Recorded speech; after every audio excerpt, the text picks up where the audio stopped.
Oh, maybe mixed froze. Hello, and welcome back, everybody. Today, number 2 of the Iesf Americas qualifiers. Now, yesterday we had two very one-sided games that we watched. Now, maybe today, a little bit more even footing, but maybe not for the reasons that you would realize. But I am still Affinity, and I'm still joined by the one, the only, and the absolutely incredible Nairi Mizuki. How are you today? I am doing fantastic, and I'm really looking forward to seeing what our games are going to show for us today, because yesterday, boy, did we have a treat. Not necessarily in the way that we had expected, but we had a fantastic time checking out some of the up-and-coming talent from their various regions, and I hope that today will be no different. Yeah, up and coming is definitely the words that I would use, because we've got quite underground, quite new players coming from regions and countries that we don't always get to see a lot of talent from, which is super exciting. It means that maybe we'll be getting to see the first glimpses of the stars of tomorrow, which always fun to be on the front lines of that. But yeah, this is still the qualifiers for the main Iesf tournament. And the way that it's working is a little bit interesting, isn't it, Sam? Between groups A, B, and Group B. Yeah, a little bit all over the place. As I understand it, America's A is predominantly the North American contingent, and then America's B is predominantly the South American contingent. Now, the North American contingent has two groups that are playing in a round-robin format, the top two of which will then move into a playoff bracket. However, on the other side, in the South American contingent, that's just a straight-up double elimination bracket. Now, we did get to catch a little bit of that yesterday with Argentina versus Uruguay, and I think we were both in agreement that Argentina were looking like the potential favorites in their group. Yet to see what Brazil can bring to the table, but Argentina looking very, very good. On the other side, however, on the Americas, we do, or on the North American contingent, we do know that Canada, unfortunately, have gone 0-2, so they are out of contention, and today's first matchup of Panama versus Guatemala is very much going to be more about seeding, about who's going to be taking that top spot as they move into the playoff bracket, as opposed to the second bracket there. We know, I think that the US have won both of their games, so it looks like they're likely going to be taking that top spot. Yeah, it's looking highly likely. And if I was to predict teams to have gone through and stormed through this, it would have been Argentina from Group B, USA and Canada. Canada, unfortunately, having to forfeit their matches. But USA, they've been looking really strong. They've been looking really good. And I think, actually, this is going to be really useful for Panama and Guatemala, because, yes, the stakes won't be incredibly high. This isn't for qualification, this is for seeding, but it gives these two teams of relatively unknown players a chance to get some reps in, a chance to work together as a team a little bit more, which is going to be really imperative going into a wider stage against the other regions as well later on in the year. So I think whilst the stakes aren't particularly high, it is a super important match for them as teams, as individuals, because they might not have had the same level of opportunity to play in such a structured environment. Yeah, it does make a big difference. And I mean, we even saw the stark difference when we watched Argentina versus Guatemala. We kind of mentioned it a couple of times. Argentina, the entirety of that roster is not just the Argentinian national team, but they also play under a tier 2 Counter-Strike team known as Shinden. So all of them have been playing together for between 4 months and a year, depending on how long they had actually been on the roster. So it's a very, very strong roster. They've been playing together for quite a long time. They know each other really well, and the differences between the two teams was incredibly stark, despite the fact that Uruguay had some well-known talent. Because they hadn't played together so much, they didn't really have that synergy, and they kind of stumbled at the starting block. So now we'll take a look at our schedule for the day, and as mentioned, we have Panama taking on Guatemala, and by the end of this game we will know what our playoff bracket looks like, which is why the second game looks a little bit confusing, but it will be the seed from Group B, which, as we said, will likely be the United States, versus the second seed from Group A, which will likely be the loser of our first match today, so either Panama or Guatemala. So I think this is going to be a tough one, regardless of who loses today, or in the first game, because to then have to go up against the US is going to be hectic. The US put on a nice showing yesterday. They've got a couple more players that are known within the public eye a bit more. You know, the likes of Kojimo, who we said is a little bit of a internet celebrity within the NACS Twitter circle. And so they showed us a lot yesterday. On the plus side, they're not going up against Argentina. I would not want to be playing up against Argentina at all. They were incredibly strong yesterday. But yeah, she said it's for seeding. It's to decide who plays versus the US. And I think out of the teams remaining in groups AA and AB, the US is the one team you don't want to play against. So victory, really, really key for both of these teams here to avoid that initial matchup in that bracket versus the US. Yeah, definitely. I mean, sometimes I have heard allegations of teams that adapt their performance in seeding games to try to circumvent certain matchups. This is one of those situations where, by golly, you want to win. You really want to win so that you don't have to come up against the US. Now, that's not to say that whoever ends up coming through between Colombia and Ecuador would be any sort of a walkover. I'm unsure. We didn't really have the opportunity to see too much from... We didn't see anything from Ecuador. And Colombia, the beatdown from the US was so severe that we didn't get to see too much out of Colombia, but we did see some fair individual skill. So I'd be curious to see who's going to be coming up on top of the Colombia-Ecuador game if it hasn't already come to pass. But as mentioned, right, so whoever wins this bracket will then be going up against either Colombia or Ecuador as opposed to the United States. So I think that, yes, this time around, there will be no seeding shenanigans. We are all in to try and snag that top spot in the group. Yeah, exactly. And talking about what we're likely to see coming up the series, now, I had a little bit of a look. There's not too much we can find on any of the players on either of these teams. In fact, I'm pretty sure that there isn't an AWPA listed for Team Panama. So I'm going to be curious as to if there is somebody who does end up picking up that weapon. But I mean, it's CS2. We see a lot of teams at the moment who just aren't really running a dedicated AWPA because with the economy, especially on CT side, with how the AWP feels, I know a lot of people that used to play it a lot are like, it's not the gun I fell in love with. So I think it'll be quite interesting to see if maybe somebody does step up that we haven't expected. There's not much that we can look at in terms of officials from, you know, any of these players' histories as well. So this is quite unknown. We did say, though, there may be the star of tomorrow because everyone starts somewhere. And when you're coming from regions that don't see as much of a structure within the country to promote, you know, FPS games, you look at places like Korea, South Korea, who have a really big MOBA scene. We don't really see many FPS players coming out there, at least not for CS. And so different countries have different strengths in the world of video games, and both Panama and Guatemala, not countries we hear a lot from in CS. But doesn't mean that there aren't incredible players who are finally being given the opportunity to showcase what they've got and maybe catch the eye of potential organizations further afield if they do well.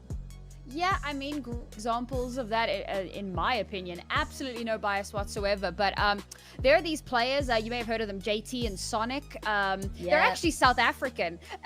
Also, little known scene, but every now and then, a diamond in the rough of a poorly supported scene can in fact emerge victorious and achieve some great things up on the global stage. So this is where it all starts. It's all about these grassroots tournaments, as we said before. I did just go and double check, and I thought this was the case, but I wanted to make sure I didn't say anything silly.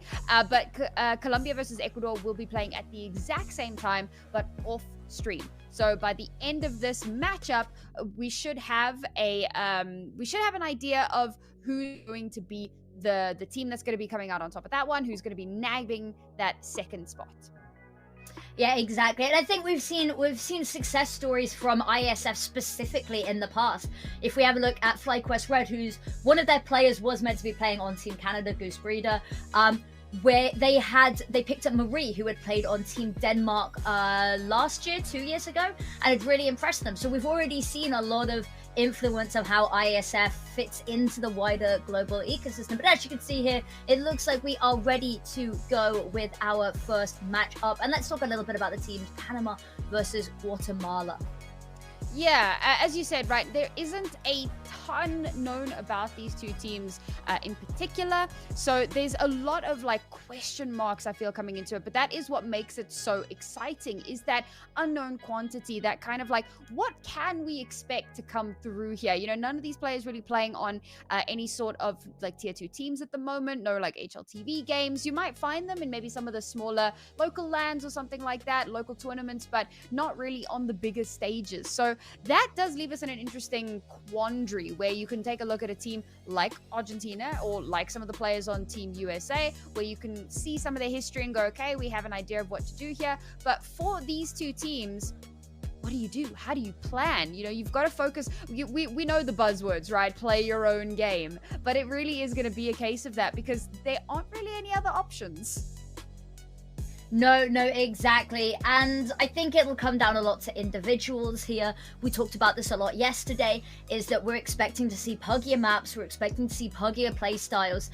And when you've got teams like this, they have listed IGL. So for the side of Team Guatemala, they have the IGL listed as anti. So that's going to be who's calling the strats. But what extent we'll be seeing soon, because when you don't get to play with the team as much, you don't build the same depth of strat book, you don't build the same depth of set plays and executes to try overwhelm your opponents. A lot of the time you rely on individuals stepping up, and sometimes it makes an IGL role quite hard when you don't know the full capabilities of your team. You might not necessarily have had all the time in the world to get ready for this as well. But I believe we have the vetoes ready now. We've predicted puggy maps, and what will we see? Puggy maps indeed, but Ancient as the decider. That is a little bit more unusual. I do love that, like, we just instantly divert all of our attention to map 3 because we're kind of done with Dust 2 and Mirage at this point.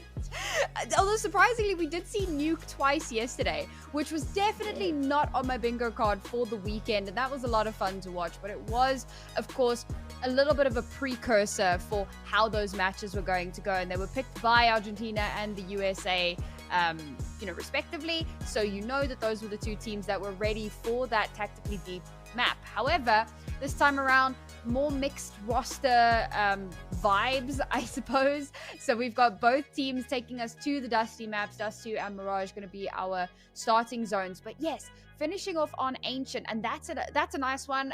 We were talking about this earlier, or rather yesterday. It has been a bit of a fan favorite, or a bit of a, you know, firm favorite in the South American scene. So cool to see that it's making its way through into the North American contingent and still having a very, very strong presence. And personally, one of my favorite maps to watch, but there is a lot that needs to be considered on that map regardless. Now, of course, unfortunately, we are going to have to wait to see if we get to map 3 to get there. But if we do, that's going to really depend on whichever team is looking the most coordinated on the day, which of course is why both of them will have leaned into the slightly more puggy maps to kick us off here.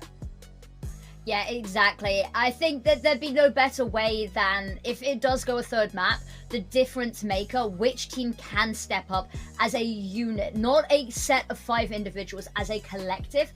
Ancient is going to be the real test to decide which of these two teams is the worthier one to go forward and to dodge that match versus the US. But 2 puggier maps to start with, it's going to be a nice little warm-up.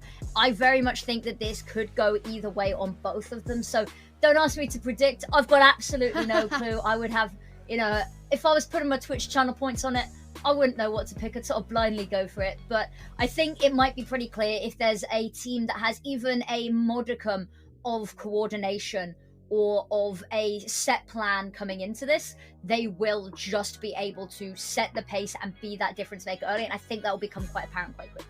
All right, so this is what we're going to do, Infinity, because the last broadcast that Freddie and I did, we based our prediction solely on how much we like the team's logo. So we're going to do this with the flags, okay? So for me personally, I'm going to go with Guatemala. Hear me out.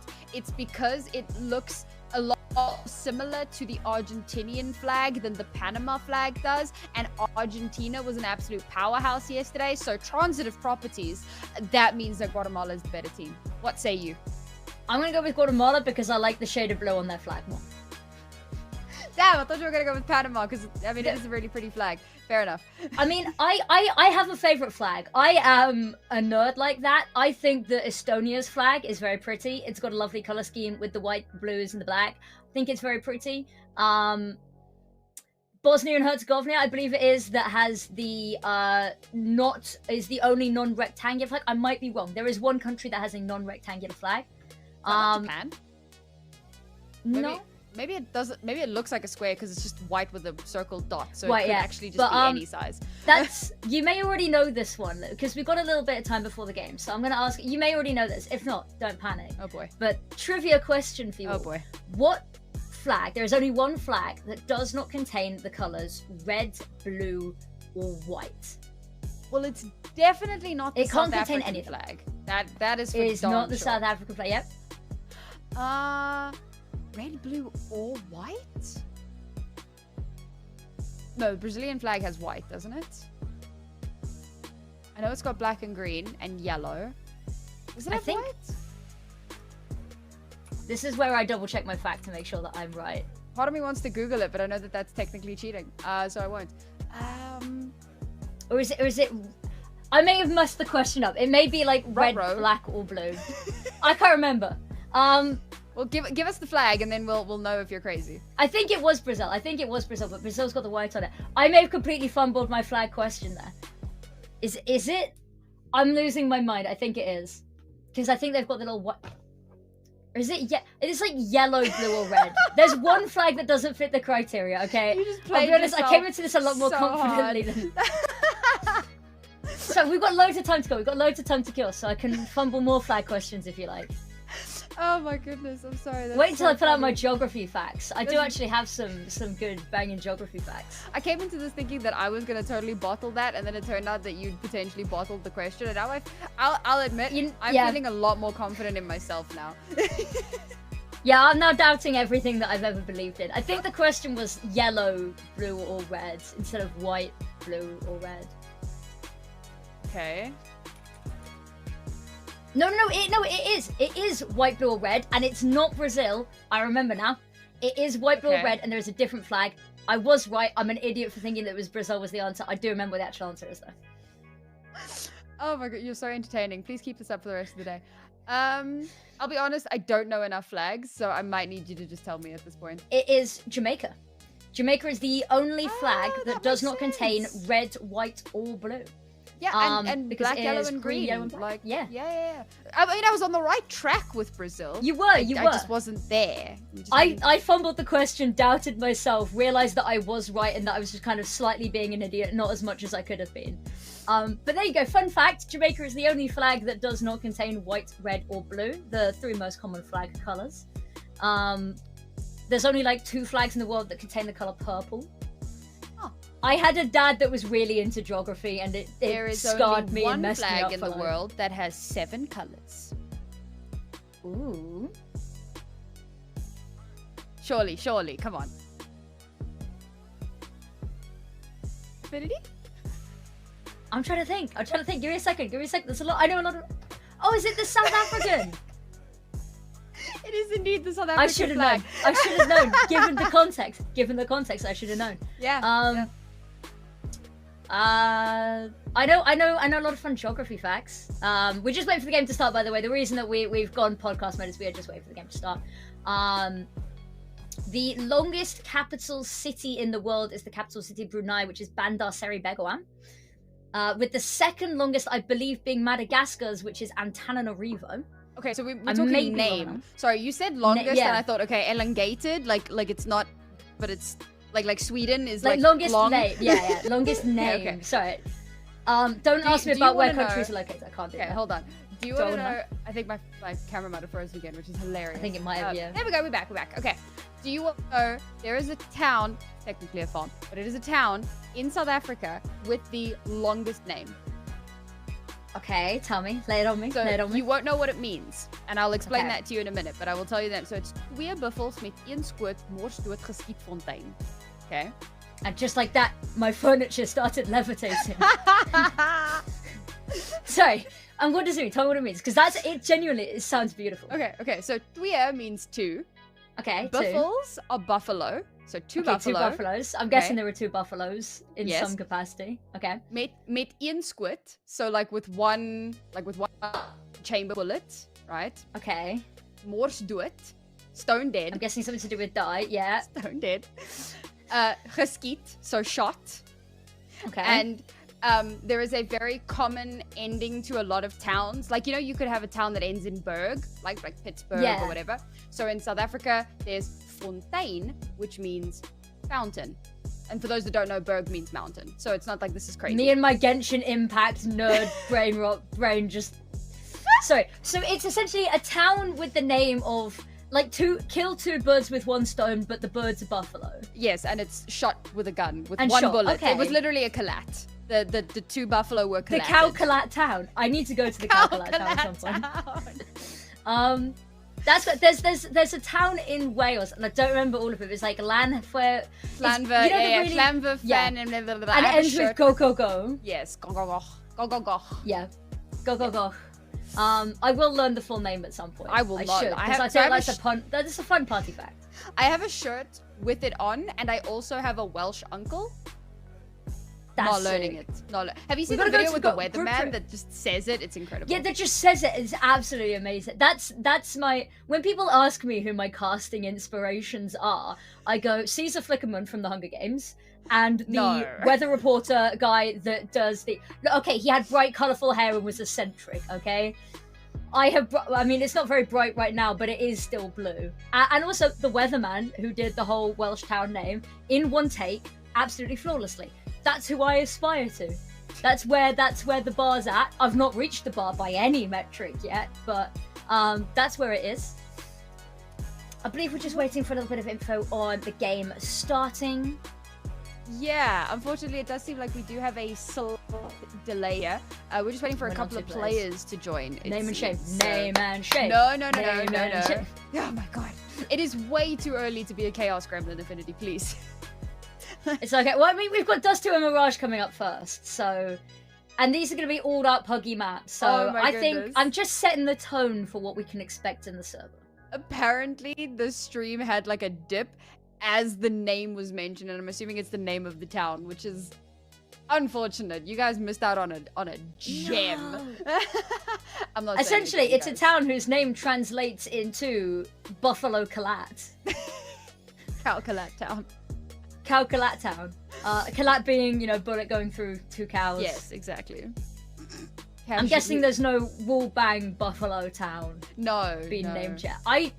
I should sponsor a town. If I was rich enough to sponsor a town, I would buy the neighboring city and dub it whatever Woolbang Buffalo would be.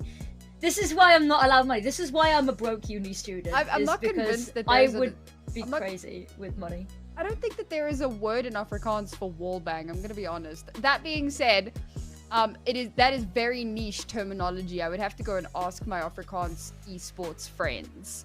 But I don't think that there is. You know what? I'm gonna ask someone. If something doesn't exist, be the one to make it. All of the great inventions were made for the first time at some point. Language is just words that people come up with anyway. Language isn't real. It's just a group of syllables that we've collectively given meaning. So language is just words. Yeah, we're getting philosophical in here now as well. And as an English teacher, this conversation hurts my soul greatly. But that's okay. You know what? It's all for the sake of entertainment. That's what we do it for. It's for all of you at home. That want to learn I'm trying to think. Facts. I'm trying to get some Mirage puns ready in my head, because I believe you used to have a co-caster, Mr. Tom Pickering, who was the king of puns. Freddie seems to think he is these days, and he missed such low-hanging fruit in our last game, and I was so disappointed because we were casting a team called Coralzinhas, which is it's like a little stable. Like a horse stable, like a little stable. And he had made some sort of a comment about a car doing something, and I was like, why? Why would you say car? Carriage is right there. Carriage. Why? Horse and cart is right there. It's right there. And when I pointed it out, he was terribly disappointed in himself. So, and he even said on stream, that's his thing. The really bad puns. And I took I thought you meant horses. That is also that is also his thing. I mean, he moved over to Germany to date a horse girl. That's true fun fact, by the way. You're getting lore about casters that aren't even here. Love caster lore. Caster lore's great. There's some great casters with lore. I like a lot of the tier 1 casters are really big into like D&D and stuff like that, which is really exciting and really cool. I sat at a table with them at an event once, and they were talking about like what classes they played and stuff, and I was just there, mind blown. Well, I'm trying to think of any CS puns I know. I'll be honest, it doesn't really because surprise I know me how that you get much demoralized because, with them. Casters really do like the sound of their own voices. Like, you don't do this if you don't, to some extent, like the sound of your own voice. So it does not surprise me that most casters are in some way theater kids. We all see, regardless, the thing is, the really funny thing is that a lot of us casters also have really bad like anxiety about being in front of people and being on broadcast, and then we still do this as a job anyway, and we still really love, let's be honest, we all kind of like the attention. We wouldn't do this job if we did. If I didn't secretly really enjoy making puns and forcing everyone else to suffer through my presence, I would be backstage probably doing replays. That seems like a really sweet gig. But no, I decided that I would put myself out there to be as cringe as humanly possible. I am cringe, but I am free, and I will eventually get to cast Mirage and Dust 2 twice today. So do you know what my guilty pleasure is as a caster? What's your get? Tell me. My guilty pleasure is when people in chat start like talking smack, and I get to just laugh at them. There you go. Yeah, keep that in mind if you decide that you're going to be talking smack today as we go through our game. At last, ladies and gentlemen, we are diving straight into our first game of the day. Guatemala versus Panama. It's the Iesf Americas Qualifier 2025. Day 2, game number 1. We are on the precipice of the playoffs. The Americas Group A? Group A and B. No, just A. Yeah. Just say for now. I did so well, and then I just waffled the end of that. Oh, they've just been given site completely for free. There was no present at all. And so they could just post up here and look at that. Hold into the retake, already going to push forward into ticket, into CT. It's a little bit messy. There's a little bit of team damage going on through, but we're sort it down to a 1 versus 2 somehow. Long range experts playing here from ramp. They're not going to allow him to take the fight. Smoke comes out anyway for the bomb, but it's only decorational at the end, and defuse will come through.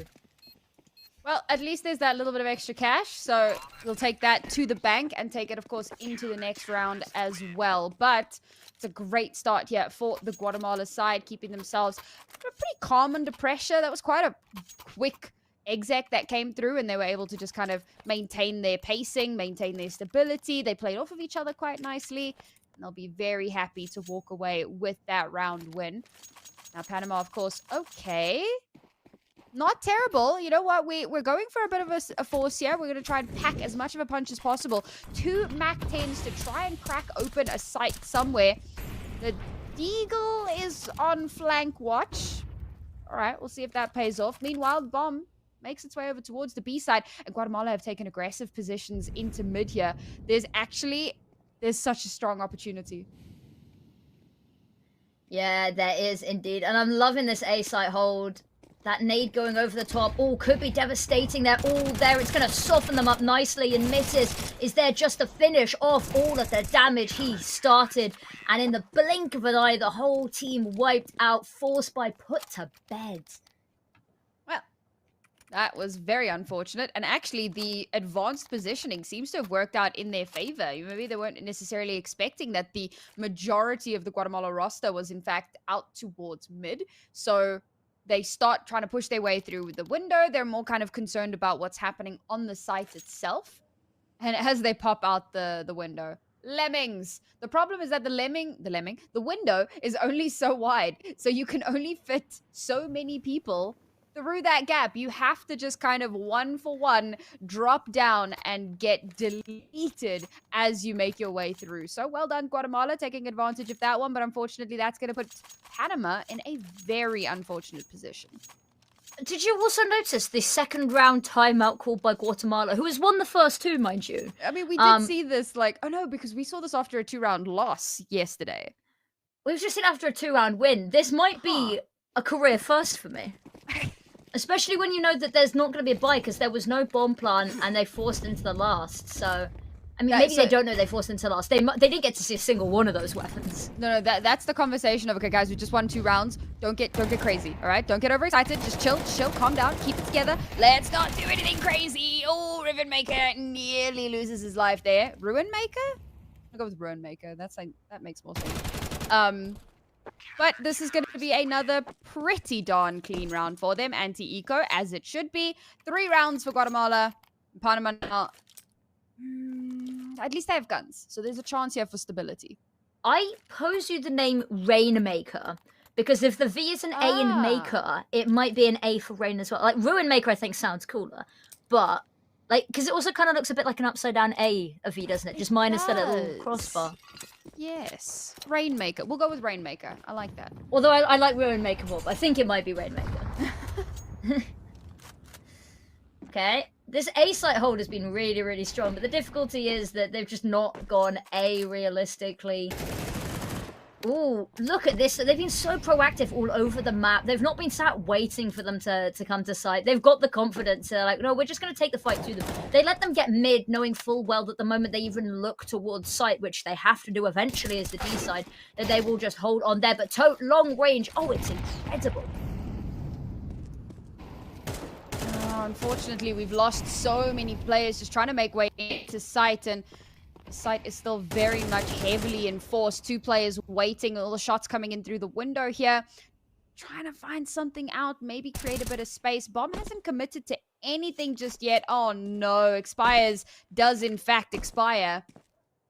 That brings him down to only 2 players remaining. Now, we have seen some 2v4 shenanigans yesterday, but I don't think this is going to be that.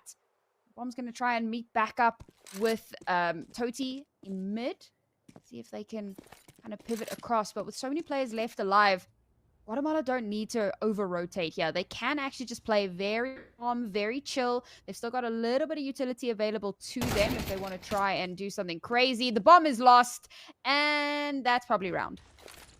Yeah, I think you got to give credit where it's due. There's a lovely HEs there as well, but the issue they're going to have is that whilst they've been given so much space to take that mid control on the T side, they've just not been able to do anything with it. Like, Guatemala's let them have mid, knowing full well that they're just going to sit there and wait and be sort of trapped with no real prospects of anywhere else to go. Yeah, a bit of an unfortunate one there. And they did actually have a little bit of util to try to work with, but they just kind of walk up. You're going for a little bit more of a contacty thing, hoping to kind of take somebody off guard and create an alleyway, some sort of, you know, line of ingress that you can take advantage of. But unfortunately, it does not end up going that way. So back down onto pistols now. We've got 3 Tech 9s. There is some potential. Yeah, no, don't take the Tech 9 rush to mid. That's never going to work in your favor. Long range battle. The rifles will win every day of the week. And of course, it is a spray down. Yeah, spray down and all hope kind of lost here. Bomb not going to be able to be retrieved. That is lost. It's being so heavily watched by Rainmaker here. Actually looked away for a second, but immediately right back in it. It's a clinical shot to the head, and Guatemala really establishing themselves. We said this, if either team can show us even a scrap of togetherness, that is going to put them well ahead in this match. And it's looking really good from the CT side. And this is the side that requires, I'd argue, a lot more coordination. On the T side, it is just a lot more of a valid strategy to run it down and rush a site. Whereas on the CT side, like, you need to be a little bit more communicative. You need to be a little bit more aware of your map control in a more structured way. And if they're doing this on the CT side, I dread to think the chaos they're going to rain when they get to do it on the other side. Dry peaks, man. Again, like, contacting can be a valid strategy, but this feels less like contacting, and it feels a little bit more like a misplay, a mistake being made, maybe an overconfidence thing here. That's a good Molotov. That's going to force Rainmaker out into the open, but still managing to get that kill.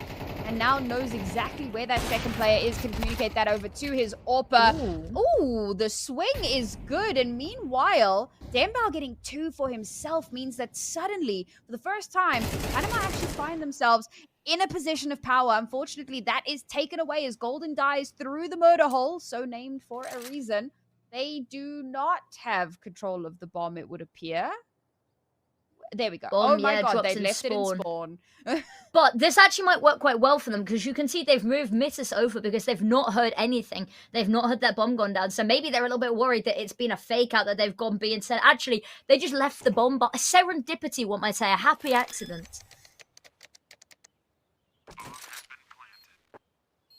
I mean, that's a huge boon. This is the first time in a hot minute that they've actually been able to get that bomb planted. But there's a huge advantage still here for the Guatemala side. Now, obviously, it's somewhat predicted where they're going to be pushing in from. And just as well that no attention is being paid to main because there's nobody there. So it's just kind of read into quite nicely. Toti holds the line. A double kill for him. Both headshots as well. Doesn't take a lick of damage either. Well done there. And finally, we'll get to see Panama get one on the round. On the board even. Yeah, really nice stuff. And it's even with Guatemala getting that opening pick as well. They still managed to bring this back. There's a moment here where you see an AWP shot missed as they flood out of Palace. AWP shot connects there. They don't lose that player disadvantage. They push on forward. They can retake the site before the bomb even goes down. The round plays out a little bit differently. But alas, missed shots, and they will be punished. And that's a really good sign there, is that they do make mistakes. And when they do, it is pounced upon. But we might see something cheeky there just before the smoke bloomed, but unfortunately... Oh, there we go. Where was this earlier today? Beautiful shot from Golden. Looking to try to follow it up. Sees that that little bit of util comes through. Tries to spray through this. No, that's very unfortunate. Just a little bit too far forward. And we'll get taken out by the HE. Oh, Toti a little bit too deep into enemy lines. Gets punished for his aggression.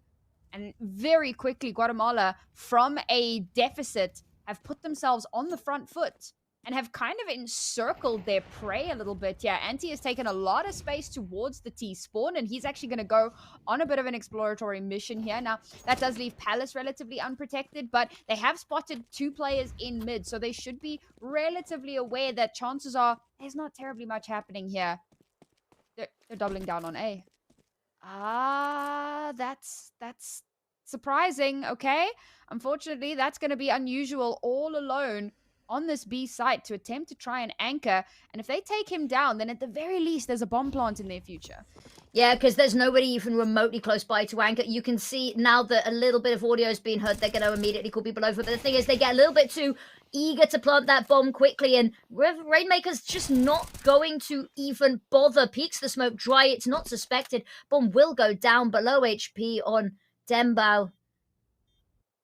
And I love this from Anti as well. They're just going to crush down hydraulic press style on all sides. There's the first. Last player is bench, and Rainmaker is going to be the one to find it. Molotov to try burn them alive, but it is going to be Rainmaker to find the pick instead. Defuse immediately hopped on. Kits available, and they secure themselves a 6. That 1 round loss was nothing but a tiny pothole in the road to success for them. Honestly, I'm really impressed that despite the fact that they kind of missed the read and reinforced the A site, they were still able to mount such a strong retake over towards the B site. And a lot of that comes down to the anchoring and just kind of buying time for as long as possible. But at the same time, you've got to give them their flowers. They did well to, pull off that retake. Now, at a 5-round deficit, and the worst part of this for Panama is that they've lost any sort of loss streak bonus. So after this round, their money is going to be devastating. And Guatemala are looking poised to run away with the rest of this half. And with Golden going down, already at a numbers disadvantage, the road back into this round for Panama slowly starts to close in on them as Rainmaker will follow it up with a second. Toti's good for 1, but unfortunately is traded back. And, okay, the no-scope misses the USP to come through. Not going to get the follow-up, but there you go. Might is ready. Trade on his teammate. Guatemala to 7. Panama's money very much on a knife's edge. Yeah, it is. I think there's something we do have to comment is that we could talk for days and days and days about the success that we have seen coming out here from Guatemala. But you can see moments of overconfidence, like going for the no-scope there we can look at it and go, yeah, they're confident. Yeah, they're winning with such a huge advantage. And you've got to always take it with a pinch of salt. Yes, this is the CT side, but I don't really think that that's going to be something that we're going to be criticized for saying this is looking really good for them as is. But I think seeing that they're going for the no scopes and getting a little bit cheeky, there is that worry about overconfidence that Panama may be able to punish if they keep it up. It might just be in that kind of too little too late territory, though, to be fair. 4 rounds left here to try and make that magic happen. And again, if they lose this round, so I said it in the previous round and I'd kind of miscalculated a little bit, never do maths on stream, but now they are officially in that little bit of danger. So losing this one could potentially set them back massively. They're going to have to be very careful about how they approach this one. And so we take, I was going to say, a slightly slower approach, but they've taken a lot of space in towards mid. Unfortunately, they weren't expecting Guatemala to take so much space in towards apartments, already losing one player within the first couple of seconds of the round. And sure, they've garnered a bit of space in towards mid, but this A site is heavily reinforced once again. So there's so many players here ready and waiting. And again, the utility is just not being used to its intended efficacy. A swing from Golden will net them one, and he's going to try to follow it up. The sprays are labored. Actually manages to get a second, but cannot do anything more. And again, it's another round where the individual mechanics cannot pull them through when the utility is not where it needs to be. Yeah, exactly. I think there was a moment there where I got a bit worried seeing how low a lot of the health bars were on these remaining CT players and how far the rest of the reinforcements were away, that there was a window of opportunity, but no, isn't quite able to hit the transfer, and that will secure a 7-round lead. And with 2 rounds left in the half after this, it's, 3 rounds left in the half, 2 after this, and it's looking particularly nice. Look at this stage, so aggressive up mid. Deck has managed to find the opening pick, and Golden, who has been pretty good when given the opportunity for a clean and fair fight, is creeping up upon you. But they've decided to peel back, play site, and there's a player who's managed to make a little bit of a timing up ramp. A site's going to fall in all across the map. They've got slow problems starting to very rapidly encroach on them. Maybe not the too little too late scenario that I had originally thought. There's still a world here where they could potentially come through with 4 rounds, because it looks like they should win out on this one. There you go. With that kill coming through, there's no way that Unusual can pull this back. Surely you just never mind. I was going to say maybe save, but they've got so much money, it actually doesn't even matter at this point. They're going to come back into this still fully locked and loaded. Reasonably clean round for Panama, though.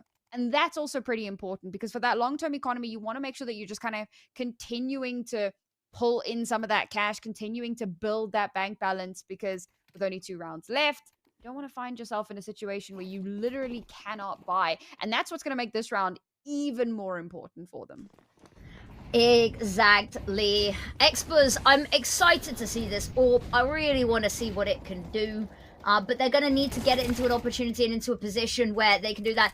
Mitzis, the flashbang was good, but it wasn't quite peaking into 3, and we said this, the overconfidence, the overextension could be punished. They've got a player advantage now, and that's left the map a little bit weaker across the board. Mid, once again, they've kind of just let them have it. And they do that every round, which is really funny to me. Like, there's very They've little not even presence. tried, yeah.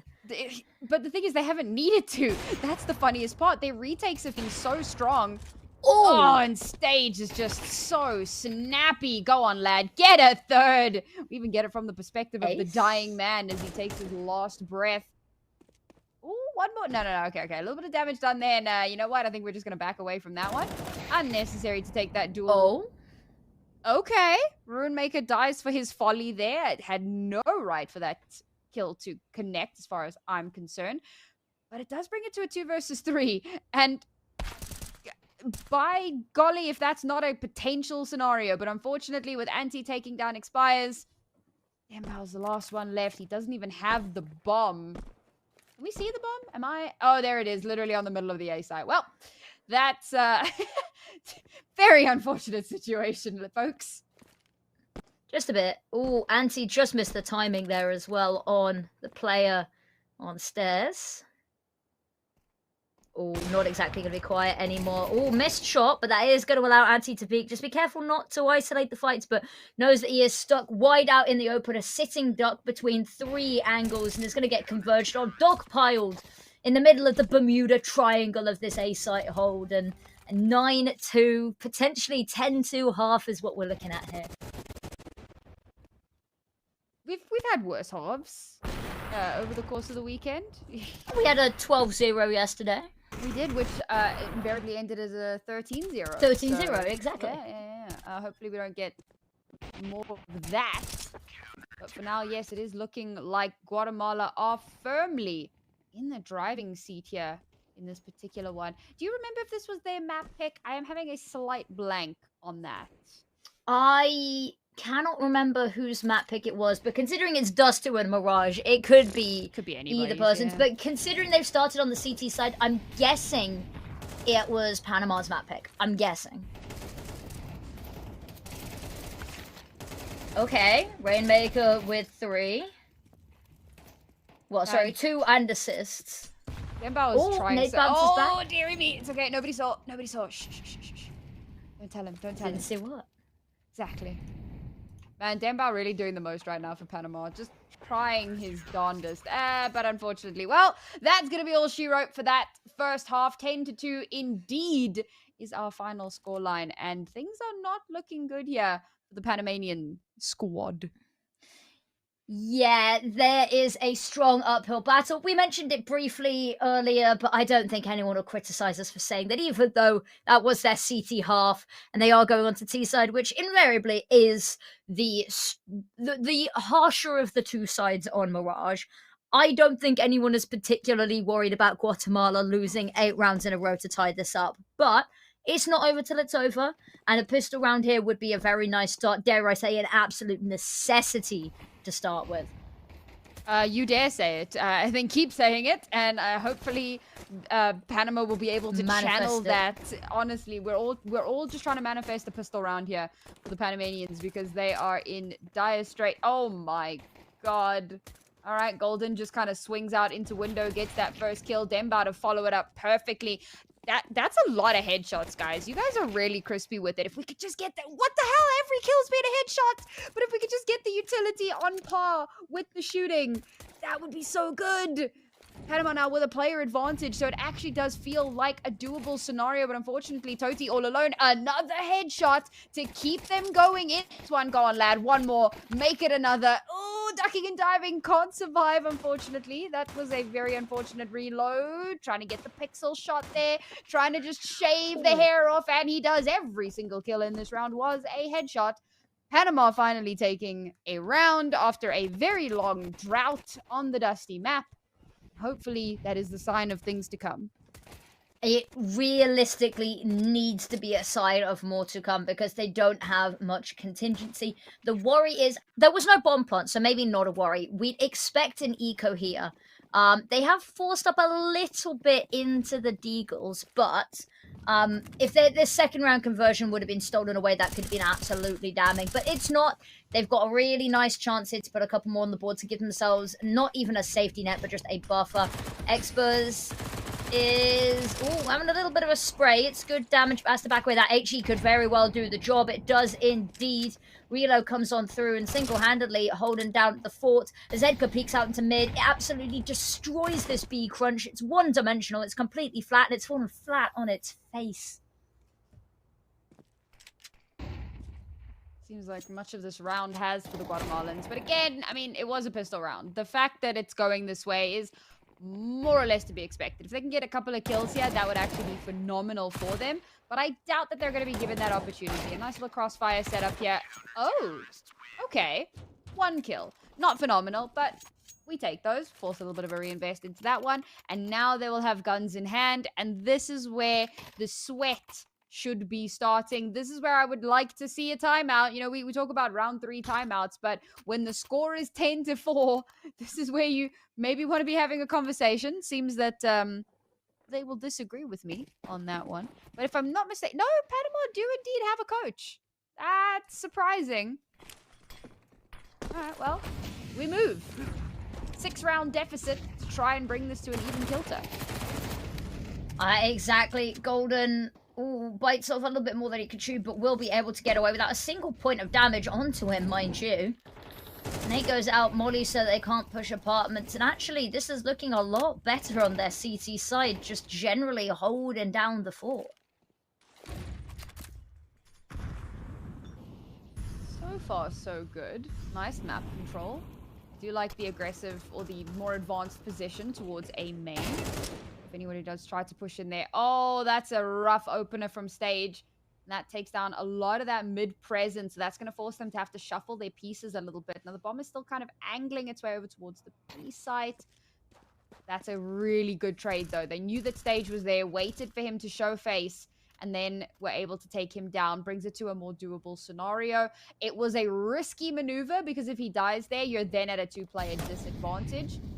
And that it should be relatively known by this point that there's quite a bit of presence over towards B, and of course it is quite heavily reinforced. Anti is going to win the fight over towards the A side. He's going to call that across. Guys, the A side is free and clear, but now he's holding in jungle, which gives a lot of opportunity for a rotation from the CT side. Now ramp is going to be held down by Toti, and the moment that these players start making their way in towards the site, again, no utility going in dry.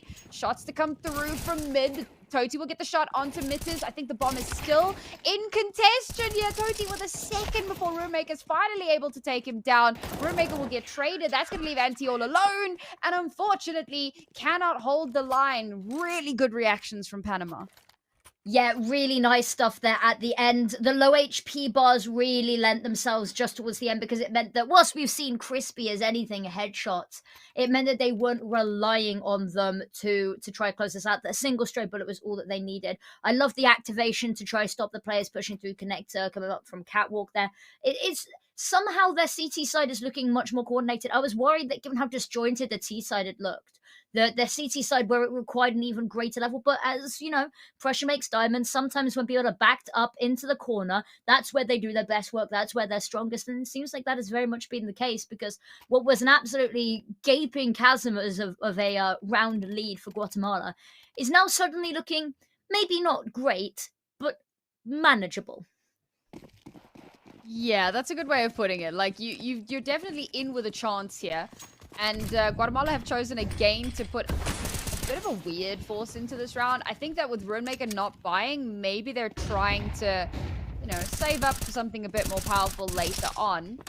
That does leave them at quite a deficit in this round. And at that point, I feel like you should probably just be making the save a little bit more equal. Because, yeah, I mean, with a 5-round lead, like, you can afford to be a little bit cheeky, I suppose. But this has been just a devastating start to the round. They go for an aggressive mid control. And you've got 2 players in mid that are just spamming into the mid smokes. And everyone is dying. Like, I'll be honest, it didn't make a whole lot of sense. But Panama, you know what? A win's a win. Exactly. A win is a win indeed. And they're bringing it... They're bringing it back. So I had to get at least one song reference in there. You'd been let off way too easy. I'm gonna be honest, I didn't even get the reference. Oh, it's Pitbull. Oh, don't worry. I don't. I listen to good music, Affinity. Whoa, there's some slander going on here. I love this from Experts, though, is... Although it is going to be staring down the barrel of 5 people's heads, and you can see it sometimes just lining up that crosshair. A little bit of a wild spray could yield so much results. It looks like a barrage of utility about to be headed his way, and a lot of these being flashes as well. Going to be fully blind. It's going to be heard on the drop of there. Dembo, though, caught with utility in hand. Stage with another Tech 9, a headshot. And they've actually bought themselves an opportunity. Weapons picked up. There's an AK in their hands. Anti's got an A1S, and the sight falls. All it took was an eco round. Molly goes deep, and with the smoke on the other side of Market, it means they're completely locked out of stopping this bomb plant. Well, there you go. The round where they kind of force into a weird buy didn't really pan out, and then the round where they have pistols just kind of goes their way. Really strong pistol. Ran out bullets. No. That was very painful. We didn't see anything. We didn't see anything, right? I am bleaching my eyes as we speak. Safety warning for people at home. We do not endorse putting bleach anywhere near any of your orifices. No. For legal reasons, this is a joke. That was a messy round, spectacularly. We've got an AWP out for Panama at the moment, though. So that's a big one. We'll see if that pays off here. They really do need to make some magic happen. I don't think, losing that round, they've had a great streak for themselves to bring them into a better positioning. But with Guatemala pulling some of that back into their own control, there definitely will be some concerns here. Toshi right into the smoke. Oh, ships in the night, straight into Unusual's crosshairs. A devastating blow for the squad on the CT side. Golden, AWP in hand, is paying off beautifully. Now, Demba's been taken down. He's had some really crispy shots, and that's going to give Guatemala so much more space. It is just a nasty spray through. The last player alive is going to be this AWP, and you've got to just say nope. All right. AWP lost, handed straight back over to the Guatemalans. Map point. Map point already, and they conceded a couple more rounds than we expected given how that T side went for them, but it is looking pretty dire. There are decoys out. Tote knows that this could very well be the end, and given the buy they have to try defend here, I do not blame him in the slightest. So you might as well spend every single dollar that you have. Oh, Golden missed jump, I think. Ooh, fight internal misses, wins that out. Dembo comes and joins the team, waiting for an apps push that isn't coming. And they had so much respect on mid last time on their T-side half, and they've given the same level here. Smoke comes out, Tote has to just push through it to really have some impact. Dembo going to be pushed. Flash is absolutely perfect, though. He is not going to see a thing as they storm the site, and now on Edgar, the last player left alive, and an ace needed here. With an MP9. With an MP9, and almost entirely full health opponents. I see the vision. I see the dream. I don't know if I see the dream happening. And, well, there you go. The dream turned into a nightmare. 13-6, which I believe is one of our closer matches so far this weekend. Panama at least putting up a fight in that second half, but the lead at the half was far too great to surmount, and Guatemala will walk away with the first map of this series. They have looked very strong, and yes, they had a bit of a unstable kickoff to the second half, but they were able to kind of bring themselves towards themselves a little bit there. Some questionable decisions in terms of the economy, but ultimately with a eco round, that's when everything started turning back in their favor, and that's when doom was spelled out in giant letters for the Panama squad. So last chance saloon here with the first map going the way of Guatemala, and let's face it, with that sort of a performance, I don't think it's too much of a crazy prediction that maybe the second map will be much of the same. Yeah, I think I can't remember whose map this was, but given that, with the CT side start, I'm assuming it probably was Panama's map pick. That logic checks out. Which is a silver lining, Is it? Well, they get to choose their start on DOS 2, and CT side is... Oh, okay. Yeah, I'm trying to find... Sorry. I'm trying to find the silver linings here, and the silver lining is that they get to start CT side. And they had a much better CT side. Sorry. My train of thought was very the carriage is uncoupled. The benefit... Sorry. It's not good that they lost their map pick, but it means that they get to start CT side on DOS 2, which is a CT-sided map, and that they had a lot better success on their CT side than they did on their T side, which means that it's a silver lining. It is a very small life raft in what is looking like quite a hopeless ocean right now. Let's not sugarcoat it. It was a rough first half, but there are things that are working in their favor. Mm-hmm. Yeah, I'm glad that we had that context added, because it sounded like they lost their map pick, so there's a silver lining there, and I was like, sorry? No, so yeah, badly worded on my part, but yeah, thank you they for the lost their map elaboration. pick, which isn't good but there are silver linings, and we shall see what they come into in the next map. But we are going to go to a short break and get ready for Dust 2. Don't go anywhere. We will be back very shortly.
Welcome back, everybody. Map number 1 was a little bit of a quick affair, and unfortunately, Panama losing their own map pick, but Guatemala on an absolute tear, going on to their map, want to secure themselves that first space slot in the seeding to avoid that dreaded battle with the United States later. Yeah, that's going to be a really tough one. So this is we kind of laid it out before we came into this, but this is a really big matchup purely because you don't want to have to go up against the US. So for Guatemala, they're going to be feeling really confident. 13-6, that is fairly close. That's not close. So they feel confident going into the next map. They're going to be moving over to Dust 2. Now, Panama should be getting to start on that CT side, and there's obviously some questions here. We saw Golden have the open hand a couple of times, and there were a few nice shots that came through, but kind of felt like they were... I suppose the biggest issue is that they didn't have a lot of time to mount a CT side because of how big the deficit was at the half. But their CT side certainly did look like the better of the two. So I think that if they can kind of channel that same energy, and if Golden can kind of be on top of that AWP, then hopefully they'll, have a good chance to create a bit of a buffer for themselves before we head into that second half. So I think that's going to be the big win condition here.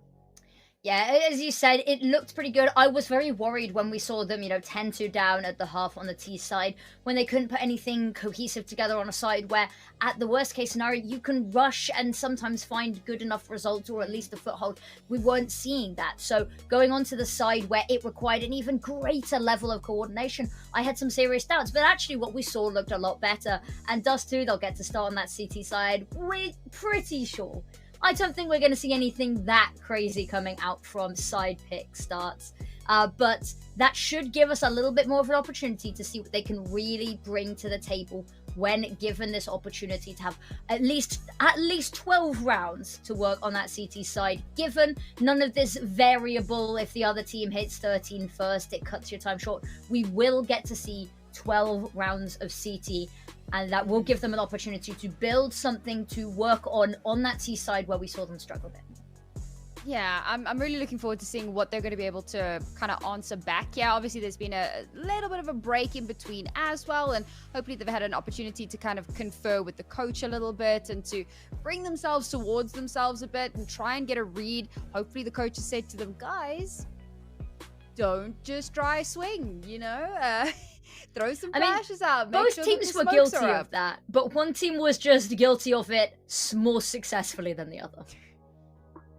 Yes, that is actually accurate. Although I will say, Panama hit some nasty headshots, and I feel like there's a lot of reliance there on that kind of raw mechanical aim ability. But unfortunately, when you have two teams that are doing that, the one team that even has slightly better utility usage is going to be leagues better off than the team that's kind of struggling to build that up. So I think that's been the biggest difference maker between the two rosters, is that Guatemala, while they were making a lot of the same mistakes, it certainly felt like they had just slightly better control and coordination, and just that slight difference made all the difference in the world.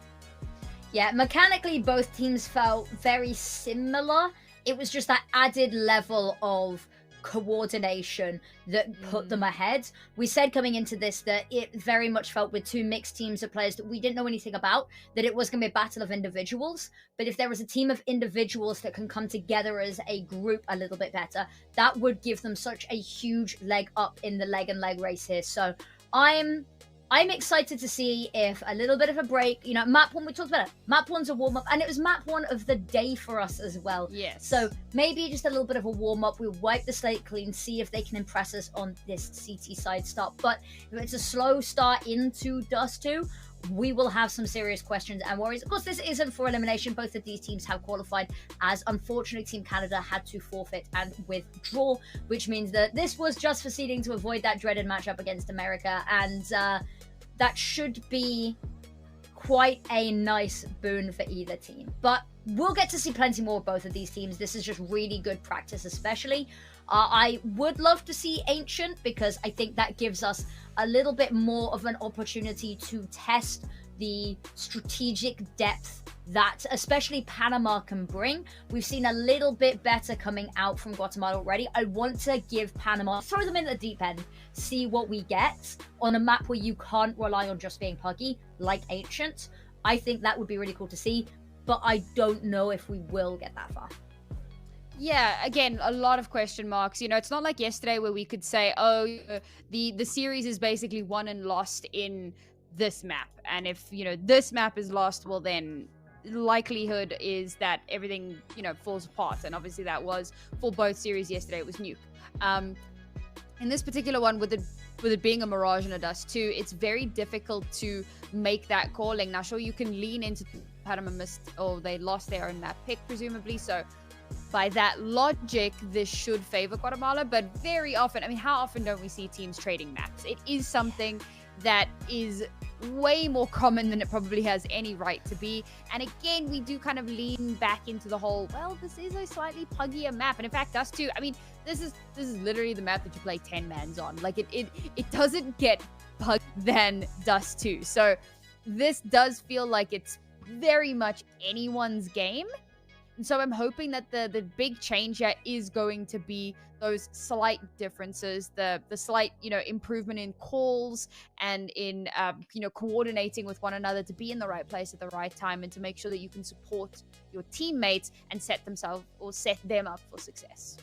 Yeah, exactly. I think also we're going on to a map where we get to see the AWPs have a little bit more fun as well. Mirage is a good map for it, but Dust 2 is a map that you get to see a little bit more from both sides, which should be very exciting.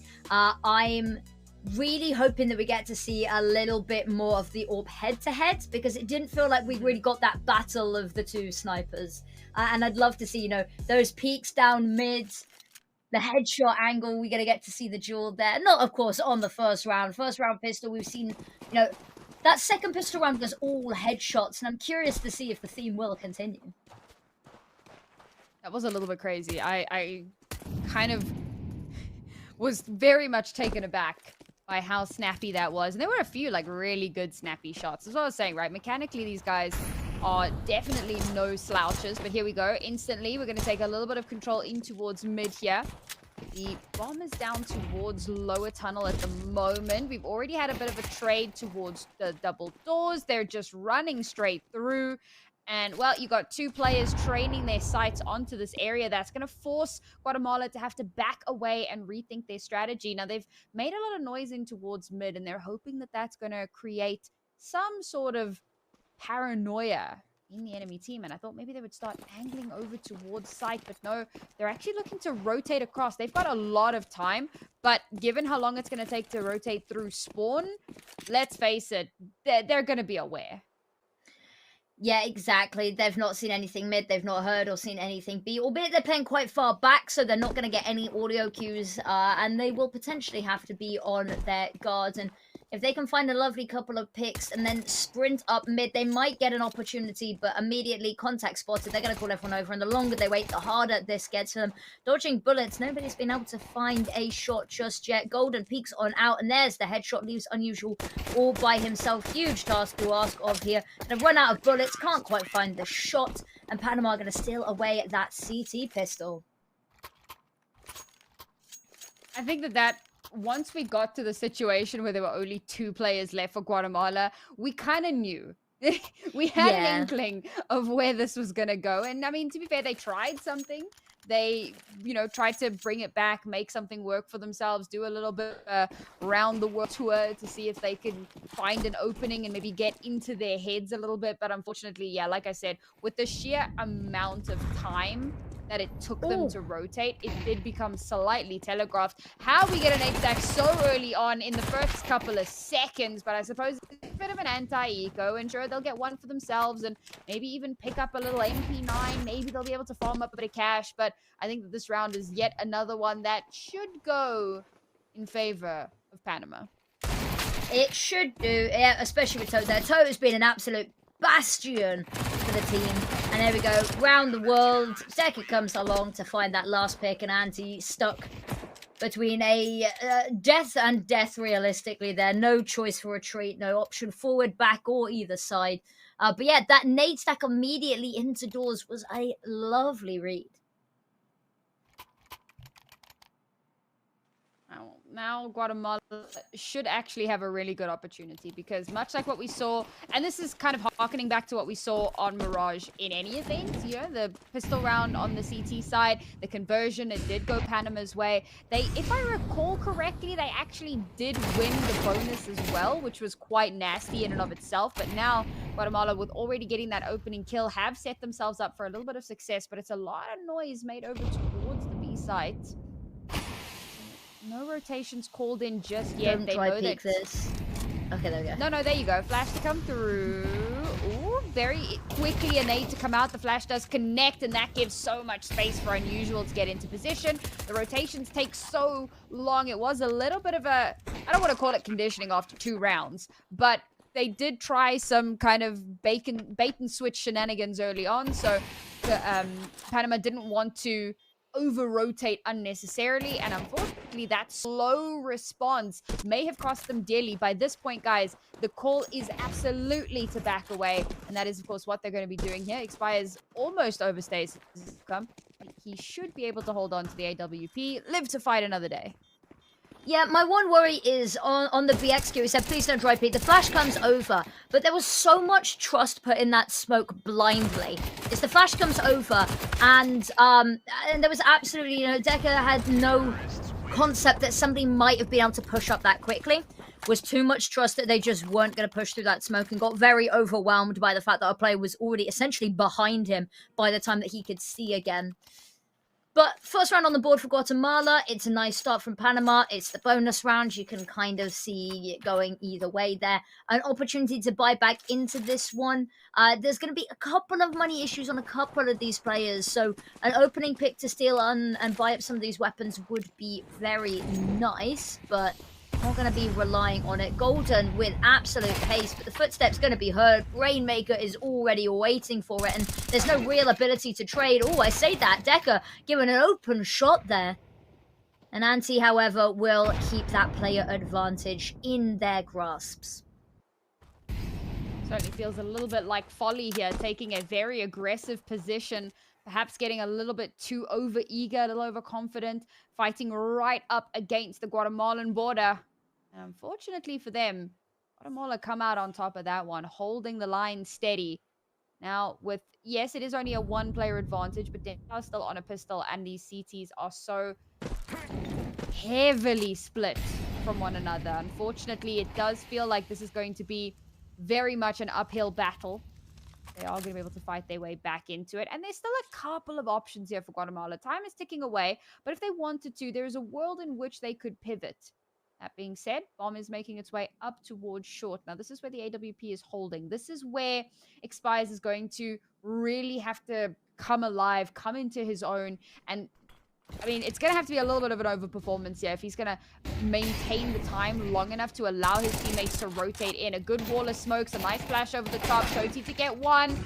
Oh, Expires too many targets, can't decide on one to go for, and he does inevitably lose his life. Oh, he planted. And the last 2 players for Panama, I'll admit, I'm thinking it's got to be another save, but no, we're going to go for this instead. Dembao to lose his life.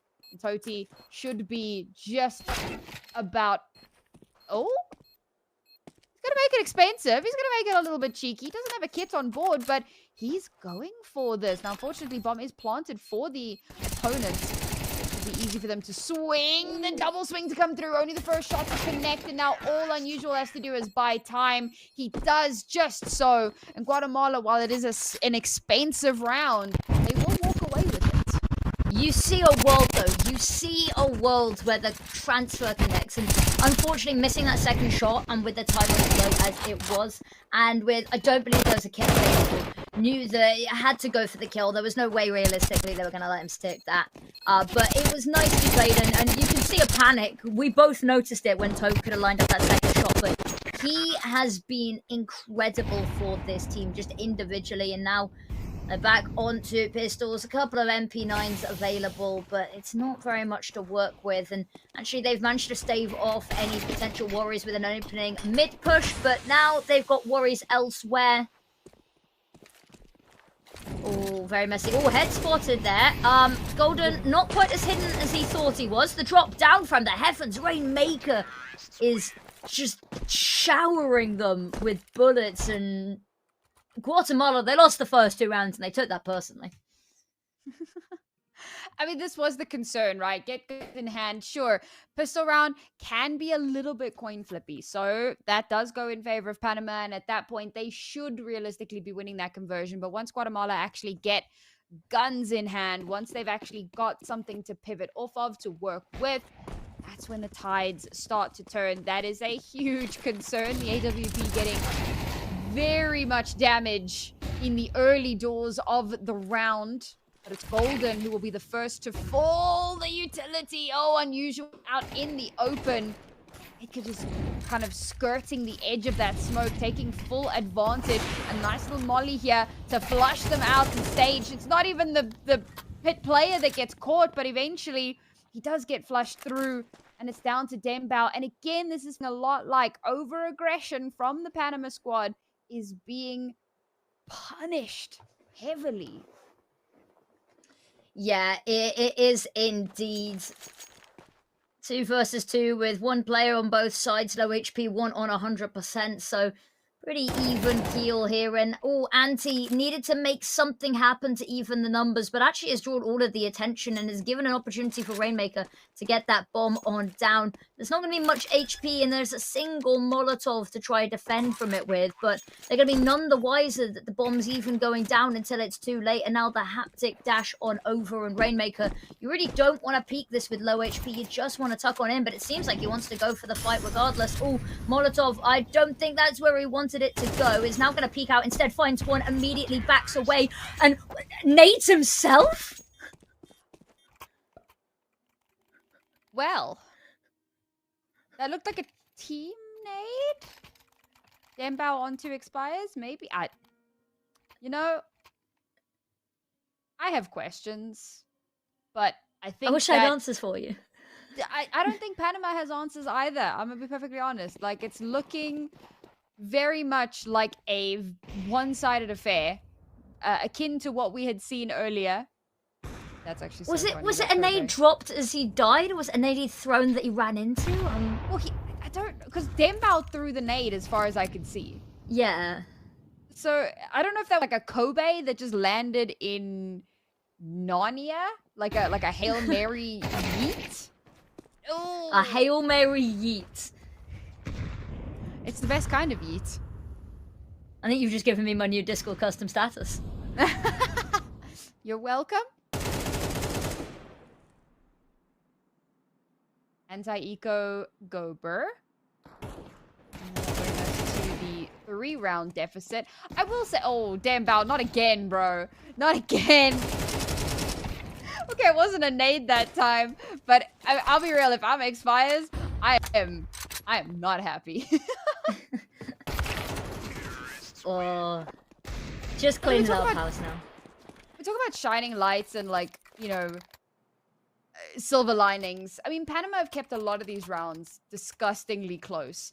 The problem is just that little step further, that cleanup, that confirmation of the round. Oh no, we got it in full view as well. That's devastating. I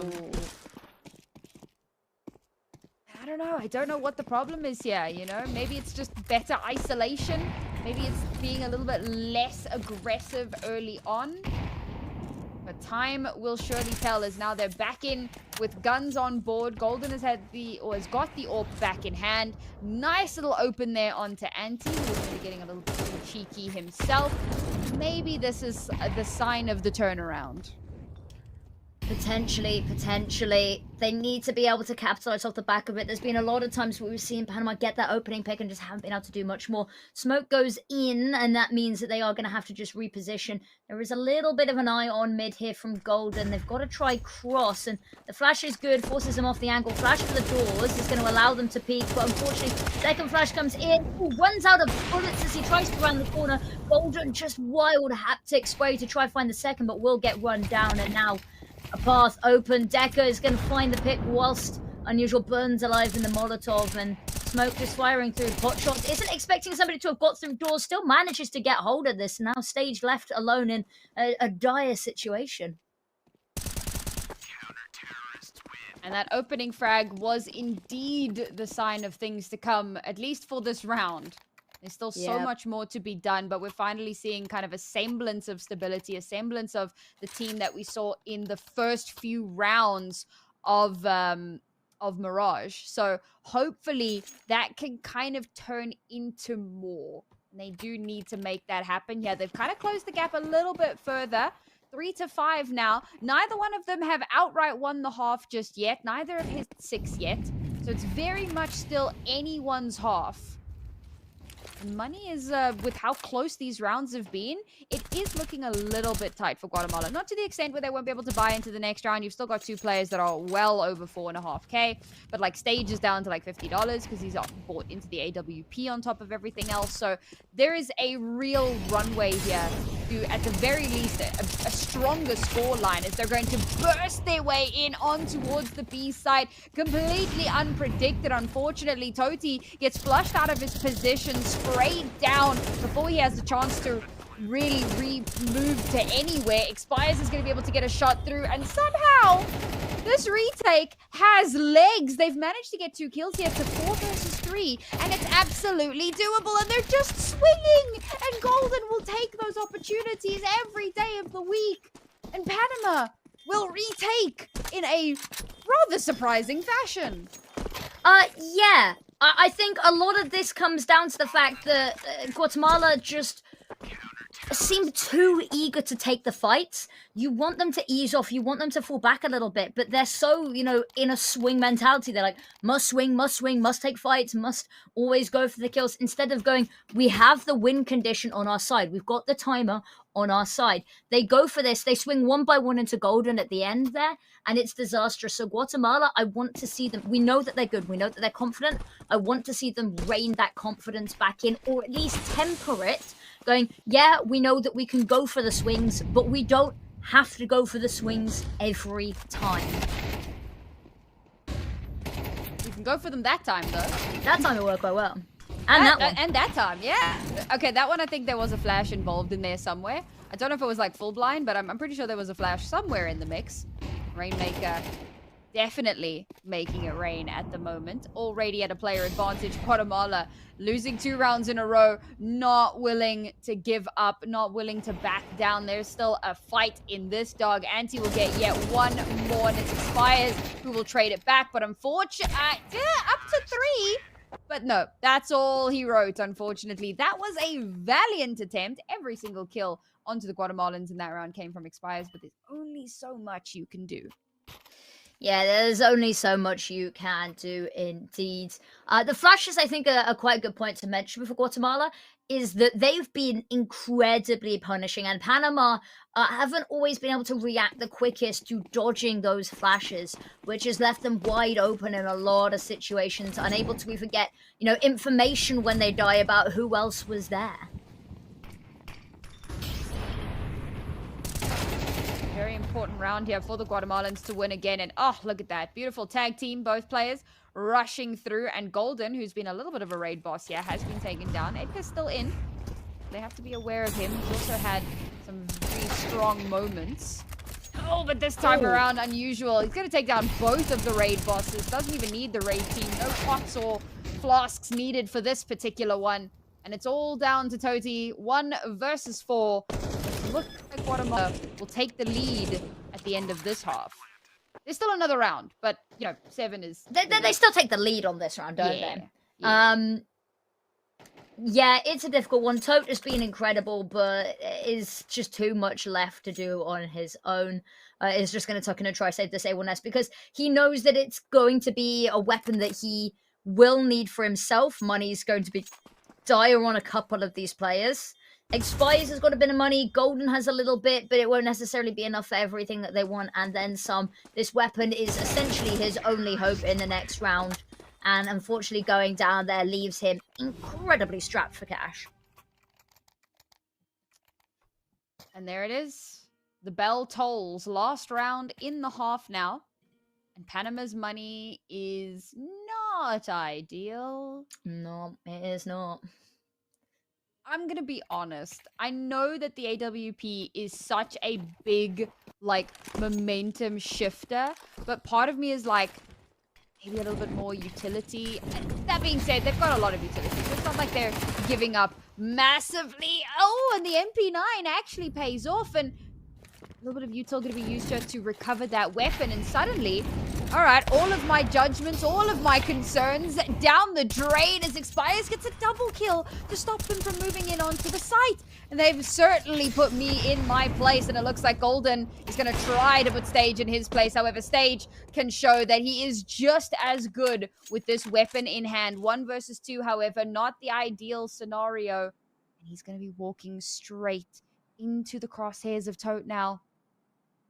Down below, waiting, creeping quietly. The shot to connect. It's suddenly a 1 versus 1. It's suddenly doable. He's still got a minute left. Surely you don't commit to the site. And no, he will not. He'll throw down the smoke. And it is indeed smoke and mirrors as he backs away, waiting to see if anyone pushes him. But now it's turning into a little bit of mind games. Because there's still time remaining, Dembao knows that he needs to take a bit of space. He needs to try and find some information. Doesn't spot anything out towards mid, but it could be a spawn push. And Stage has, I don't know, he's done this so incredibly well, because instead of moving all the way around the world, he's opted to push back towards site. You will have a chance here to at least get that bomb planted. Surely you trade weapons. Surely you go for something completely different here, because an AWP in these final moments is going to be so difficult. He hasn't gone for the plant yet. 15 seconds remaining. He's given so much time for Dembao to explore, to find the information that he needs. Now the plant's going to go, but it will have been heard. And there it is. He overplays his hand just a little bit, and Dembao will clutch this one out for Panama. A wild one there. We talked about how we love the idea, but was just too slow to actually get the plant down. Went and had a little bit too slow and too much of a nosy towards mid there. And realistically, if he'd been a second quicker, he wouldn't have been able to get that plant down. He would have been able to maybe not have much time to reposition. But yeah, just I love the idea. Needed to be a little bit swifter with it. I mean, he played this so well. I'm really impressed with the kind of the split-second decision-making that went into the final moments of that round. And unfortunately, it just... And I do understand. I do understand that paranoia, because you have no idea where Dembao is at that point. So you have to be that little bit more careful. But unfortunately, those extra couple of seconds would have made all the difference in the world. But we move now onto the second half.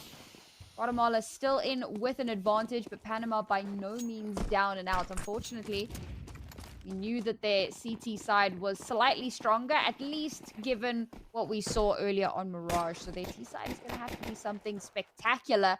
Oh, there's an inkling. They're waiting for that wraparound to come through. Golden's going to get that first shot. Has spotted out the second. Has no idea that the third is there. Stage is just going to go ham with the dualies. It's pulled a full rotation, guys. There were 3 players there.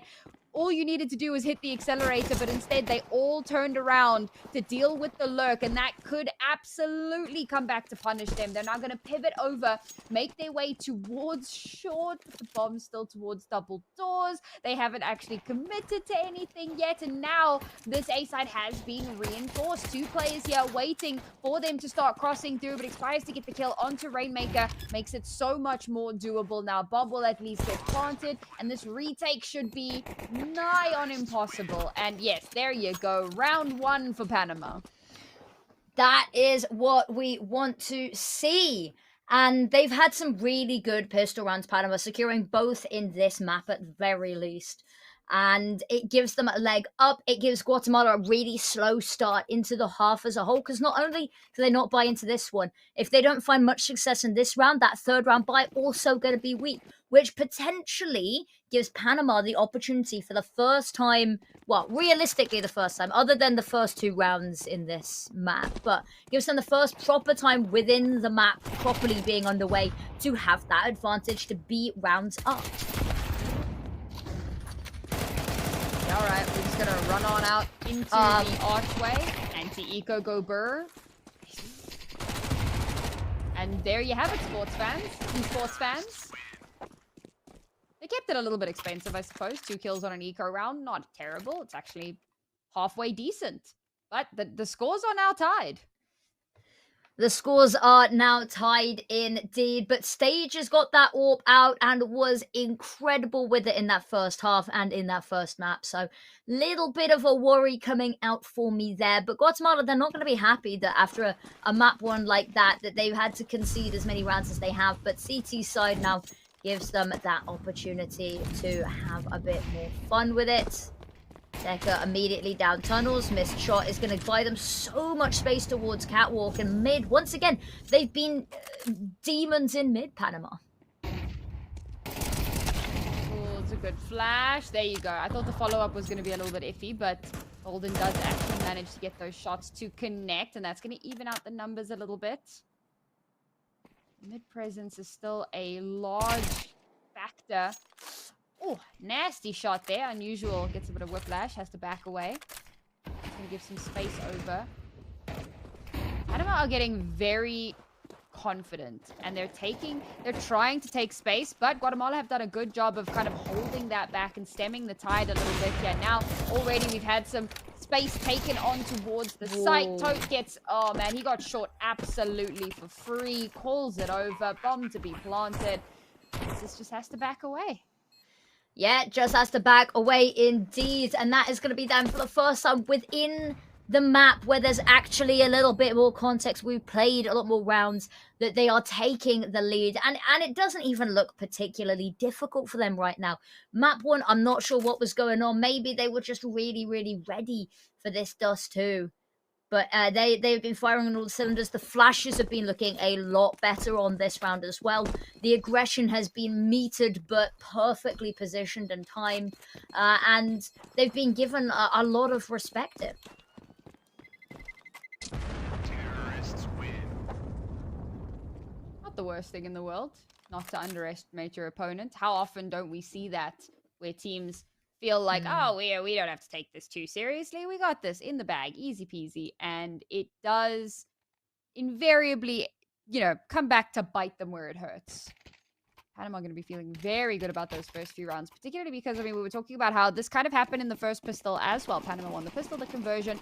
Then we got to the force, and Guatemala kind of ran away with it. This time around, Guatemala, unfortunately, could not replicate those results. So Panama now, given themselves the lead, they have a massive advantage into this next round. And Guatemala are kind of scrambling a little bit here because, okay, Panama win a round here. That puts them on to 9. But then Guatemala can buy into the next round. So I don't think that Panama are quite out of the woods just yet. But if Panama get themselves to 9, I think that's where I start to really believe. Is if they can, sorry, not 9 to 10. If they can get to 10, that's where I really start to believe in the potential for the comeback and for that map 3. It's some lovely headshots there, but realistically, I say shooting fish in a barrel, shooting the team in tunnels, but that's a lovely way to keep a handle on it. And that's one of the good signs that we've seen, as we saw a lot on map 1, where even when Guatemala won on the best buys, which didn't happen very often, we only saw it a little bit on that second half at the very start with them having to eco. Even when they were on those eco rounds, they were finding really good results and opening picks. Hasn't been the same on this one, which means that when it is an eco round, we're less worried that it actually could go either way. And once again, Golden looking to be this entry player, looking to be the one to take that first fight, throwing out that utility over towards B, keep Unusual uncomfortable, but Guatemala's just let them have mid completely for free. There's, door gets smoked. Nobody's even near Catwalk. Nobody's particularly even watching for it.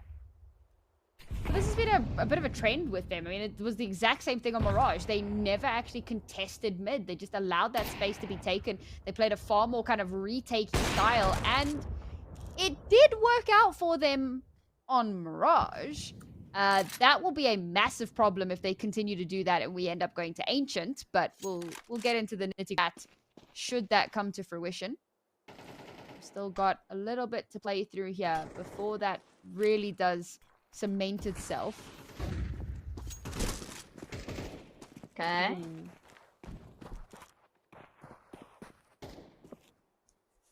This is an interesting one. Are they going to be waiting for Anti? Ooh, does take him a second, but that was questionable. That was one of those like cosmetic checks. Does get traded, however, and the AWPs really do start to come alive as well. Their advantage now, Guatemala. Yet one more to go through because again, we're just kind of dry swinging, but they're out of util at this point, which of course does play a very strong factor into that, unfortunately. Site is free and clear, so now it... Oh my god, bro. I can't believe that he actually gets that. Like, the fact that Stage gets that kill before getting traded out literally saves Guatemala so much effort for the rest of the round. It doesn't necessarily mean that it's not necessarily what confirmed the round for them, but it certainly made their lives a whole heck of a lot easier. Yeah, certainly. The fact they don't clear for Decker there, I guess it doesn't mean too much, but the fact that they're not even wary that somebody might be there worries me a bit. But alas, a win is a win. Straight down mid they head, and I think this time nade stack goes in, but Panama, they've been burnt by the nade stacks one too many times. They're going to be a little bit more careful here. But Anti does really want to go and have a look, but there is Expires on the other side waiting just for him in case he decides to get a bit too over-aggressive. Catch him with his hand in the cookie jar. Mid, once again, we talked about it, isn't even really going to be looked at. Allows them to feed into Catwalk. Metis is going to have the smoke blown open by an HE. Is going to get to see there's a whole lot of people in mid and can warn his teammates that Catwalk might potentially be vulnerable. That's the thing, like as long as they keep kind of talking and keep kind of saying like, hey guys, remember, we don't have anything in mid, so just like be aware of that. For like 90% of teams, that's not gonna work, but they are somehow making that with them. I suppose it's because it's a hold, but it's an incredibly like hands-off hold, right? Like you've got the AWP watching for that short push. Now it might be a little bit late to actually action on anything, but it will give you the information. However, the lack of presence in towards mid now may finally have come to bite them. Short here, gotten behind them. I was not sure he was going to survive, but between Edgar and Golden, they clean up those two players. Anti's the last one alive. There is no universe in which he 1v4 retakes on B on Dust 2, so he's just going to back away, and Panama back into winning ways. Oh, and Totes even looking for this. Oh, caught with a flashbang, out, taken, down. And you said 10's where you start to worry. 10 we have hit. Ancient looks like it is getting more and more certain by the round.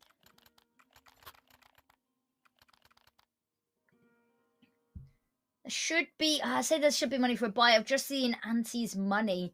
And Rainmakers too, means that it's going to be a very haphazard buy if they even want to go for this. And they've gone for a couple of Deagles, a couple of upgraded pistols, and Unusual has an MP9, which is going to put him in financial struggles next round.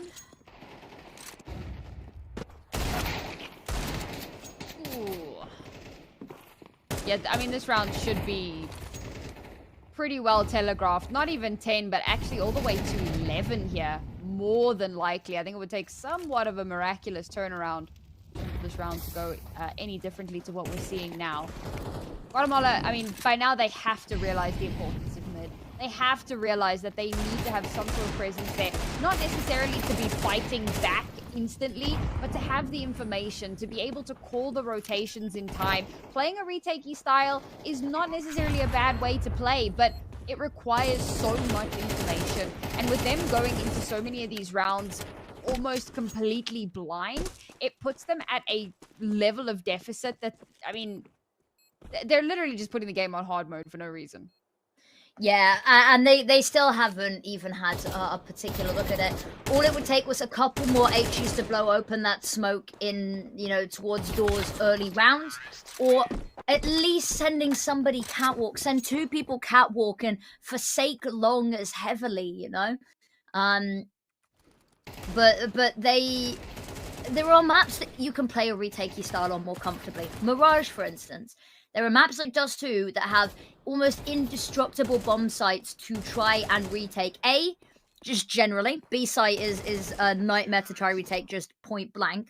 But A site requires so much information and coordination. And if you give them the time to set up, you know, if you give them even 20 seconds to re-establish positions, it's so much more difficult. And there we go. We're finally having a look into mid. It's a missed shot, but the HE going over really going to soften them up. Maybe not as much as I expected, but I like that there has at least been a change. Change is good. But it's not enough just to threaten.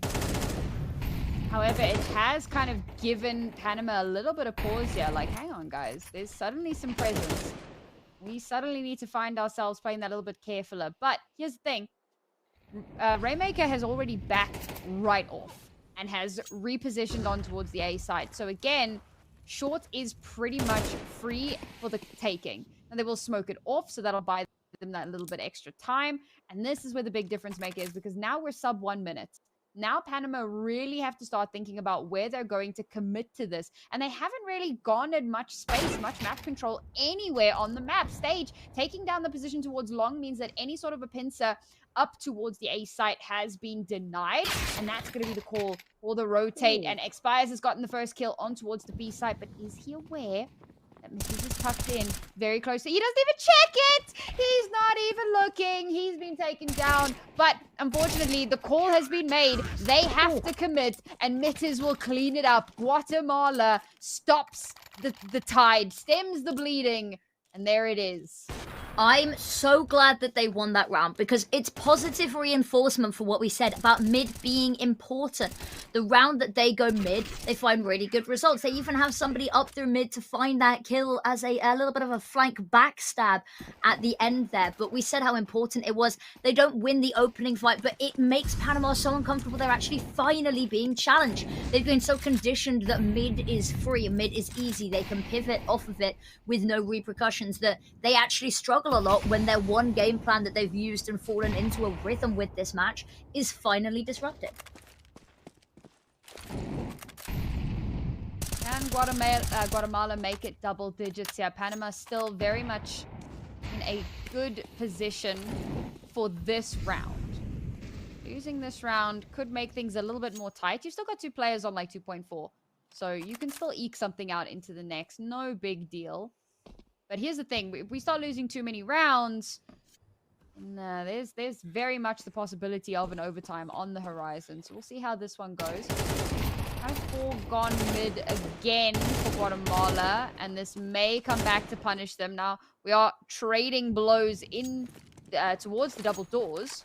Let's see who's going to find the advantage stage. You're making so much noise, but he survives. Rainmaker is there, holding the line, holding his back clear. Golden takes some damage. Rainmaker from literal Narnia, wild blind, gets the kill onto Dembao. And Panama kind of start hemorrhaging players a little bit here. Now, there is Tote in towards mid, trying to stop the rotations from coming through, but isn't going to be able to do that. Now, Edgar's last one left alive, pushes through the window, gets shut down, double digits Guatemala. There's still a chance for them to close it out in regulation, and they've pieced 2 together. We saw what momentum could do for them. And I think if it goes a third map, they're really going to be kicking themselves that they let it go that long. Panama, they're going to have to just eco on this one. They've not got the money to really get anything. Maybe you see Edgar buy something, an Mac 10, but then you might be able to forsake the AWP next round. It's all a little bit of a mind game. Tactical timeout being called, which is nice. We've not really seen too many of them. And they've got 2 remaining. You might as well use them. You don't even really have enough rounds to use 1 per round left. So you might as well throw a couple out there, have a little bit of a conversation. Maybe not for this round, but for what comes afterwards. And try and secure this, because you just need 1 more to get yourself overtime. 1 more to give yourself that safety buffer. But Guatemala look like they are coming back into this. And this also gives them a second to have a little bit of a conversation. Whether they want to have a look at mid again, keep disrupting this. They know that they're likely going to be up against a weaker buy here. So how do you counteract that? And it looks like they're getting ready for a long push. And they've read it very well. Nade's a little bit early to do any damage, but you like the initiative. Oh, no. Okay. Anti's there to follow it up. The uncharacteristic missed shot. What are you doing? Okay, this time it's Stage's turn. Can't save his life, but it can at least trade it out. That got a little bit hairier than it had any right to, but it was just pistol. So losing one player there, not the end of the world by any measure. I am glad that Panama didn't opt to go for like a weird spend in that round, because they could have. They had like a little bit of money here and there where they could have gone for something crazy, like maybe a hero AK or some like, you know, slightly better pistols or whatever. But instead they opted to go for, I mean, they had some slightly better pistols, but they went for a relatively low expense so that in this round they can come out guns blazing. And it's really important that they come out on top of this one, because if they don't, it's map and series points and their money is broken. Yep. This is very much a do or die round. This is for overtime at least. This is for the match. And Anti all by their lonesome this time. But immediately, very quick call to have the rotates come over. A staple of the Guatemalan CT side.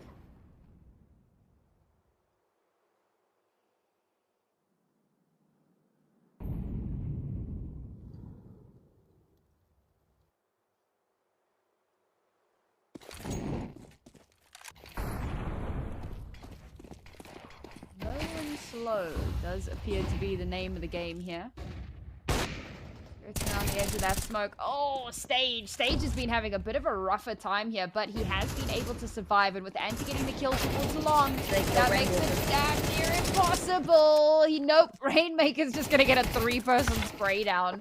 Because why the hell not? And there you have it, folks. They lose 2 players, but they go up to map and series point. Panama's money in the drink. They're going to have to force him to scout. I don't know, something. Yeah, the fact that they don't clear Rainmaker there, we've said this a couple of times where Panama have been a little bit sloppy with clearing angles. It gives Rainmaker the perfect opportunity to pop on out. When it's too late for them to back away, when there's no cover available, it's perfectly timed. And as you said, there's no utility here as well. They're going to have to swing dry. And we saw how badly that played out on the first map. And now Stage with the full version, the premium sniper rifle. Unless you count the, the Scar, which I would count as premium, but I feel like Sam will disagree with me. The most premium that I'm allowed to sing praise of AWP in the server. And again, mid, they've just left it alone.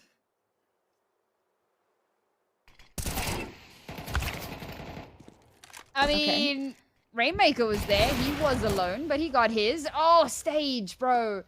This has been a very rough couple of rounds for him. He is buying time, and he is kind of utilizing the threat of the AWP quite nicely. It has kind of deterred any sort of a push towards the site. Now we've also got a lurk from Anti all the way out in towards mid.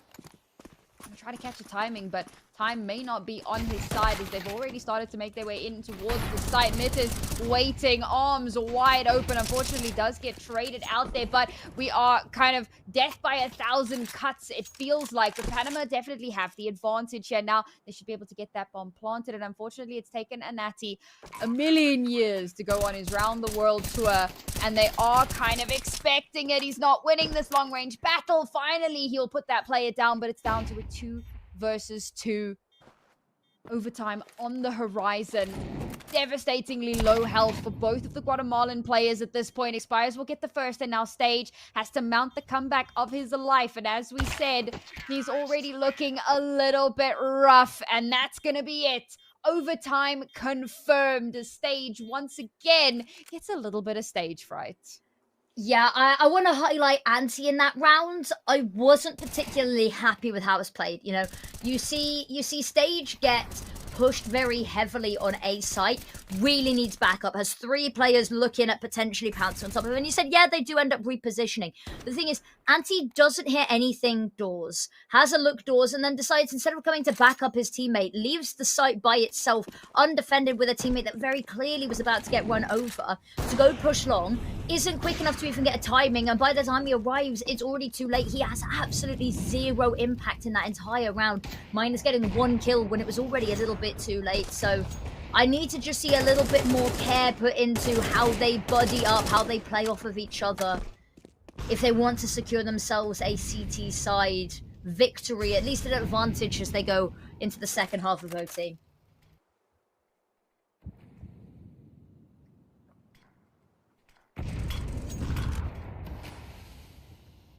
Mid presence again. I mean, there's a little bit of mid presence here. They've kind of honed in and have created a little bit of a pressure chamber and kind of denied a lot of movement, and off of that they've managed to get quite a lot of good openers. Stage has woken up, and maybe it's just when we're like spectating him that he gets stage fright. When the camera's not on him, when the lights aren't on him, then suddenly he performs to wonderful efficacy, and that's going to leave Expires all alone. Bomb to be planted, but in a 1 versus 4. It's a tough ask. Ooh. And there you go. Okay, this time around, even with the lights on him, he does come to pass. Yeah, lovely shot to be had there. That's a confidence builder. And again, probably kicking themselves. They couldn't have done that one round earlier, especially against the buy they were up against. But every round that you can get on the CT side, they had a pretty good T side. So I'm not too worried that there's going to be one side that's particularly weaker than the other for them, that they need to prep for in these overtimes that may potentially go back and forth. But it's a good start. Panama on the back foot once again. A dreadful situation to be in after you fought so hard to not only get but maintain this lead. I think that is a little bit heartbreaking for them, but hopefully not too disheartening, because it's certainly not over just yet. There is absolutely a world in which they can fight their way back into this one. It's just one round down. Got a whole overtime to play through. And again, this time around, Guatemala have completely backed off from the mid position. Looking to try and find some early information. It really is just Mitters here. Looking for something to kind of show itself. Ooh. Stage with a very deep hold there. Edgar completely caught unawares. This is very noisy. Oh, we're just stomping our way through the doors. Anti's going to get the first. He's backed up by a teammate, so even if he loses... No! Rainmaker's turned away to use some util. That could cost them dearly. And so it does. Unusual also does get taken out. Where's the bomb? Oh, it doesn't matter where the bomb is when they're winning all of their 1v1s like this. There's 40 the bomb. seconds. It's They left it in spawn again. Not the first time that we have seen this happen to the poor Panama team, but in all fairness, it might not even be necessary. Although 30 seconds, they just have to find this kill. Stage looking the wrong way, but that round it looked like it was Guatemala's every step of the way until everybody looks away at the wrong second. Every 1v1 gets isolated and then lost. And Panama it's 3 individual swings. There's no trading. Nobody's nearby. And with Guatemala losing every single sort of battle, the map folds and crumbles very quickly. It's actually heartbreaking how many rounds live and die by timing. Yeah. But that is the CS way, unfortunately. Or fortunately, depending on how much of a Chaos Gremlin you are. I find it entertaining as hell, although it does get the heart rate going, I'll give you that. But we've evened out the scoreline now. As mentioned, Panama not down and out just yet, but certainly realizing that everything is on the line here. Not elimination per se, but you want to be able to walk away with a win in your group. You want to be able to avoid taking on the US if at all possible once that playoff stage begins. Speaking of stage, another miss from him. Tote able to slip away for a moment and somehow surviving, somehow getting a second onto Rainmaker. What has just happened? That's diabolical. Absolutely diabolical that Tote lives there. And look, still going. Dembow and then aim into the hat. Anti, oh, it's a lovely transfer, but there's just too much more to ask of him here. The fact that Tote lives as long as he does there is huge, because they find that kill that stops anybody pushing, that gives them a foot to even stop the bomb going down. But Tote has just been a weasel, has just been slippery this entire game, and has been so difficult for them to track down and kill, and has been getting multi-kill after multi-kill. 23 and 18. Oof. A weasel. Or ferret, 6 of one, half a dozen of the other. Oh, are ferrets the new capybara? I think so. They've grown in people's hearts, Yeah, I like a ferret. Well, we'll see now if Panama can ferret out the Guatemalans. Oh, I see what you did there. strong lean over towards the B site once again. We do have a little bit of a... Oh, we had a little bit of an advanced position there, but I think with a little bit of noise made, call is made to back away, turn this into more of a long-range battle. But it's going to be a 5-stack, full stack. No. I'm sorry. You know what? I know that they're all funneling through one teeny tiny little avenue, but 2 players being completely blind, arbitrarily spraying in the general direction of where the arch is and getting 2 kills, which then leads to the entire round falling apart, is honestly, that's illegal. Lock them up. Lock them up. And they are going to be locked up in a 3rd map very shortly. Yes, it's overtime. Yes, there's all the money in the world. But, you know, it's either double OT or Ancient. That is the 2 options that we have available to us right now. Ooh, lovely deep nade. And the follow-up as well. Not wanting to overextend. Doesn't actually back away too quickly, but has Expires there to help. Throws a smoke just to walk straight through it. Mitis is not expecting the double fake out there and goes down. Unusual's done a lot of damage onto Rainmaker, which assists in taking him down. And now suddenly, 2 versus 5, map 3 is already calling us. It's waiting in the wings, bro. It's looking very much like we are going to hit that Ancient run. And the big concern... Nah, we'll save that for the post-game. We got 2 players left alive here. I don't want to count them out just yet. Guatemala have looked good so far. But, oh, Golden, very much living up to the name. 16-13. Let's remember that our first map was a 13-6. Now, both of those scores do indeed have 3s and 6s in them, but this is a very, very different scoreline to what we saw previously. The redemption arc from Panama has been phenomenal, but a lot of it is off the back of some very weird play from Guatemala, and it felt like, I mean, kudos to Panama for finding those problems and exploiting the hell out of them. That is the mark of an incredibly strong team, when you can see where your opponent is making mistakes and you can keep pushing that button like that lizard gif over and over and over again. Well done to Panama. But for Guatemala, it does leave a lot of question marks for what that 3rd map's going to look like. Yeah, especially the fact that they had series point on their hands against an eco round and they still fumbled it. And this looks like a completely different team. We said first map is always one that it's a warm-up map, and very much warm up they did. They were just feeling a lot hotter mechanically. It was very disjointed from Guatemala. Ancient, though, being that final map, we've seen a little bit of prowess from both teams, able to piece together something a little bit more strategic than we saw in their opponent's map pick. Sorry, than their own map pick. They've traded their own maps, and now we go to Ancient, which we were questioning as the 3rd map in a team of 2 mixers, in a battle of 2 mixers. So I think it's going to really be a decider of which of these teams is worthy to top their group, which of them can dig a little deeper, perform a little bit better as a competitive team. And Ancient, I think, is the best battlefield possible.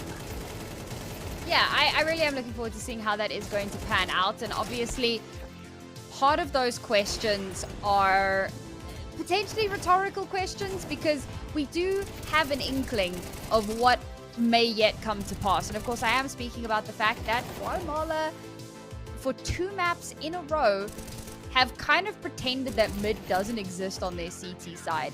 And on Ancient, that is unacceptable. You are severely hamstringing yourself. I mean, mid is important on a variety of maps, but on Ancient in particular, mid control, getting that early on.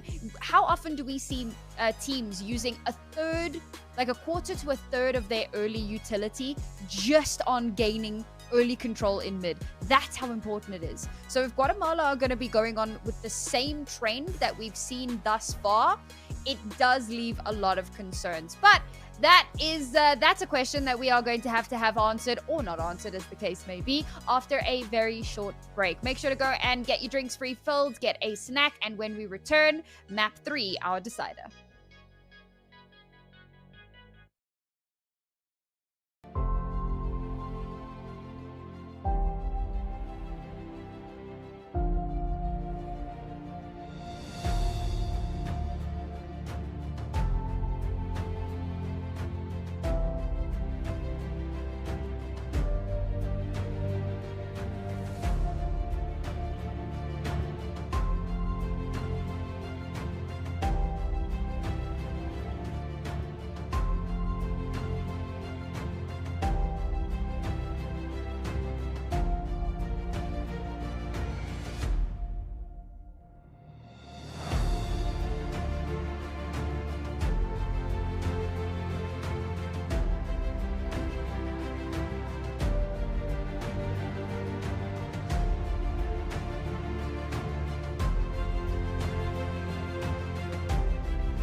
I'm sure many of you are just as surprised as we are that after a map 1 that strong that we are actually going to get to see that map 3 that we were so excited for when the veto was first shown to us. Ancient is going to be our third deciding map to figure out who will take the top seed, who will narrowly dodge the US in the next stage of the competition in that first round, and who will take home the glory for this group. You know what? After that first map, I was like, yep, Guatemala's got this in the bag. It was such a one-sided affair. And we got onto our second map and nope. Well, surprises certainly abound. I'm very much looking forward to seeing how this is going to go, though, because while Panama did walk away with the win, it had to go into overtime to make that happen. So it was by no means a one-sided affair. It was by no means kind of a return fire from what we'd seen on Mirage. And we've already kind of pointed out some of the chinks in the armor for Guatemala, but we know that when it comes to Panama, one of their biggest issues is that kind of util usage and the follow-up thereof. You know, smokes and mollies and so on have actually been fairly decent, but it's the flashes, it's swinging with them, it's playing off of that has turned out to be more of an issue than what we'd like to see. So for both sides, we've got some clear, maybe not win conditions, but certainly things that need to change in order for those win conditions to become apparent. Yeah, next steps to just polish this off for them to be able to secure this final deciding map. I think you're right, the flashbangs have been the really big difference in utility. The HEs on map 1 were really, really good for the side of Guatemala. It was a little bit more even on the usage on that second map of Dust 2, but it was the flashbangs that were just so successful for Guatemala that Panama, they were struggling to dodge them a little bit. They were struggling to find the same level of effect from them. And it wasn't the win condition that overall ended up winning them, well, because they didn't win the map, but it wasn't the overall win condition for the map. It was a heavy hitter that allowed the map to go as close as it did, so close to that second overtime. Yeah, absolutely. And again, you know, we've kind of been talking about very similar things here. And I think that one of the things I really do just want to bring up again has been the individual mechanical skill that we've been seeing. Because how many times haven't we seen it happen where a mistake has happened, we've lost a player, how on earth do we stabilize? And the pure heroics from someone on the team to go and get like a multi-kill, to survive when they had absolutely no right to do so.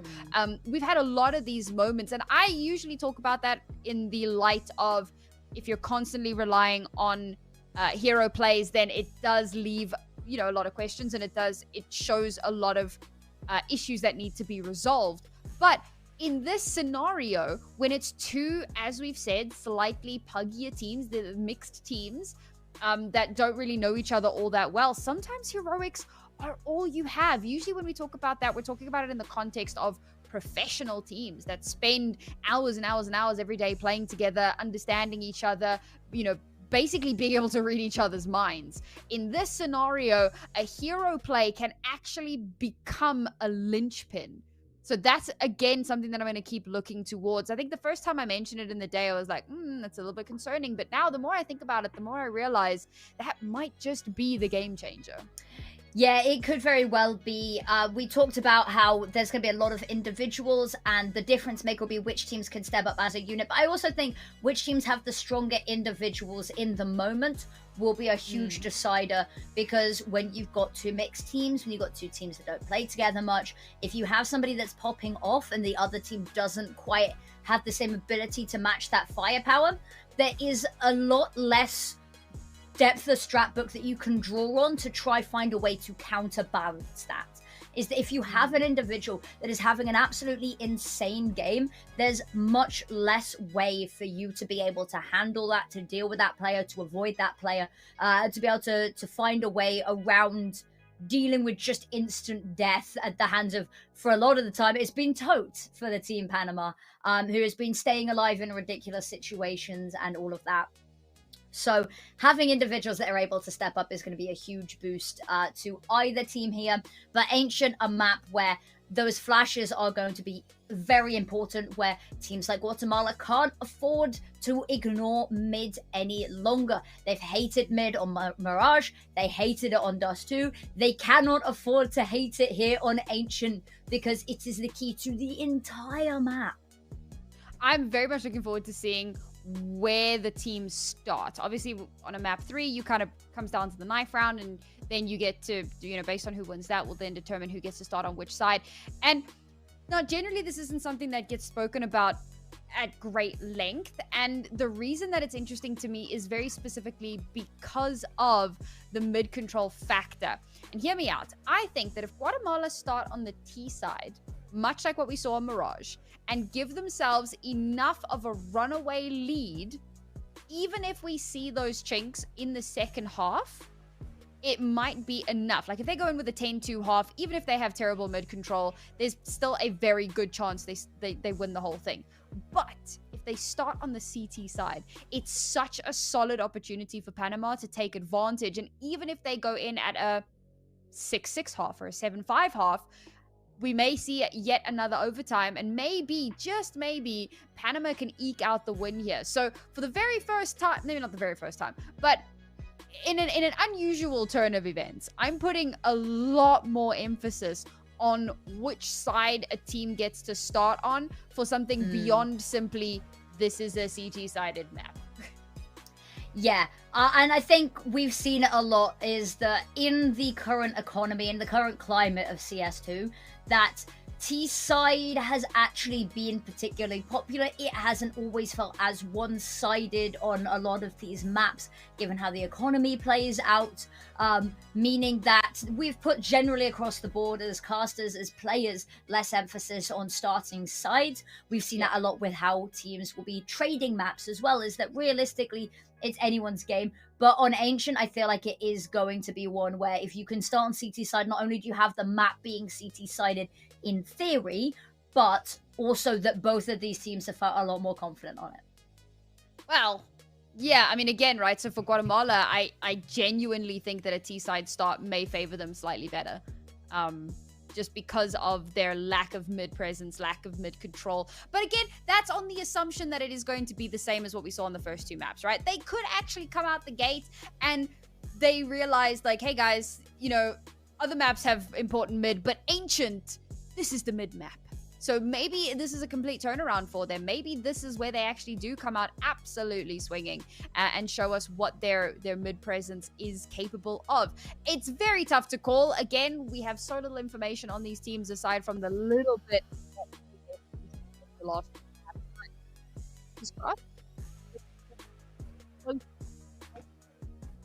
Yeah, and it's a new map that we get to cast in a series as well. We've had only Dust 2, Mirage, and Nuke up until now. So finally a little bit of something refreshing, especially for you wonderful people who might have watched yesterday, who have been following along diligently. We've finally got something a little bit different to show.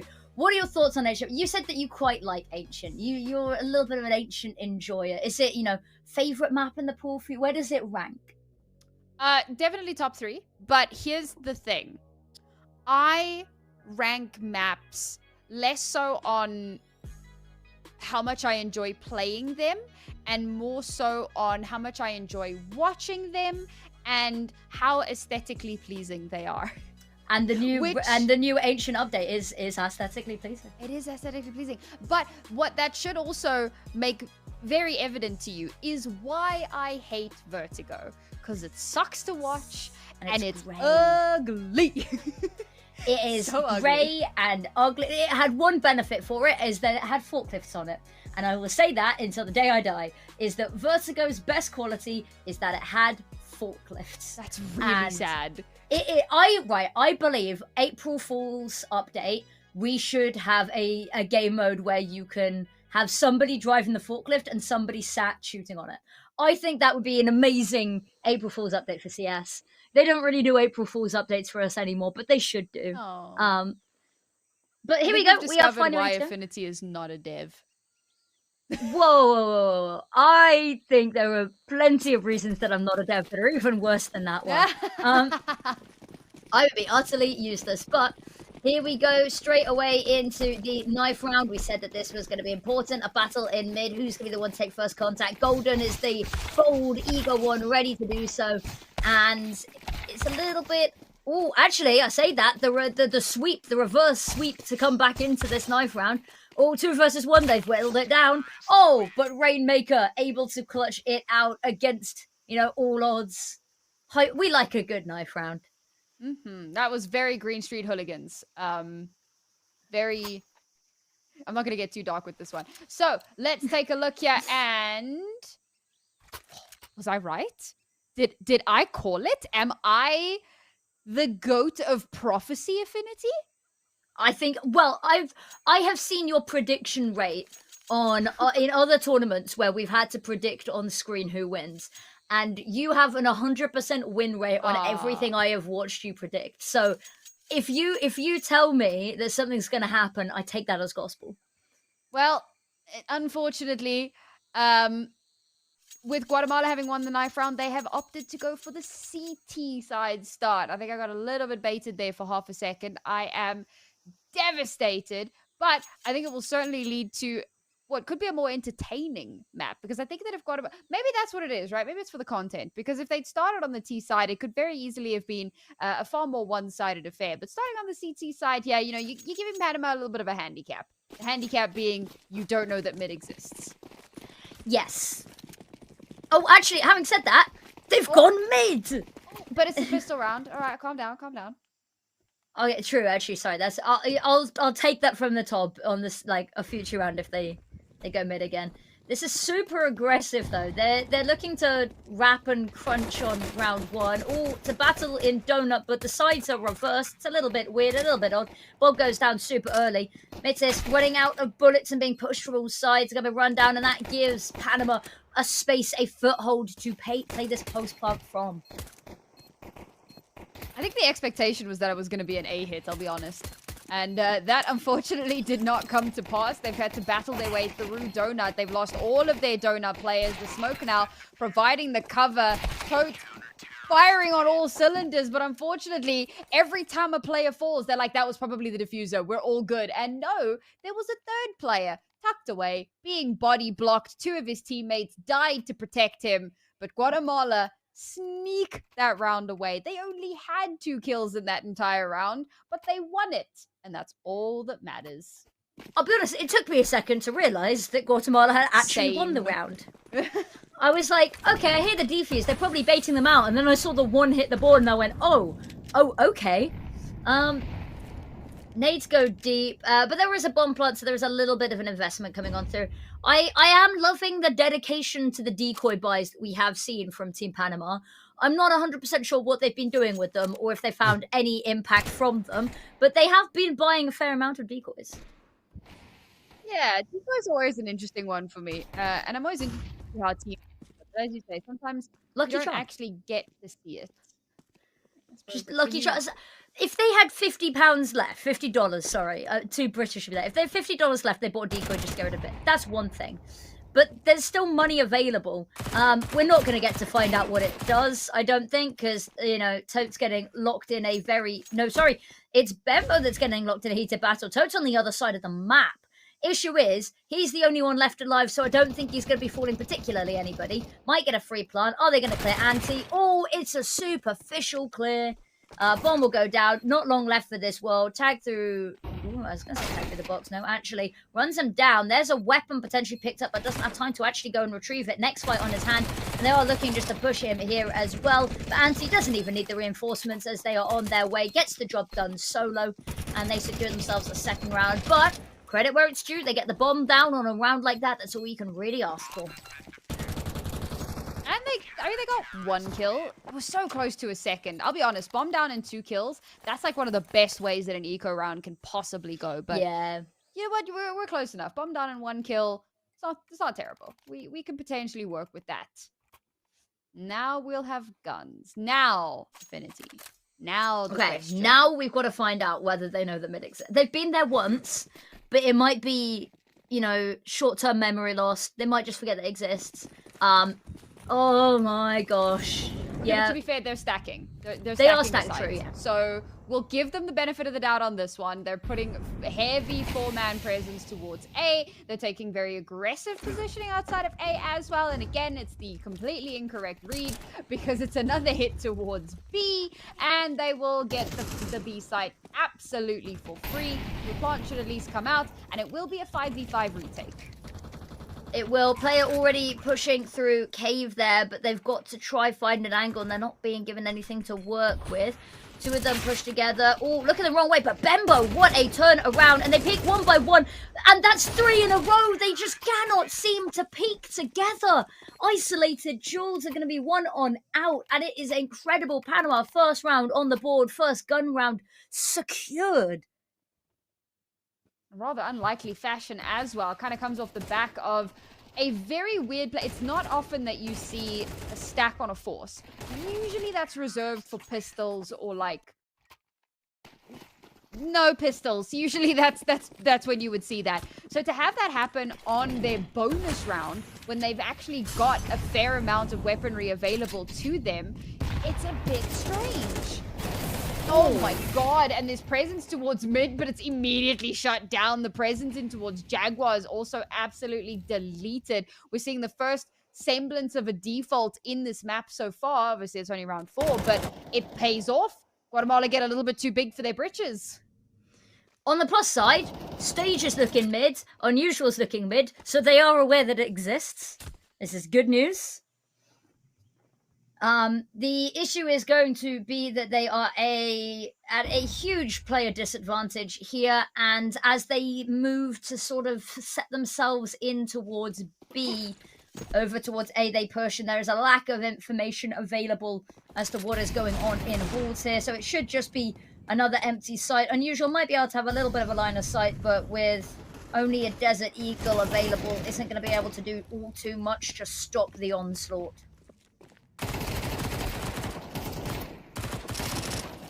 I mean, okay. This has somehow become... Oh my god, Unusual's done it again! Golden has like 2 HP. Sorry, my apologies. 4 HP. How have they done that, dude? It was literally just an MP9 spray down that nobody trades, pulls out a pistol to get yet another kill. Now they're just going to sit on the bomb. There's boxes in the way. They have enough players to body block if necessary. That they do. Golden will live and keep the gun, but Guatemala will go up to 3. Nothing in this map has been okay. Nothing that has happened could ever have been predicted. I'm very confused. Guatemala managed to get a round that they had no business winning. Although we've said that quite a few times this series, so I'm not surprised. Really Panama, I'd say probably feeling robbed, but it was in daylight and they had everything they needed to defend themselves, so I don't feel sympathy that they were robbed on that one. Rainmaker wants to make a play. Molotov goes in. He's already ahead of it. Ooh, swings the corner. It's a little bit messy. Tope's going to find that opening pick. Now Stage has a little bit of backup. Molotov is going to claim the life of Mittis. Canonically, when that happens, it's somebody getting hit over the head with a bottle. That's where it's at now. You know... I don't know if it is. I think it might be the flames killing them, but the icon is just... But we've seen where people die in the flames and it's a flame. Oh, true. That makes that the 3rd time that we've had Yes. a bottle kill in 2 days. I don't think I've had 3 bottle kills in my entire career. I think all 3 of the bottle kills of my career have been this weekend. Been in the past 24 hours, yeah. A little bit ridiculous, but okay, fair enough. Good turnaround, I suppose. Panama. Yeah. Themselves alive. After redeeming themselves after that awful round, it's broken the money of Guatemala. Thank heavens for small mercies. Panama should be able to bring themselves up to a 3rd now and even out that scoreline a little bit. And the round where I expect them to stack, they're not stacked. They're kind of angling, they've got presence, but it's by no means a stack. Mittis will get 1. Unusual could maybe get one. He's been spotted out, but no, the shots will not connect. Tote continuing to be a problem, and that's an evened out scoreline. It is indeed.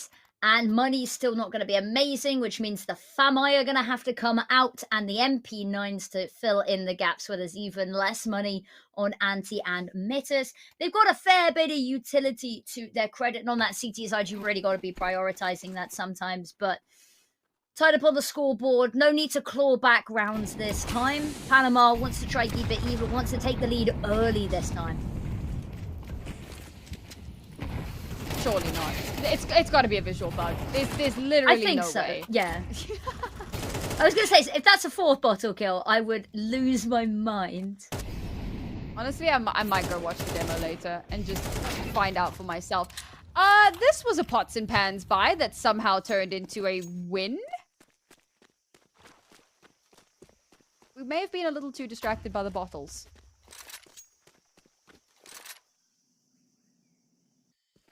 Golden's performed some miracles this weekend, but I don't think... Nope. This will not be one of those times, unfortunately. Well, there you go. Guatemala up to 4. Round and around we go. Where we stop, I certainly don't know. Well, I don't think either of these teams do. Guatemala they seem to be struggling in the full gun rounds, but running away with themselves in the eco-messy buy, half buy, weird buy, whatever you want to call them, mishmash, but we'll give them as many names as we want. Still a FAMAS for unusual, but really can't write home about that one. Nothing too out of the ordinary. Mids is having a little bit of a look is Midas. Rainmaker's gone for an aggressive push to find one, but I like the immediate peel away, not going to overextend. There's nobody else to die to there, but I at least like that they're being a little bit more wary of overstepping.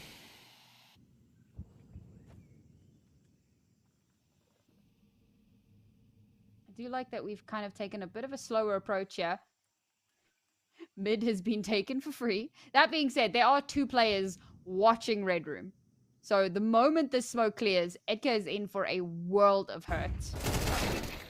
There, the smoke does dissipate, and Stage will come out on top of that fight. So, again, it's another scenario where, no, they don't take aggressive mid-control, but they have some awareness, some spatial awareness that kind of helps keep them on their toes a little bit, yeah.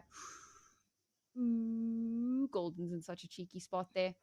You could potentially get so much done on that, waiting for the team to rotate in. This could actually be the 5-headest play that we have seen from Panama. But it all depends on Golden surviving and not giving away the position. Okay, he does give away the position, but he survives. He gets the kill. He brings it.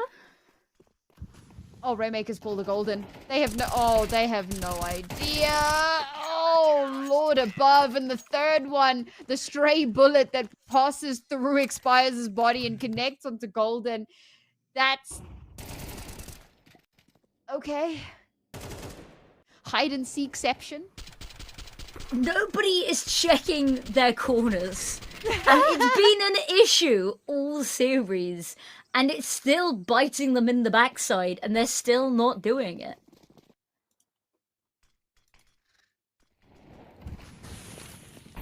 Okay, right. Nades go in. Early control established. Midas gonna hop themselves in towards Donuts to have a little bit of a sit. Flash to go over to allow... I don't know what the flash in was towards Speedway, because he didn't peek off of it, and there's no teammates nearby to peek off of it. Maybe just a warning flash, but there's a lot of space being taken over towards Halls. Unusual's put a smoke out, which is going to stop them finding any funny angles, funny timings to try and get themselves a free sight and rotate over. So they are just going to huddle over towards B here. I'm also starting to realize that Guatemala don't need to hold mid because Panama don't take mid. So it's kind of... oh, as I say that. All right, color me incorrect. We'll now start moving through mid towards Donut. Please, nope. Still not checking. Mrs. Oh, dear Lord. Oh, my God, bro. Do you know that that's what my brother used to do to me? We'd be chasing each other around a table, and he'd do that thing where, like, I go right, he goes left, and we just kind of duck, dodge, and weave, but somehow Mitters comes out on top of every single one of those 1v1s. Yeah, I'd love to see a 1v1 stat, just because he has been going crazy with it. They've really established themselves a little bit of a lead here. We were worried. We wanted them maybe to pick into that T side. A little bit of the chaos gremlin in us wanted to see what they could do and given their results on the T side before. But actually, CT side has been fairly successful for them. It's going to be a hurried rush on over. You can see Midas immediately react to Molotov. It's going to go in late. It's going to split the team up in two. And that is left Unusual and Midas with kills on their hands. Tote desperately trying to find a pick in mid. Isn't really going to be able to find anything but a bullet to the head. Denbao's got one, but now it is slim pickings. One by one they drop, and 12 HP to his name. Even finding anything further would be a miracle that he shall not conceive of. Well, Guatemala have certainly claimed dominance so far in this first half. I think that there's still a road back in for Panama, but unfortunately, I think about the Mitters fight in Donut, and yes, they were giving him ones, but he was also giving them ones, and he was just winning them. Like, my kingdom for a double swing, you know? My kingdom for a double swing. It's kind of where I'm at this point. Like, what is this, Mitters? Like, he just runs out and gets a kill, and he does the exact same. Okay, he will eventually get traded out, but not before he's gotten his. Now, Tote still being alive does prove problematic for the Guatemala squad. Brings it to a 3 versus 3. Bomb is tapped, but not planted. Stage will just spam from behind. A double kill, make it a third. As Guatemala climb ever closer. Now on 8, 1 away from the 9-3 half. Naori, your law, it seems to be potentially coming to pass again.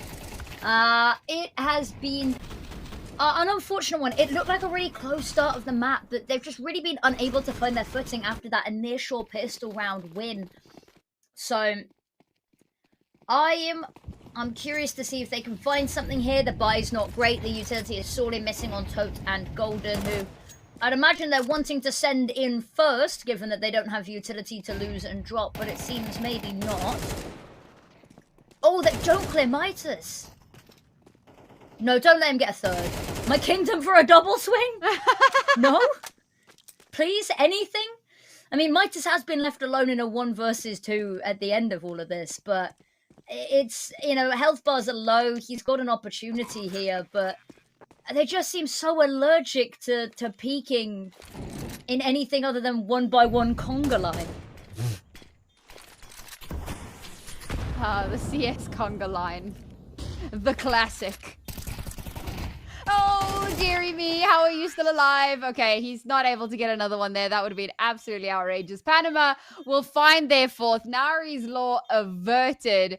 8-4, but Guatemala have given themselves a chunky lead into this second half. I'm very, very interested in seeing how this T side is going to go for them, because Panama have had a little bit more presence towards mid on some of these other maps, but is that going to be a factor? Is that going to make a difference for a Guatemalan team that are at a 4-round lead and 5 rounds away from securing their spot as the top seed in the group? Well, Panama could do no wrong on pistol rounds, so at the very least we could probably see a 6-8 here.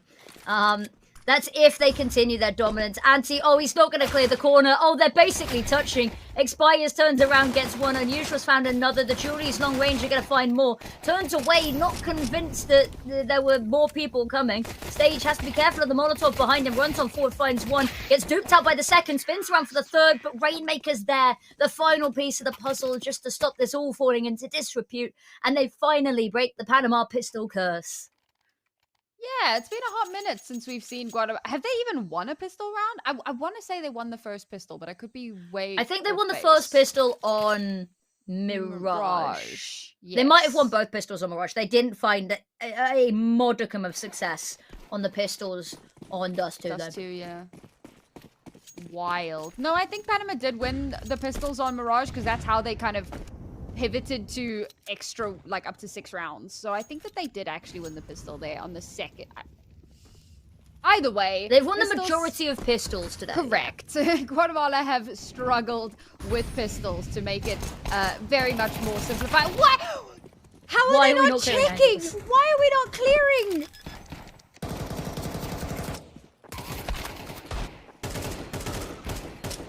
Is the clearing angles in the room with us? Rainmaker is desperately trying to find this kill. Midas, they've run so far to try and get this. They are just going to hunt this down short. Poor Golden is about to be pushed on all angles. There is nowhere safe for this man on this map. On the angles in the room. No, this guys. has certainly been one of the weirdest series that we have seen. Undoubtedly so. But Guatemala are now up to double digits. I mean, the chances of Panama finding a footing, some sort of a foothold back into this game are very much dwindling away from them. They have scant utility for this particular CT round. They have no smokes. That's quite rough. Okay, they threw out the 2 smokes that they had. But Unusual's just going to run straight through it. So Experts is ready and waiting. Wouldn't have cleared him here anyway. So he'll take full advantage of that one. Now we'll start moving our way through. Again, a dry swing is met with a bullet straight to the dome. They line up, but this time around, a crazy spray does not come into fruition. And finally, Panama can find the chinks in the armor and can absolutely take advantage. I have just had an update, so the bottle does mean that it is the flames. I think we did see somebody dying to being hit on the head by a bottle yesterday, by the Molotov bottle yesterday, but most of the ones that we are seeing are them going down to the fire and flames, which makes a little bit more sense. But given how crazy this series has been, I wouldn't be all too surprised. But yeah, that's just for note that the Molotov cocktail and the kill feed does mean that they have died to the fire. Golden, cheeky little peek there. Tote as well. And we talked about how mid was so important, and one of these teams is clearly much, much better at the mid game than the other. Mid control. Hey! Mid control. These are the things that we love to see. These are the days of our lives. At the very least, they're the days of Panama's lives. But it's still an uphill battle. It's still quite a few rounds that need to be strung together to get themselves back into some sort of a potential comeback scenario. And if we keep seeing weird swings where we don't check angles, it may just become a disaster class. A disaster class is, I'm gonna have to steal that word. That has been so good. The theme, I think, for today.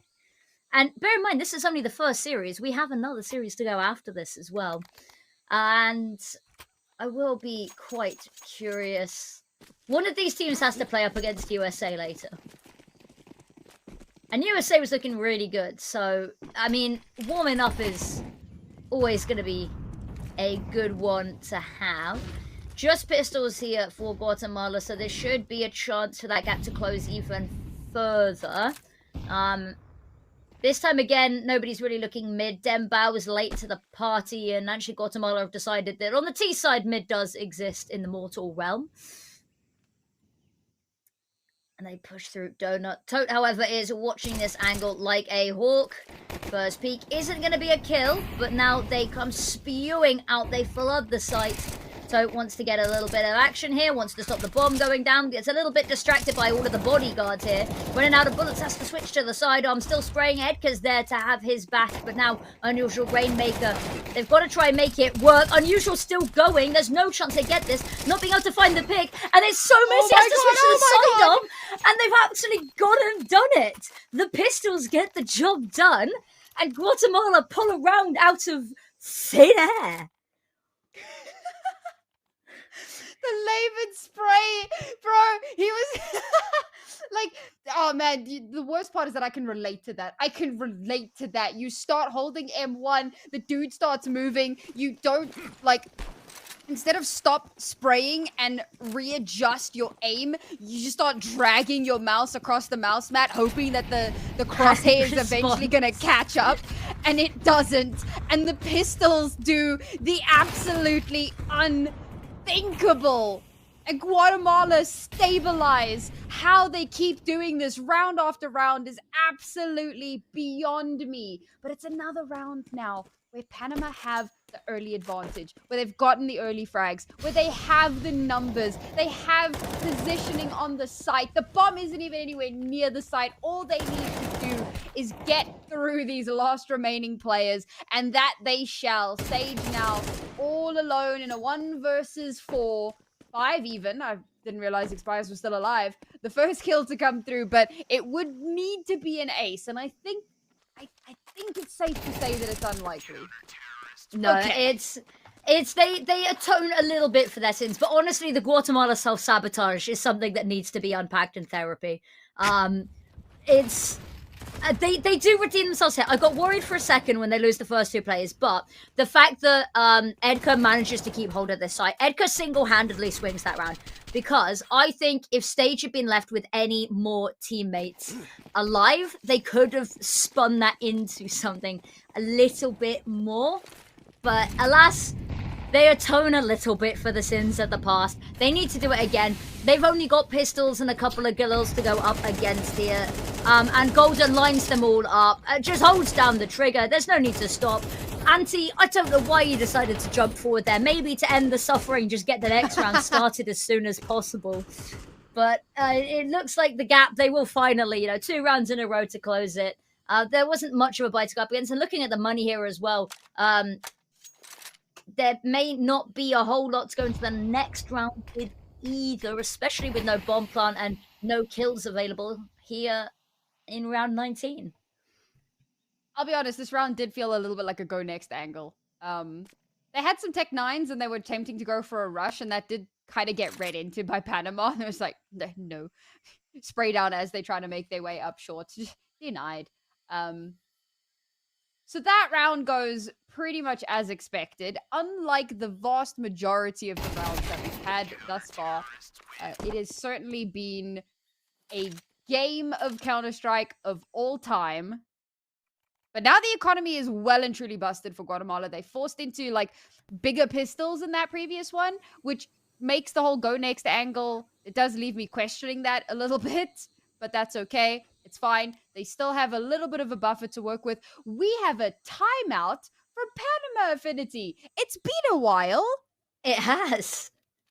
It has been a very long while, and I like the fact that they're calling one now off the back of a success to try and capitalize off the back of it, because they know that the money is going to be an awkward space for Guatemala. All they need is, 3 more rounds to tie it up. Guatemala, if they can keep them off of that dreaded series point, the better. They've got an opportunity here. They've got a lot of money in the back pocket for a couple of these players, so they've got the longevity potentially on their side too.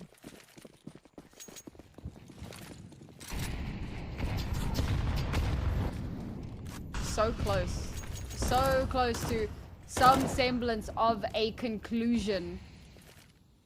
Guatemala have done well here in this round to bait out a lot of early utility. They know that Panama like to go for that mid control, so they've just allowed all of that to fly at them, just spammed into their faces. All good.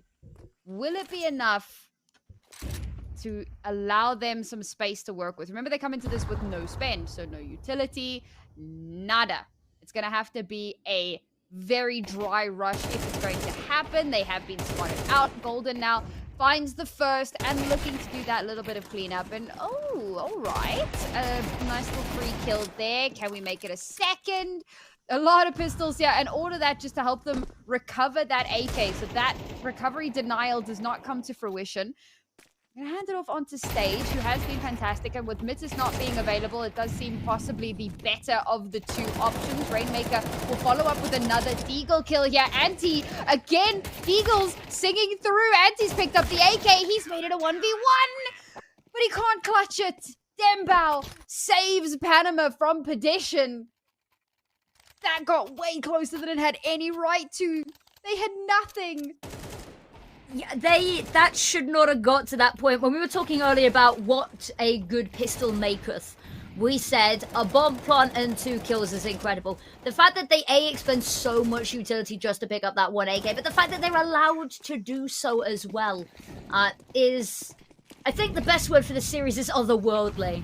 And the AWP is finally coming out. We haven't seen a whole lot of it in this map. Rainmaker though, what a first pick.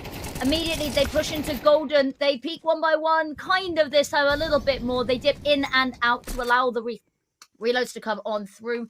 They've given themselves a player advantage. Mid not even really being watched here. The rest of the team having a little bit of a nosy. Expires with that AWP, pushing up forward to try have a bit of a leg in the control of the map here. Might actually be able to cut the team up in 2. Now this position is going to dice them up. Dembao required to step up, cannot, steps down into the grave. Midas with the pick that they needed. And now these remaining 2 players split up. Decker is being allowed to find 2 from with no punishment. Expires. Oh, they're not checking. Oh my lord. And the worst part of that is that Expires knows that they're there because he's heard them elephanting their way through the CT And the bomb's in mid? Counter-terrorists win. Welp! Small misplays. Small little things that unfortunately are very quickly taken advantage of and turned into round wins. But let's be real. The round before that Guatemala won was ridiculous. So for Panama, this last round was a little bit of a redemption arc for them. But they're still, despite all of this, at a round disadvantage. Now here's the thing.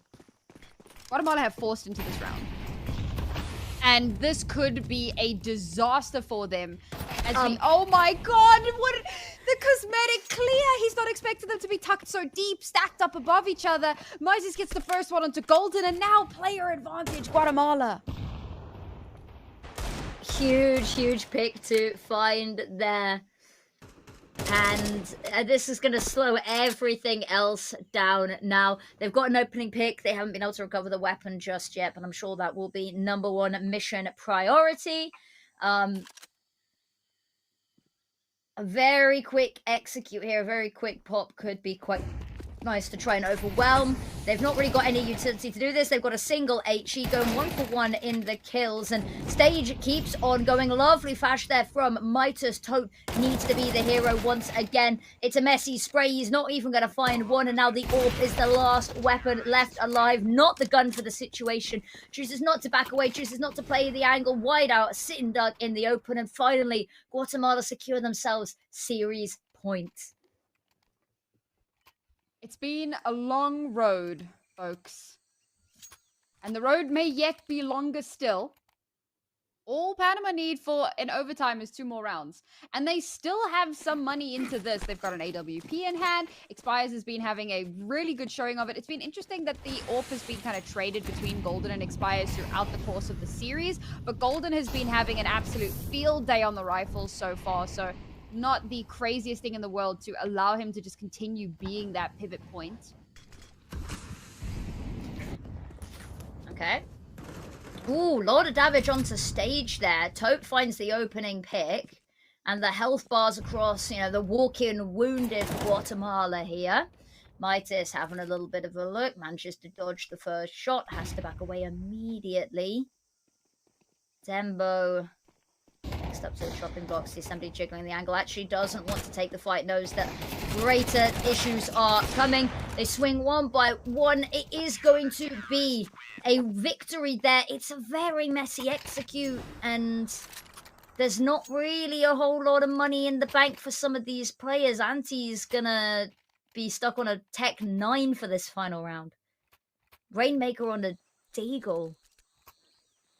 To be fair, if you cast your mind back, literally like 3 rounds. True. True.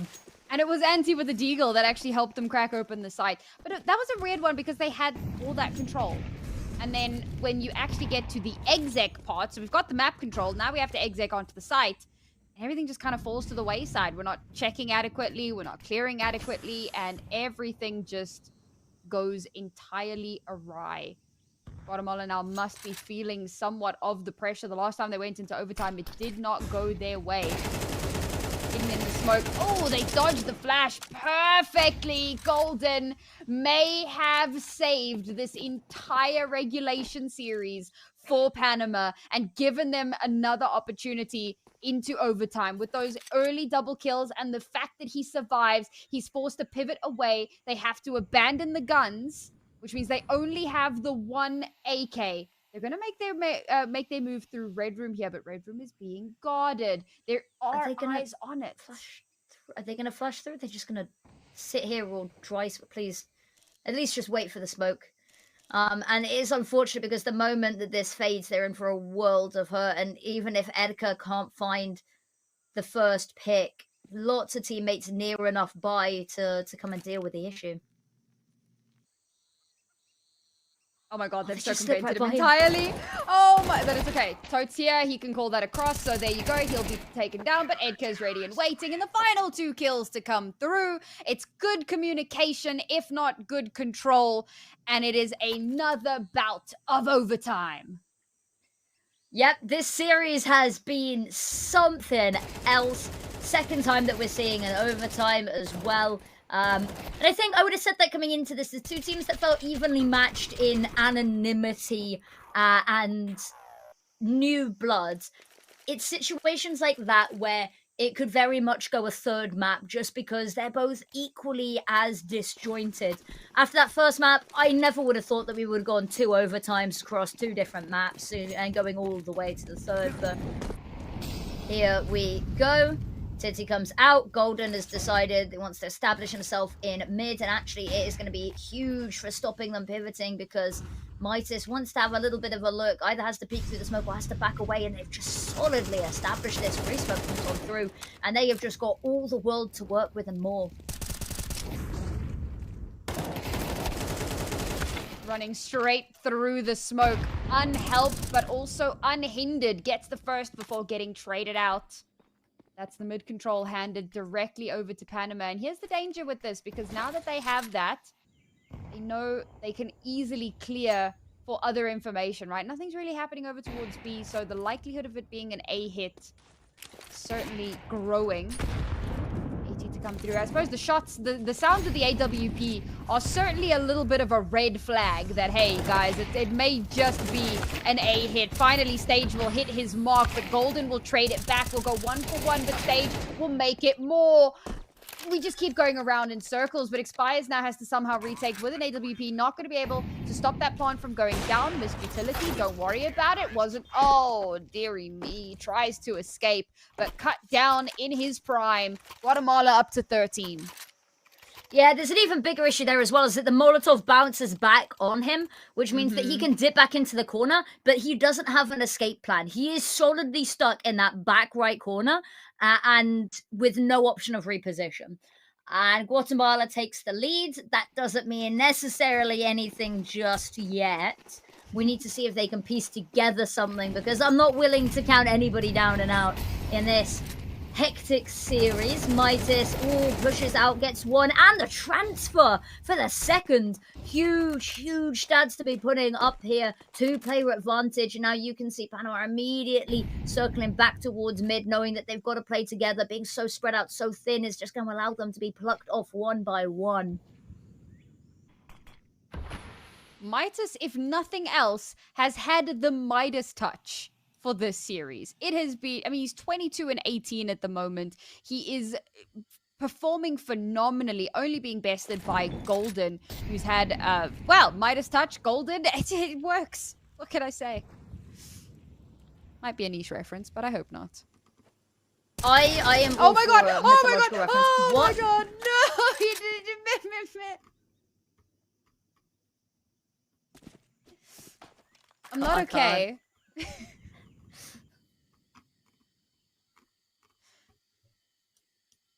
I am so curious to see what could possibly be done to try bring this back in, but, you know, where the bomb's heading, it looks like it's going the right way, but absolutely nobody's here to account for Anti. This should just be 1-2 bullets in the back of the head.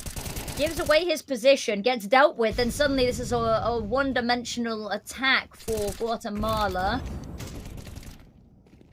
One goes down. Oh, they don't clear to the right of them. Midas with another pick. Just Edgar now.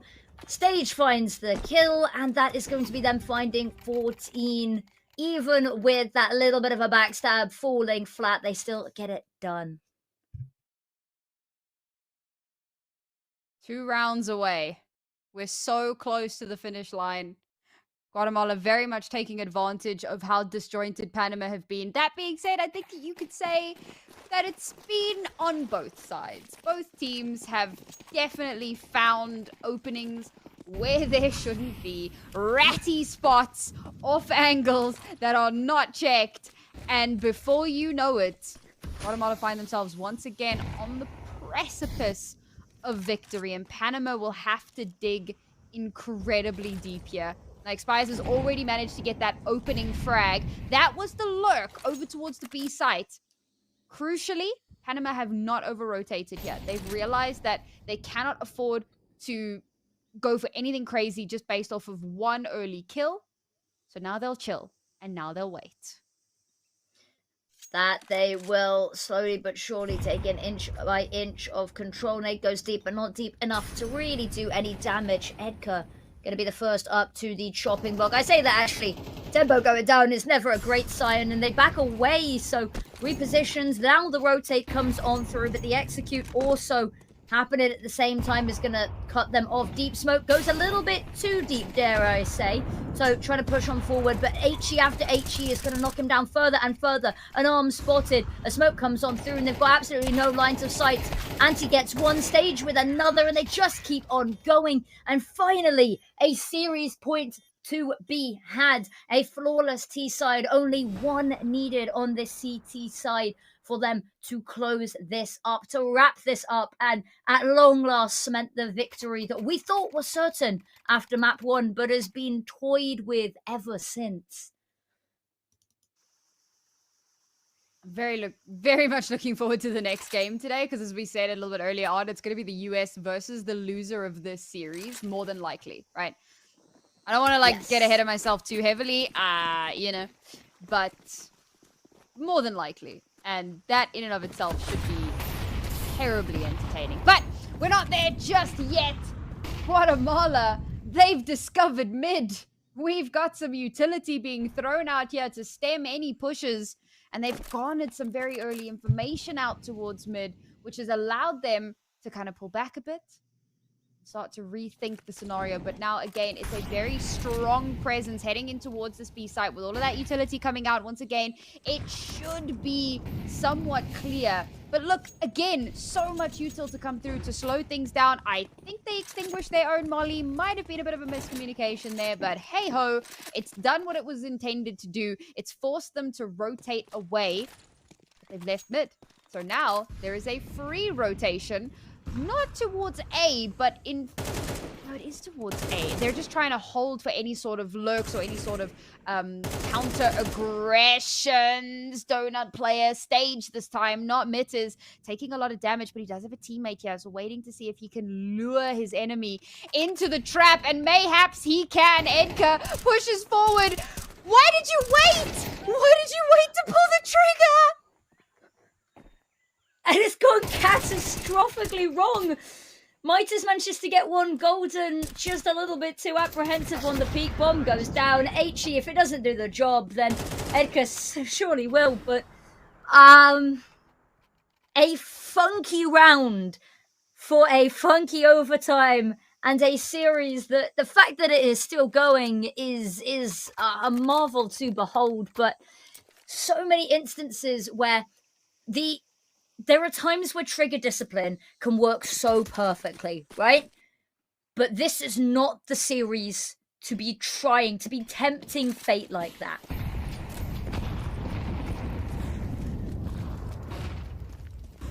Still on that point. Here we go. On that point. Still on map point. We're still so close to that finish line. It's a couple fewer misplays. We may yet cross that line. find ourselves in a winning position. Gone at the space in on towards the B site. The bomb still needs to make its way in. They threw a very deep smoke there. A very good idea. But Donut has been left completely unguarded, unsmoked, unprotected. Guatemala sprays through. There will be some return fire. But for the moment, they have control of the bomb. They have control of the map.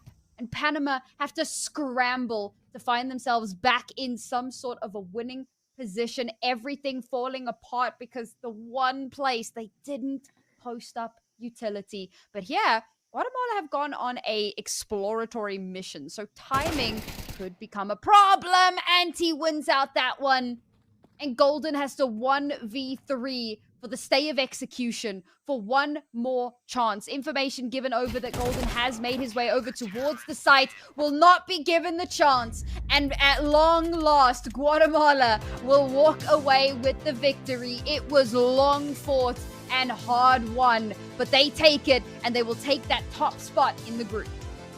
They will, and they will dodge having to play the United States, and that is a huge one. A wild and frantic series, to say the very, very least there. I think a lot for both of these teams to take away from it. At the very end there as well, I don't like the idea for the two of them to split up there. The bomb's in an awkward and uncomfortable situation, and, you know, you don't have the best weaponry, you have no utility, so, you know, the fact that you choose to split up and leave yourselves weaker in number, weaker in power, I'm not sure I particularly followed the train of thought, but the series is done. It's a bit frantic. I think both teams going into their future matches, because this is not for elimination. Both of these teams, I want to see heavier focus on clearing their angles. I want to see heavier focus on swinging together. And we said that coordination was going to be something that is going to be hit and miss in this tournament with teams that aren't as established as a roster of 5. But as they play a bit more together, hopefully we'll see that come to a little bit more fruition. It does leave a lot of question marks for what this next matchup is going to look like as well. And of course, as we mentioned, neither one of them down and out. Both of them are having this opportunity to still play through the playoffs, to play for that top spot. So there is certainly a world in which maybe the miracle happens. Just a quick update as well. Colombia versus Ecuador, which I mentioned was happening off stream. Colombia have actually walked away with the victory there. It was a 2-0 victory in their favor. So we now have the winner of that group as well. It looks like that will be Colombia, as mentioned. So Colombia will be playing against Guatemala. And of course, we'll have Panama versus the US, probably. I am waiting for confirmation on that, but that is my educated guesstimation. Yeah, that's how it's looking like it should be panning out, which should leave us with some very interesting matchups. Guatemala, I'm a little bit worried, especially with how that other series has gone, how the two of them are going to match up in the overall scheme of things. But that is for us to find out very shortly. But, whoa. What a I mean, if you told me that that was going 3 maps and that we would see even overtime after that Mirage, because they look so good. That's the thing, is we say that map 1's always a warm-up map, but Panama just seemed so absent on that first map. And maybe it was just a game to warm up mechanically, because we saw that really ramp up in that second map over on Dust 2, but not sure what it was. Something funky in the water. Absolutely. It was a little bit unhinged towards the end there, but we made it over the finish line, and we do have our victors. So yes, very much looking forward to seeing what that next matchup is going to look like, and if we're going to be treated to as entertaining a matchup as we had here, because it's not necessarily the cleanest CS we've ever seen, but by golly, are we having a good time watching it happen. And no matter how you look at it, we're seeing dreams come true as some of our teams take those steps closer and closer to their goals of, you know, being able to play on bigger and better stages in the future. It's all about the grassroots. It's all about, you know, that ultimate goal of where we want to be in the future. And it's always an absolute pleasure to be a part of that. Exactly, but we will be heading to a short break to get this next match up ready. So don't go anywhere. We'll be back for that second match and the first of the playoffs very shortly. See you very soon.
Welcome back everybody. The first series of the day is done and dusted. It was a weird, but it was a wonderful series. And now the loser of that matchup, Panama, has to face up against possibly one of the most dangerous opponents left in this competition, the United States.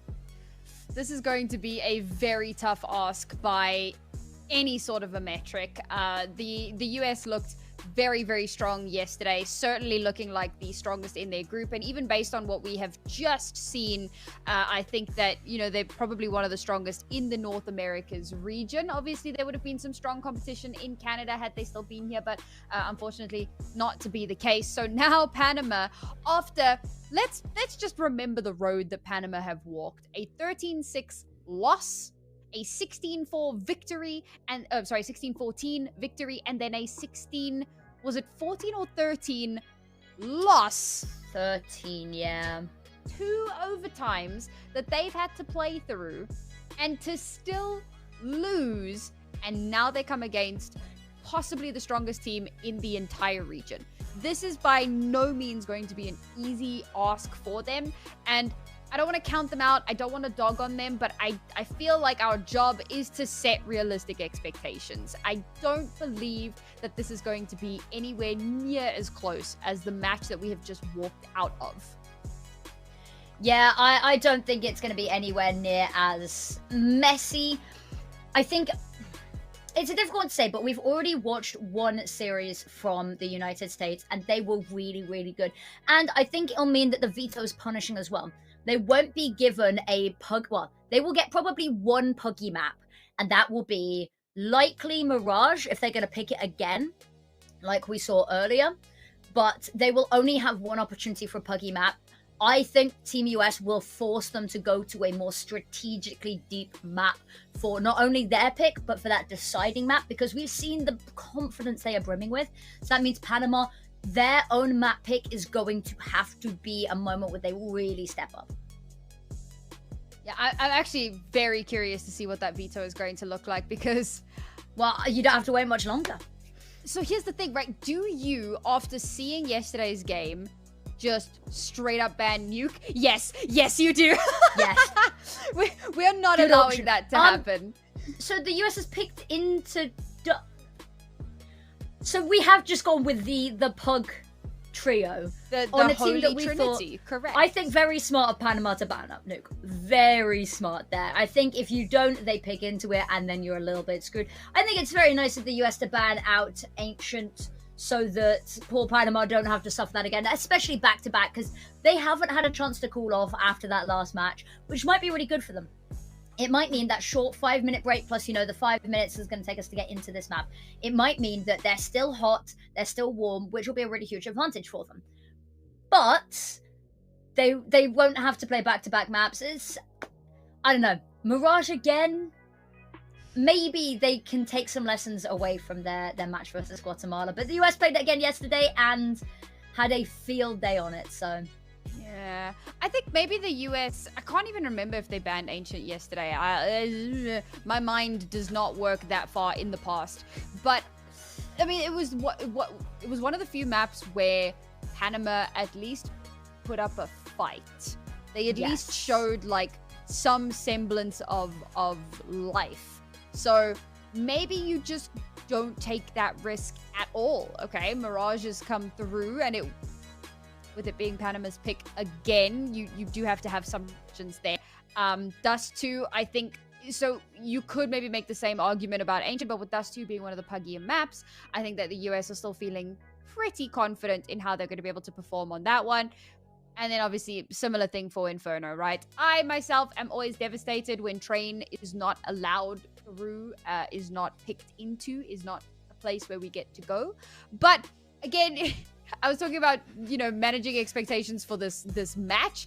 I need to temper expectations for maps in a tournament like this, because you are going to be leaning into the puggier maps. You are going to be leaning into the teams, or rather the maps that lend themselves to mixed teams a lot more heavy-handedly. So should come as no surprise, even if it is a disappointment.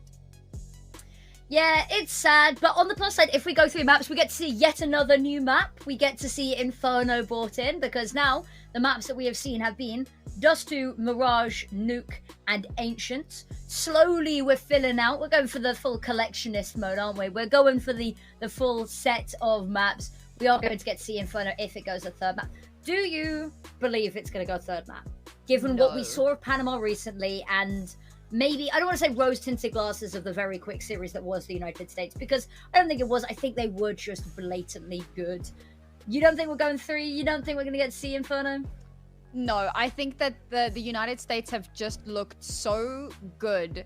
Obviously, we only got to see the one game yesterday, but it was against Colombia. It was a 2-0. Colombia then went on to 2-0 Ecuador. So we know that, like, it didn't turn into like a 2-1 affair. It wasn't this like dangerously close shenanigan between the two teams. It was, they came out on top of it. So for that reason alone, I really do kind of lean a little bit more towards the US. I say a little bit more, quite a bit more towards the US. I think that they have a massive advantage, and to say otherwise, I think would be folly. So I'm very much expecting this to be a 2-0, a fairly quick affair, and yeah, go next.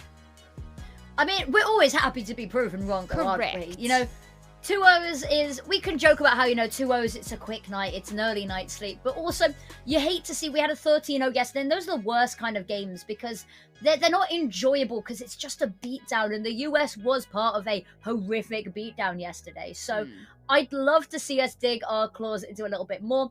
That Panama versus Guatemala match really gave us a lot to look at as well. Sometimes not always the best things, sometimes the funnier things to look at. But this time, I think, again, Team USA, they're going to be a team that we saw playing some interesting, weird, and wacky positions.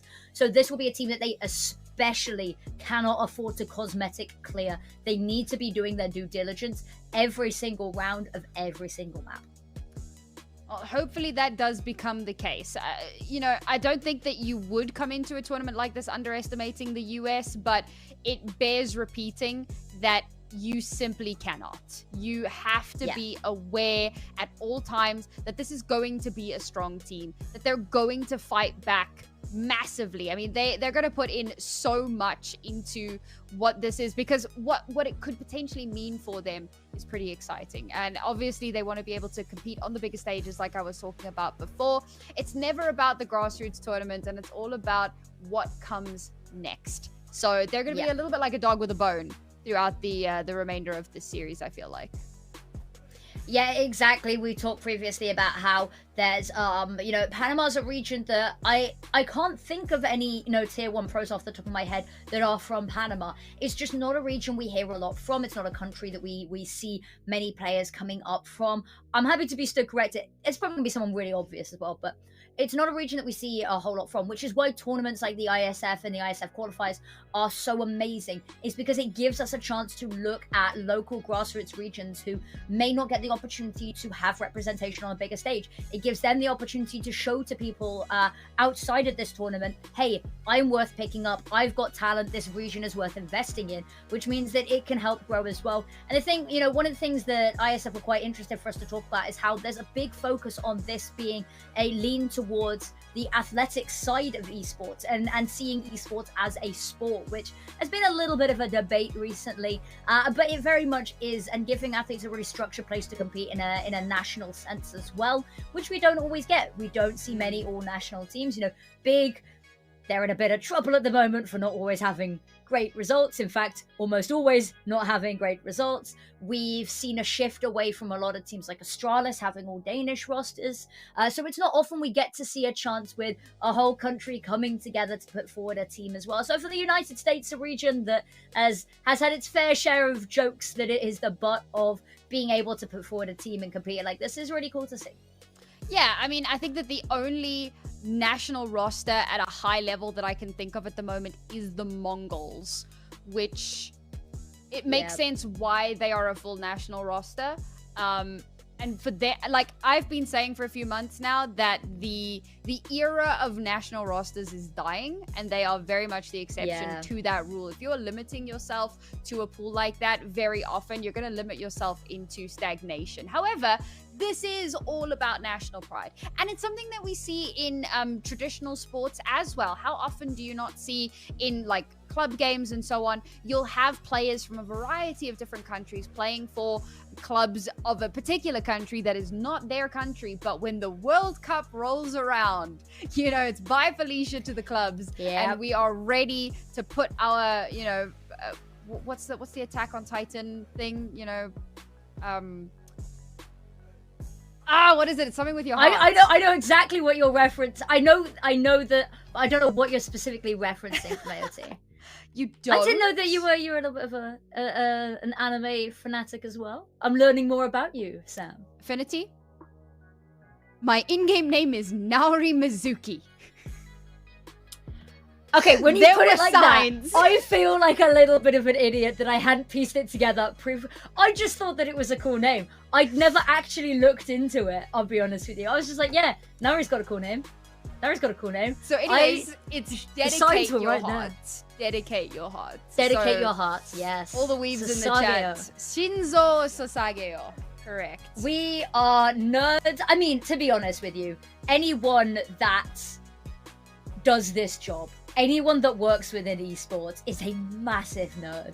There's nobody that works in esports willingly that does this because, oh, you know, it's you don't accidentally stumble into esports. It's a knowing decision to commit to video games for a career. And because you've got to explain that to your parents. Oh, you know, you don't even try that conversation unless you genuinely are a nerd at heart and you want to make something that you're really passionate about a career. My parents still don't get it. But they try. But we're all kind of nerds, and it's quite nice, isn't it? I have actually heard my dad verbatim say, I don't really know what she does, but it's cool. My mum likes to post photos of me on Facebook. That's it. You know, I'm so glad she sees a cool photo of me and she's like, my mum has a Twitch account so that she can watch my streams. Nothing is safe anymore. I'm so glad my parents don't do that. I have friends that My mum's do on that, Snapchat. My dad's on Discord. My mum's not on Discord yet. It's a long story. Lockdown was difficult for all of us. That's the extent of what my mother is willing to, and you know, Netflix obviously. That's fair. You know, like just the simple things. I have done very well to keep them away from most modern technologies, you know, because I feel like it wouldn't be good for their health. That's fair. See, I had to involve my parents a little bit because I started all of this esports stuff whilst I was at university. And so it would sometimes be like, Dad, I need money so that I can go abroad and watch video game stuff. And he would be like, okay, fine. So my parents kind of were on the outskirts because I'd phone up as a broke uni student and be like, I really want to go to Malta next weekend. Look, okay, it was hot, it was sunny, it had really, really nice food, and there was a Counter-Strike event, okay? I wish I could just phone up my parents and be like, yo, it was only for first year. Now I pay for it myself. I am a self-sufficient girl. Okay, but either way, bearing in mind where I am relative to Malta. True. South Africa, I remember you saying, is very difficult to get flights in and out of. Well, no, it's not that it's difficult to get flights, but obviously... So it's expensive. Yeah, comparatively. Like, compared to people who live in the EU, it does tend to be a little bit more of a schlep. Not to mention the added, the whole visa situation. Oh, don't worry. I travelled to an event with my personal stylist, who does not come to my events very often. Personal stylist. They occasionally, if I'm going to a big fancy event, they'll choose my dress for me and do my makeup because I can't do either of those things. I cannot be trusted with it. They were flying to an event with me. We're going from Manchester in the UK to Serbia. And they were traveling. They are a British citizen. They were just waiting for their British passport to come through because they'd recently got citizenship. And so they were traveling on their South African passport.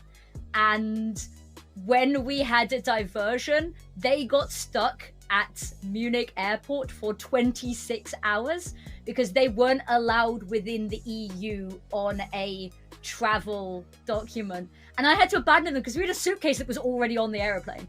I couldn't be like, no, I'll stay with you. I'll sleep in Munich airport with you, my best friend. No, I abandoned them.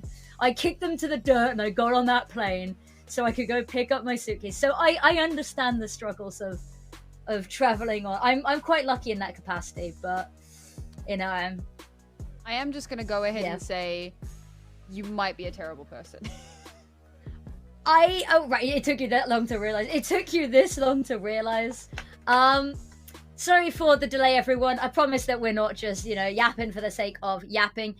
We've had a couple of tech issues, so we are just waiting for all of the players to get in. A couple of little techie bits, but the wonderful people behind the scenes are working on getting that server up and ready for us.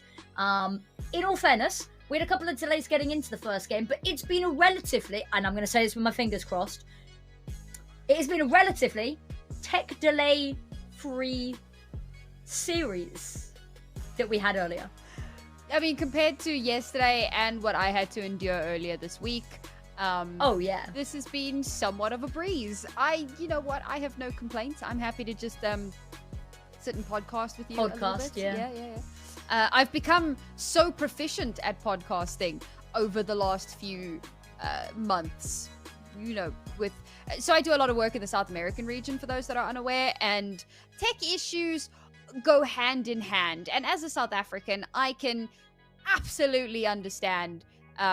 We suffer the same struggles, and so I've had to hop in for costs because your internet is just completely vanished. Correct. For no apparent reason. Here's a fun fact that no one believes me, Affinity. Okay, I have fiber. I believe you. Okay, thank you. Okay, Let me tell the story. So there are two types of fiber. There's fiber to the box, and then there's fiber to the home. And a lot of first world countries I have found do fiber to the box because you have like a central hub point, and then from there it gets diverted. It branches out, yeah. Exactly. I have fiber to the home, okay? It is fiber. Okay. It is direct. Yeah. It should be fantastic. Okay. Sounds good on paper, but I'm guessing it's not. When the clouds roll over, my internet stops working. That sounds like a little bit of a problem. Just a slight one. You know what? I believe you, because I don't think you can make up something like that. So the thing is, I used to have satellite internet many, many years ago. Thank heavens I don't anymore. And we used to have that problem because satellite. But this is fiber. And then, that's not even all the problems. One of the funniest problems I ever had, this is when I still had representation, and I had to go to my agent and say, I'm having a problem. The cables, the copper wires have been dug up and stolen. The wires were stolen. They were stolen. This is not just like some memery where they're like, teehee, let's damage the cables and ruin somebody's day. They were actually stolen because it's copper, and you can actually like get decent money for copper. So the cables were stolen, and I had no electricity for like 2 days. That's wild. I mean, I had one the other day that we were doing, and one of the production team tried to claim that because it was raining, that their internet didn't work. They were like, yeah, it's the cables, you know, they just don't like the rain. And we told them to shut up, pretty much. And someone was like, have you just tried putting an umbrella over them? It was quite amusing. But at least now you have someone that can corroborate that story. That yes, sometimes the rain in Spain falls mainly on my internet. Yeah, banger reference, My Fair Lady. But yeah, no, I believe you, and I can see how that might be a teensy bit of a problem with a weatherological event that is as common as a cloud. Yeah, that sounds like something not good. I'm quite lucky here. I moved back in with my parents recently, and the internet is awful. And I was like, right, but we gotta do something about this. My dad and I took a drill and bore a hole through the wall to feed an Ethernet cable through. That was the solution, because Wi-Fi doesn't work. I don't know what it is. It's an old Victorian house. There's probably lead or asbestos in the walls. So the thing is, the walls are really thin. So it's not the fact that the walls are thick. The walls are really thin. But there's probably some really dangerous substance in the walls that's going to kill me in 20 years. Are the walls made of wood? No. Oh, okay, then I genuinely don't know. The walls are super, super thin as well. That's how much wall we had to get through to drill a hole to feed an Ethernet cable through. So it must mean there's something in the walls that is coming for me 20 years down the line. It's a later me problem, right? But we just drilled a hole through the wall and fed an Ethernet cable through. And so that's how I've been dealing with that, is just all the way through. Just, yeah. I will say that, like, the fact that it's through the wall, okay? So I had my dad do something like that back when we had satellite internet, and the satellite is already a problem. So to then try to be on Wi-Fi, so I needed to run a cable from my mother's office to my bedroom, and we went up through the ceiling, across the ceiling, down the ceiling, which was a lot more work. Why didn't you just go through the wall? Because it's a wall, Affinity! I'm struggling to see the go issue. through the wall? Well, as long as it's not going to destabilize the structural integrity of the building. You want to destabilize the so structural much integrity quicker. of my mind. But it's so much quicker. Why would you go through the ceiling is just a horizontal wall. Is it not? If you took your wall... Where on the wall did you drill the hole, though? Where? Bottom right corner. Bottom right corner. Okay, Sorry, that's okay. my camera's mirror. So bottom right corner. So it's really out of the way. There's a cupboard in front of it, so you'd never even know there was a hole, right? Uh-huh. But it feels easier than going up, across, and then down. You're still making a hole somewhere. You've had to make 2 holes. I've only made 1. It might also be because, like, to be fair, when we did it from my mom's office, there was like a passage and a storeroom in between. So to go through all, like, I'm assuming that you were literally... They are literally directly side to side. Yeah, they're like, the 2 rooms are literally like there and there, separated by a very thin wall. Okay, to be fair... So if we'd gone through the ceiling, it would have been way overkill. To be fair, in that exact scenario, in that particular scenario, I've done the same. Oh, but here we go. We've got a game. Thank you for bearing with us, everyone. Yes. I hope you don't think we're too crazy. And there's another decoy on top. What is it with the decoys? What is it with the decoys? It's all a diversion. Everything is a diversion. It's smoke and mirrors. Even this conversation is a diversion. The conversation is not the conversation. Honestly, mood. Oh, Jester, Polo, lovely stuff off the bat. Oh, Polo wants a little bit more. Kojima puts his name into the kill feed as well, and in a matter of seconds, it's only Expires has actually found anything, and it is swift, it is pacey, and it is done. Quick as you like, US take the first pistol round of this series. Reminder, folks, we have now found ourselves in the playoff bracket for the Americas. Remember, there were 2 groups here for the North American contingents, and the top 2 from each group are now playing off in a playoff bracket. As mentioned before, Colombia are currently duking it out against Guatemala, and here the US playing up against Panama, fighting out desperately for that first place spot at the end of the bracket. We'll see who does come out on top of it, but so far so good. No bomb plant for Panama means no money available. They have brought themselves a little bit of a Tech 9, and Totes had some pretty good results throughout that previous series, so maybe a little bit of damage could be the call of the day, but no, instead, Jared will run him over. Absolutely stellar stuff. It is, if this, I know that that was only the anti-eco, but if that is the pace in which they are setting, we are going to have a relatively swift series. But first gun round, it's lacking a lot of utility, so I've got some questions that are being raised, but also Team US, they've got an ump in the mix still. I don't like that, but you know I don't like the silly guns. And I will fight you. This is a silly gun. No. Don't worry. I'm with you. I don't like the ump. I hate the MP5. MP5 is... It can get in the bin. Okay, so there is some semblance of normalcy in Microcaster. This is good. There are lines. There are lines, Sam. I'm not unconvinced psycho. you know where those lines are. Oh, the fact that Jester finds Tote there, stood out in the open. Seems like... Panama, well, actually, it seems like the US might not know where the lines are. They are just absolutely disrespecting all of the battle lines, pushing out far and deep into mid. But Panama holding their own for the moment. Still at a disadvantage. They do not have the bomb. And they are widely separated from one another. Golden has spotted out one. So that's going to be able to be called across. And the trigger discipline is good here. But will he still be able to survive? It was predicted. Louis ready and waiting for that player to walk into his arms. And now it's all down to expires. And I'm going to be real. Just keep the gun at this point. But it seems unlikely. Bloodthirst becoming a bit of a problem here. 30 seconds remaining. And you know what? Nothing to it but to do it. I say that. Perhaps not. Perhaps not indeed. I mean, all of the time crunch here is on expires. They know that they've got no particular issue.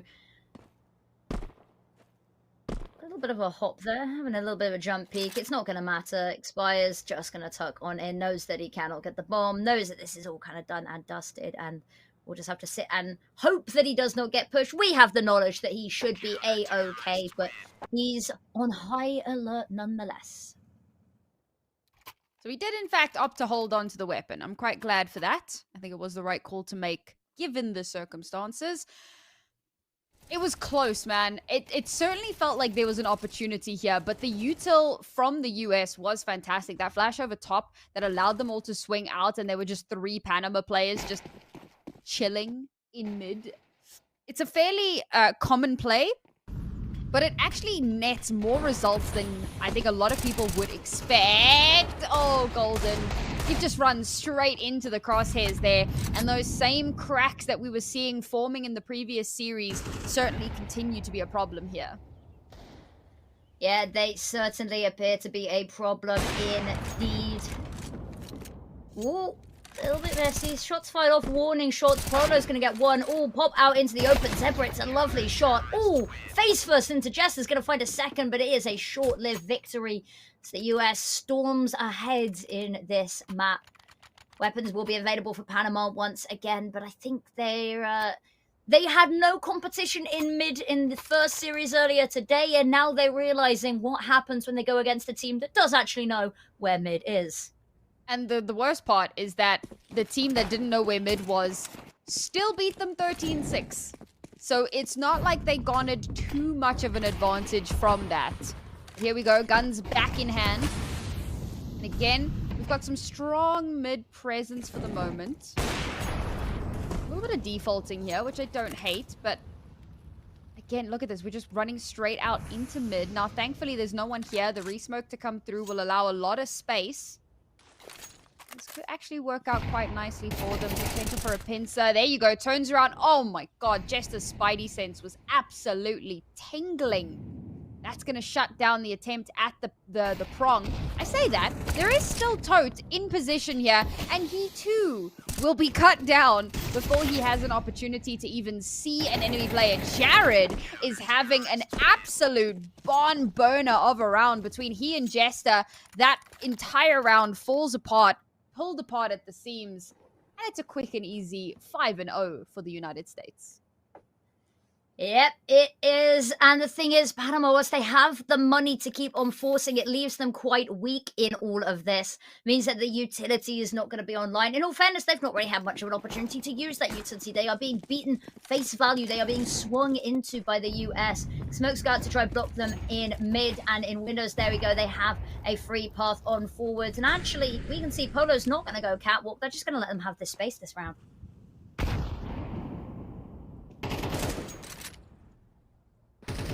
An inherently bad decision. It might just lull them into a bit of a false sense of security here. A bit of anti-conditioning. Playing a very dangerous game is Zebra. Caught between 2 players. How he's still alive is beyond me. A Molotov will come through that forces him back. Golden now trying to take an opportunity. Will get that first kill onto Jester. The flash, while it does, put him in a tough situation, Tote is able to still capitalize, still trade off, and make this a far more contestable affair. But unfortunately, They keep their backs unguarded. They're tunnel visioning too hard on where they're trying to go. They're not thinking about where they've been and what could be coming behind them. A 1 versus 2 now. The advantage they had, honestly, just snatched away from them. And it looks like this could be a 6th. It could very well be, with Exper's health very low. There it is, the final pick. Clean start for them. The United States, they are done. They just want to qualify already. They just want to finish this game, get ready for the next opponent, and doesn't look like they're being particularly challenged just yet. And considering this is Panama's map pick, an answer quickly needs to be found. But we did say Panama looked a lot better on their CT side. What we got to see of it, what very little, 5 rounds we got to see, 4 rounds we got to see over on their match versus Guatemala looked a lot better. Oh, Kojimo misses his teammate's head, decides absolutely, screw it, doesn't matter. I'm just going to have a look elsewhere. Don't need a boost on up. And he's not being pushed, so it doesn't really matter. Mid, once again, they're so eager to push it, but there's so much resistance waiting on all sides. I love that Jared has just, found himself in T-spawn. Accidentally, yeah. Hey. He's just going to, loop.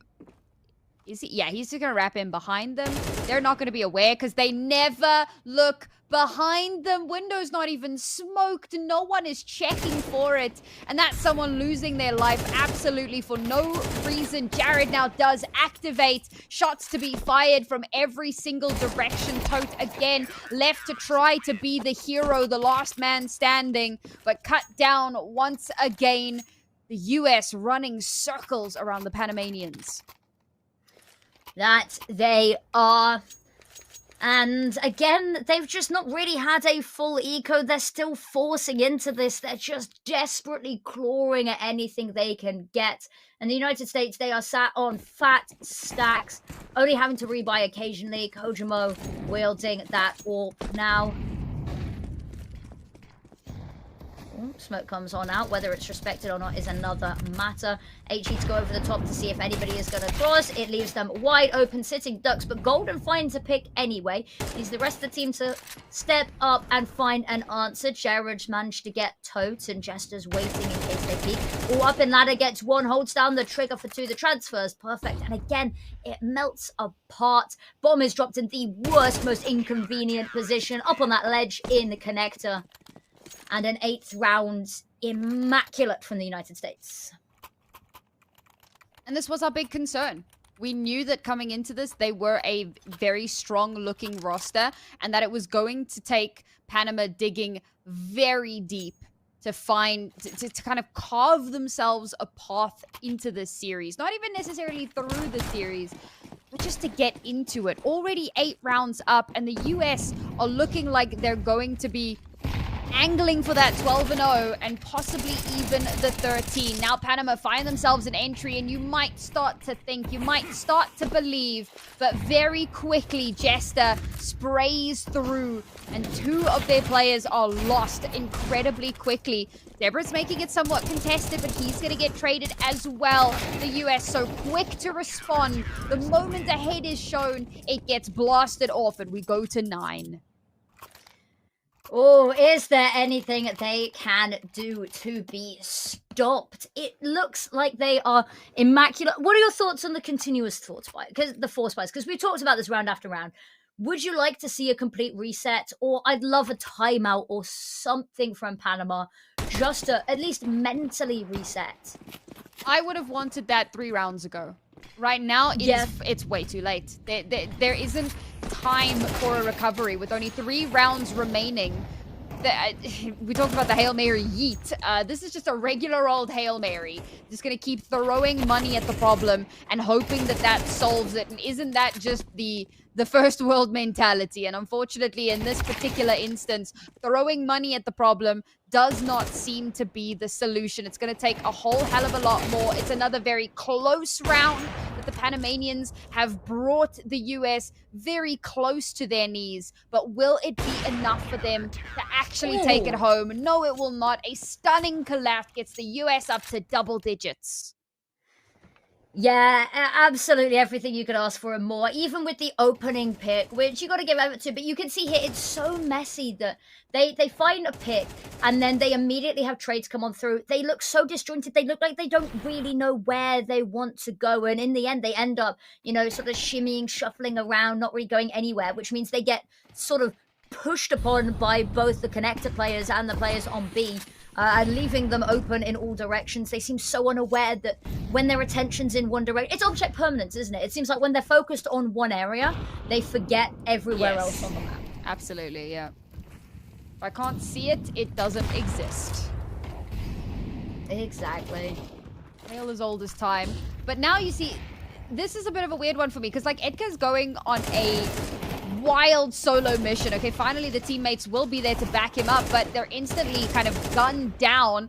Ooh, he's gonna go and get 2 for himself. And again, it's another close round. And the more this goes on, the more I start to think Panama, it feels like there's a way in, but it's all about finding those final kills. And they're just struggling to do that. They're struggling to get those last couple of things to help them get over that finish line. The fact that they can bring it down to a 2 versus 2 so consistently is already a phenomenal sign, but it's going to take more. Exactly, but I think that's the issue as well, is that not only for the US does there seem to be a little bit more cohesion, it seems like they are individually a little bit more refined. The double AWP coming out here as well, something we haven't seen yet today, and well, if 1 was causing so many problems for Panama, I can imagine that 2 is going to double the issues they are facing. 1 by 1, Panama peak again. And Zebra's going to go down. Golden has been doing pretty well. Get this man a medal the way he's been trying desperately to give his team an opportunity, a leg up. Kojima switches to the sidearm, out in the open, finds a second. They are merciless, and that is a flawless half. Feels like any opportunities have utterly dwindled away at this point.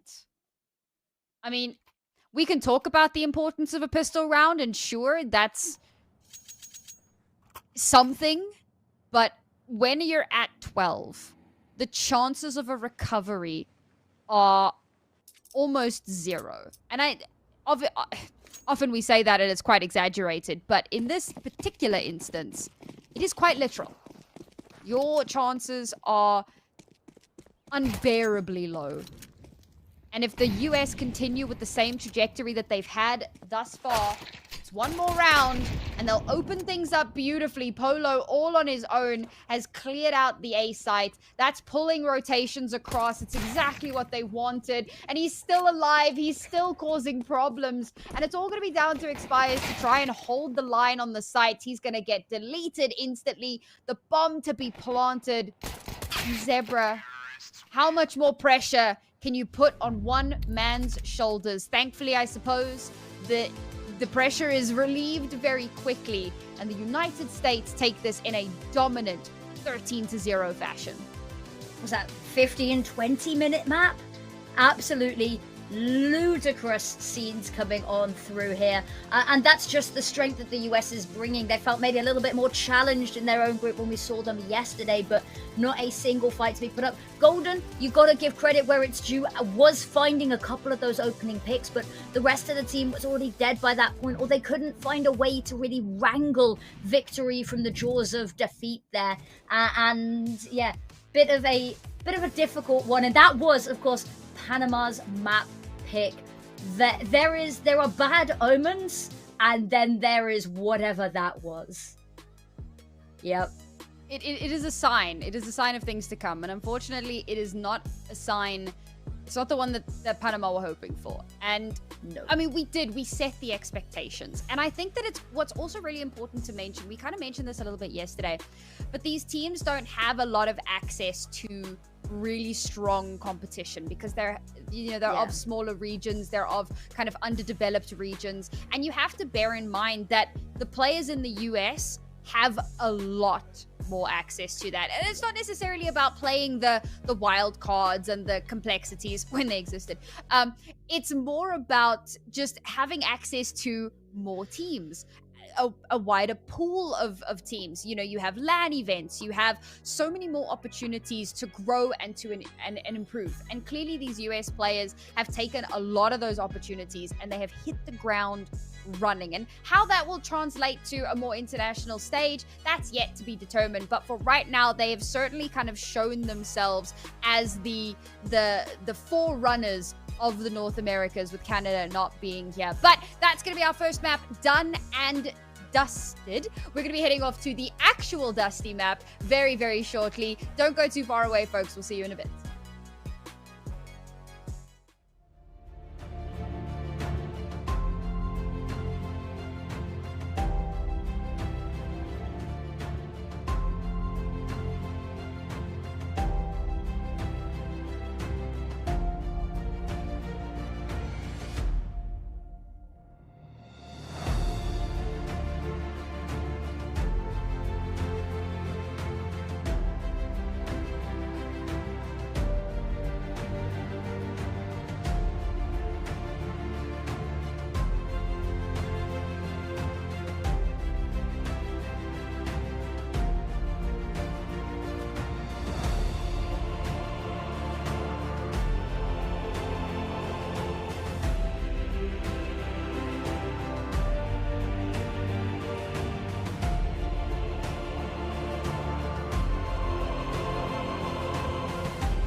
Hello there, wonderful people. We are back for another map, potentially our last map of the day, especially if the United States performance in that map, their opponent's map pick, is anything to go by. One more map might stand in their way, and victory. I am still Affinity. I am still joined by the one, the only, the absolutely illustrious Naori Mizuki. How are you feeling going into Dust 2? Honestly, a little bit sad. I think that I was hoping for a bit more of a fight out of Panama, particularly given how those last two maps of their first series went. Yeah. But you do have to factor in that on top of everything else, there's probably also a little bit of fatigue that comes to play as well. But for the US contingent, I'm sure that those fans are absolutely losing their minds, because one more map and they'll be able to walk away with this series, heads held high, feeling very confident in what they have accomplished. So, in terms of that, I'm feeling pretty good, and I'm looking forward to seeing how the rest of the series shapes up.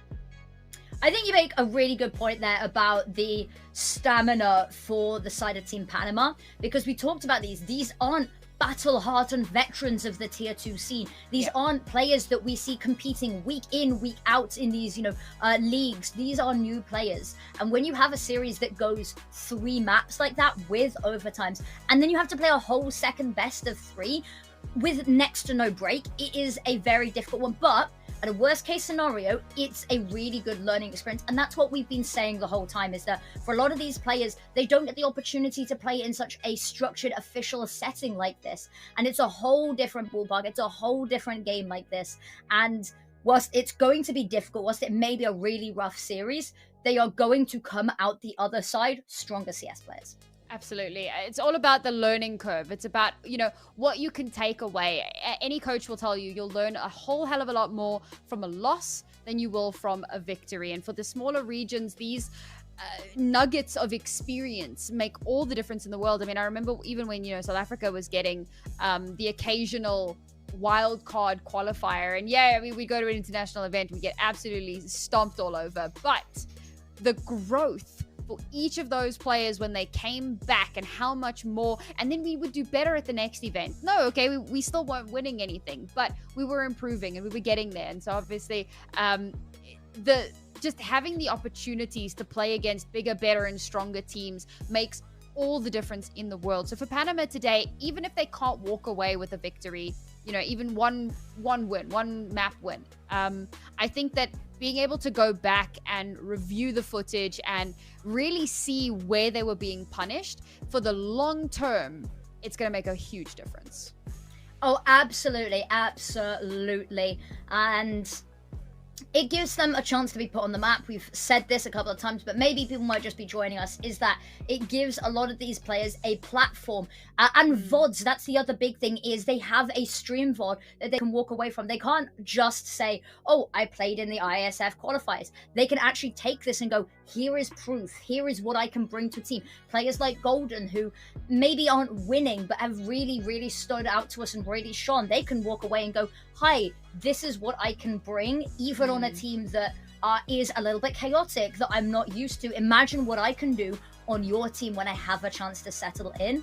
And it's really tangible, which is great to see. We've seen, I mentioned earlier, success stories already coming out of ISF specifically, especially with the women's scene in the Counter-Strike, is that Marie, who is playing for Team Denmark, ended up getting picked up by FlyQuest Red, because when they were doing trials, when they were looking for players, they went, hi, yeah, we played against you. We were really impressed. And it's going to be stories like that, and nades like that are going to be what Panama needs to show the world. Very chunky kickoff here. Nasty little bit of a stack there. And okay, we even get an opening frag, but we do have some trades back. Now, Panama still with an advantage, have awareness that there's a large contingency kind of stampeding its way up this long position. Now they have to be so careful about how they take these fights, because the US are absolutely fearless. So you have to find the chinks in the armor, because otherwise they will run circles around you. Kojimo in the 1v2 brings it down to the 1 versus 1, drops down. A little bit of a runaway. Oh, he's going to get caught on the cross. Doesn't matter. He still manages to land the shot. And in an unlikely scenario, the US go up by 1. Yeah, they do. And you got to highlight the little micro elements there. Kojimo knows that he's running low on bullets, right? He knows that this isn't going to be a clean firefight. So he ducks away. He retreats to a position that it's safe to reload. He doesn't want to risk this, duck head down, hope I don't get swung. He falls so far back, puts himself at a disadvantage trying to fight this uphill battle afterwards, but knows he at least has a full set of bullets in the chamber, and they will be awarded a much better buy because of this. There is a force coming out here. Oh, Toten Golden showing us how it's done.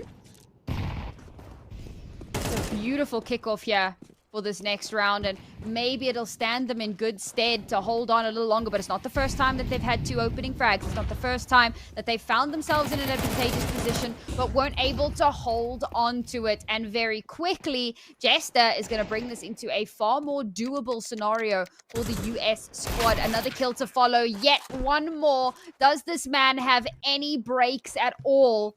Mojo will steal one of the kills on the round. But now, blood in the water. Edgar's the last one alive. The bomb's been planted. And they don't even have to go for this. They don't have to thirst it. They can just chill, hang out, and... Is that even wall bangable? I don't think so. I'm pretty sure that's just memes. Scare tactics. Well, there you go. 4th kill as well. Well done, Jester.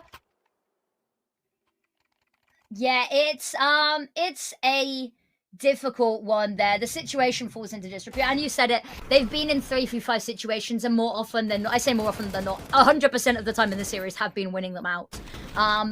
And it's a difficult one to contend with because you could have a really good start, and by all accounts, we should be like, this is a really good start. This is a round that they can spiral and win, but we don't have that confidence we can put in them yet. Kojimo's on an SG already. This is round 3, and we're putting out the scoped rifles. Jared, Kojimo both find opening picks. It all comes tumbling down very quickly. The 4-spy gets put to bed. Toad's got another decoy, throws it out there, is not fooling Jared, not even in the slightest. A1S picked up. Upgrade that Galil, and now they've taken so much space. Kojimo already posted up long, waiting for this. Not going to clear him out. He's just got to hold the line. And Panama, once again, have to concede this round. And Polo's just going to hunt this down. No, that's just disrespectful. You know what? Fair enough. You want to be taken seriously, you've got to put up a fight, unfortunately. And that does tend to be the attitude for a lot of these higher tier teams. And you got to put up or shut up, as they say. And unfortunately, Panama just have not been able to put up a scoreline. They haven't been able to wrangle the respect that they maybe feel that they deserve from the US roster. And until they're able to do that, well, situations like that are likely to continue as we head into our 4th round here. And once again, it's Jester to crack it open. Jester and Kojimo having an absolute barn burner of a map so far. Only 3 rounds in, but averaging 2 kills per round, which is very impressive in and of itself. But we're just going to keep hitting this A site because if it ain't broke, don't fix it. We have got a little bit of alert coming through here. It gets spotted, shut down unceremoniously. Lost player standing, not for much longer. 4 rounds on board, and the US are on a runaway train. Yeah, it's brutal is the best way I could put it. That little sequence at the end, every single shot feels powerful. Polo's got the AWP out now. It's going from bad to worse, Panama, right now. If this is the T side start, imagine what happens when they get onto that CT side.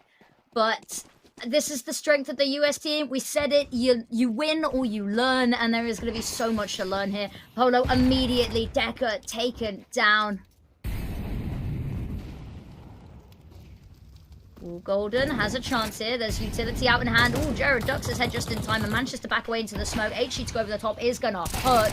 Golden feeling the burn. A little bit messy, but Louis has already got everything sorted. They pushed on the site. Again, if it ain't broke, don't fix it. They go A once more. Tote in mid might be able to cause a couple of problems. Not when Polo is sitting shots like that, but 1 versus 3 is just a bit too much to ask. And trying to hit it with the deagle. The rest of the team's been jumped down. It's just a matter of who finds the kill, and there we are. Break the legs in the process. They all go hunting, and it's flawless so far. And that brings us up to 18 rounds in a row for the United States. And I think what's really scary about this is the fact that, like, one of the things we kept talking about on Mirage was the fact that so many of the rounds were so close, like 2v2, 1v2, and it was just about closing it out that became the problem. This time around, the US have been very clean. They're not making really any missteps throughout the entirety of this map so far. And okay, we're only 5 rounds in, but 5 rounds is 5 rounds. You can't take that away from them. And if they continue along with that trajectory, then all hope may be lost for Panama, as once again, a very strong opening frag to come through here. That's going to basically open up this B side. One holding in towards mid to try and stem the tide. Unfortunately, Jared does get taken down, but his teammates are set up. How on God's earth have you gone and done that, Expires? And somehow, while full blind, 3 back-to-back headshots, 2 of which were collapse. I don't know, but it turned an unwinnable round into a round on the board. Their first in 18 rounds. This is what we'd like to see, and this shows that they are not down and out for the count just yet. And the fact that they do it with a week bye. We said this though, Panama are a team that managed to really surprise us on some of these sort of eco thrift rounds. But can they convert into a little bit more? They've decided to pull out the double AWP this time. They have the money to do so, at least in this round, and they are hungry for it. They know that they've been very aggressive up long, so they've sent somebody up long. Unfortunately, Golden is dispatched of. They feed into doors potentially, and you've got an AWP waiting for it. The issue is that AWP's got no backup. It's got no exit plan. This is a one and done if Edgar can't find the kills. Well, it's going to be Louis that takes him down. So unfortunately, it may... Ooh! Ooh! Okay. Go on, King. Bomb to be planted. Zebra's all alone. He's got somebody lurking up behind as well. So even if he does manage to get a kill, which he does, he's very quickly dealt with thereafter. 4 players remaining, and the United States snatch that lead. Well, they never lost the lead, but they snatched the momentum, I suppose, right back. Round one. It's not going to be enough. Nope, it is not going to be enough at all. They really have to find a little bit more to get back into this. That double AWP was very costly. They've scrapped together another buy, and this is the thing. Ooh, instant health chunk taken out. Edgar's found the first pick, though. Oh, Kojimo down to the nade, and they've got themselves an advantage. We know that doesn't always mean the world, but it's a good omen. Certainly a start, but very quickly pulled back to even footing. Oh, it's still just sitting on a pistol, unfortunately. But hey, Edgar having the time of his life right now with the AWP. Tote as well follows it up quite nicely. Good heavens. Somehow they're making this more than contestable. They cannot give Polo ones. Oh, dear Lord, that very nearly goes so awry. But now they know where he is. Now they just have to play together. Don't peek unnecessarily. Don't go so low. Golden gets taken down. Oh, my God, Polo. I mean, after the snaps that we saw in the previous round, that should come as no surprise. But it is devastation in the Panama camp. Yeah, there's not much that you can really do about that one. They had a nice start. They were following through. They whittled it down to 1v1. We said that they were bringing a lot of rounds close, and now they're starting to lean back into that. But Polo is just individually incredible. And Edgar, unfortunately, just too messy to get that done cleanly. If it had been a little bit cleaner, there wouldn't have been the time to react. But alas, not meant to be. Polo's looking for more blood. Not going to find it. Revenge has been served. Tote's got one as well, but as they overpeak, Golden gets taken down, and maybe I'm a little bit worried. He was so good in that first map and is starting to overextend a little bit here. Perhaps the return chain. I cannot believe they're still like bringing out the double AWPs. I mean, it's... We spoke about the force after force after force after force, and how that could have dire long-term, repercussions. Now, what do you do into this round? Even with the max loss streak bonus, they're in such a tight one. And only 3 rounds left as well. I mean, okay, at least they've taken the 13-0 off the table, but I'm going to be honest here. I'm running out of silver linings. I'm running out of belief because so often they find themselves in an advantageous position and it just gets stolen away. Yeah, stolen from right underneath their noses. Oh, messy. Edgar does find the pick, and overextension from Polo this time will be punished. Expires on the scout, tapping away is one. Hiding in the smoke here. Oh, no scope is going to be found. It's a lovely flash, but it's just a second too late for the peak. 1 versus 3. Louis got to do it all, and they are all just going to come charging at him. Drop down's going to be heard. Oh, just about ducks into the smoke. It's going to fade any second. He has to duck back to the boxes. Still alive. A minute on the clock, so not too worried about time just yet. And Bomb is dropped near enough by. And there it is. Golden swings and finds the pick. I was a bit worried they were going to go 1 by 1 once more, but no, Panama putting up a little bit of resistance. And it's, I think, maybe all off the back of way too over-aggressive plays there. Over-excitement from the side of Team US. Well, I am happy that the moment I say, ooh, how on earth I've run out of, steam for this team. But literally moments later, they're like, don't count us out just yet. Still in with a chance, still in with a possibility. Tote getting dangerously low so early on. And right after they manage to make that magic happen, they're way too aggressive. They get steamrolled, bulldozed, flashes in their faces. And the first line of defense has crumbled under the might of the United States. They've already made great progress up this long position. Zebra, beautiful spray down, and that might just be the stay of execution that they've been waiting for. The HE connects onto Jared, and Kojimo last left. The US may just pay for their hubris here. They may indeed. Nade goes deep is going to cause them some worries. I think the saving grace is, whilst the AWP is not a great weapon to have in this situation, potentially does have the bomb on back, and they are be unaware, but Molotov comes forward. Oh, spots the player as they run away. Can't quite find the kill. Knows he needs to deal with this issue right now. Another missed shot, has to switch to the sidearm. They've dropped down right in front of him. They managed to switch places. He's still going with the AWP here. Pistol. Oh, they're just going to try run him down. Is he going to jump around the side? No, he's not. It's a little bit of a game of cat and mouse, but luckily Panama, they're not going to let the opportunity slip through their fingers. That round was extended for way longer than I had expected it.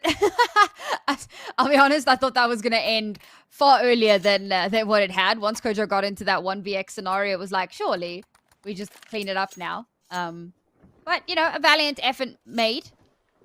But unfortunately not going to net them the results that they wanted. Fortunate, however, for Panama, who have once again fought the second AWP. It has given them opportunities that they had struggled to capitalize on, but with this being the last round in the half, it's now or never. Last chance to give themselves something to work with in that second half, but already 2 of their forces felled, taken offline. And it's down to the 2 AWPs on opposite sides of the map. And the one little bit of presence in mid here, the MP9.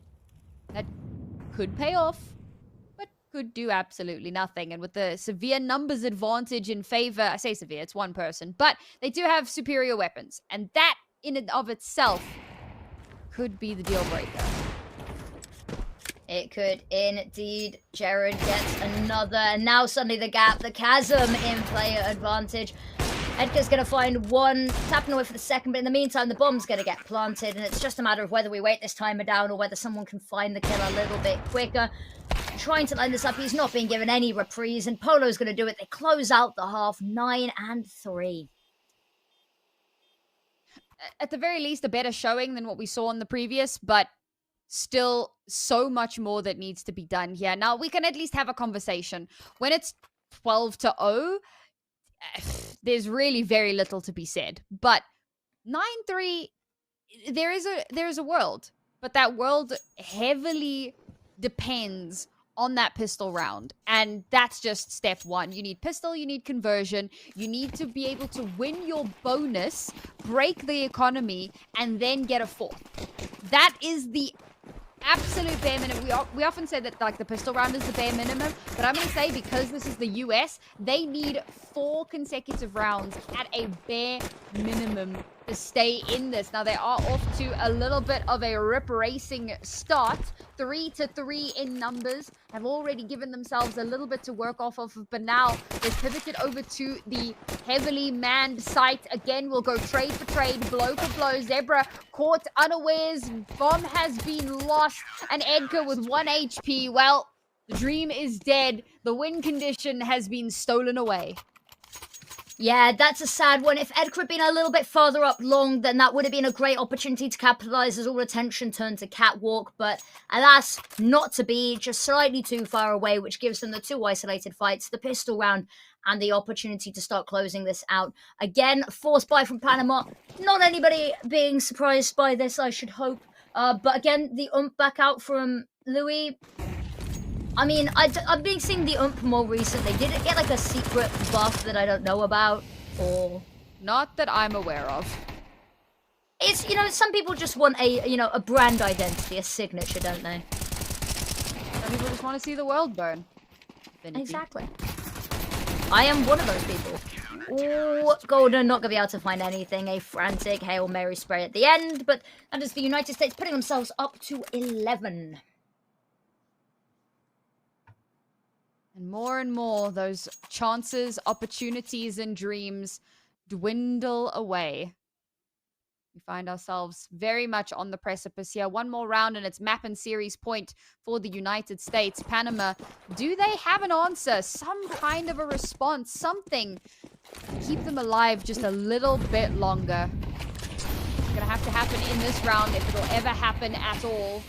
Cannot afford to make a misstep. Louis already has taken so much early damage, has been forced backwards, and is going to have to rely on the rest of his team for some kind of support. Jared now playing the car position. He is backed up, but he's going to have to rotate off. But they've stalled out Panama massively at the bottom of the long. They have indeed. Kojimo with 2 back-to-back is just closing the lid of the coffin ever so surely. And now there we go. The run down the side. Polo gives them a bit of a taste of their own medicine. And now series point A. It's not going to, let's be real with ourselves, it's not likely to be a reverse sweep. 9 rounds to bring it to overtime and then taking that final map. But Panama, can they dig deep? Can they extend the playtime just a little bit longer? Tote's got a decoy, so I'm totally convinced. I must admit, I think I'm with you on that one, unfortunately. But we'll keep our hopes high. Hopes high, head down low. And it seems like that may just be the call here. P90 Kojimo. Good. He gets killed for his hubris.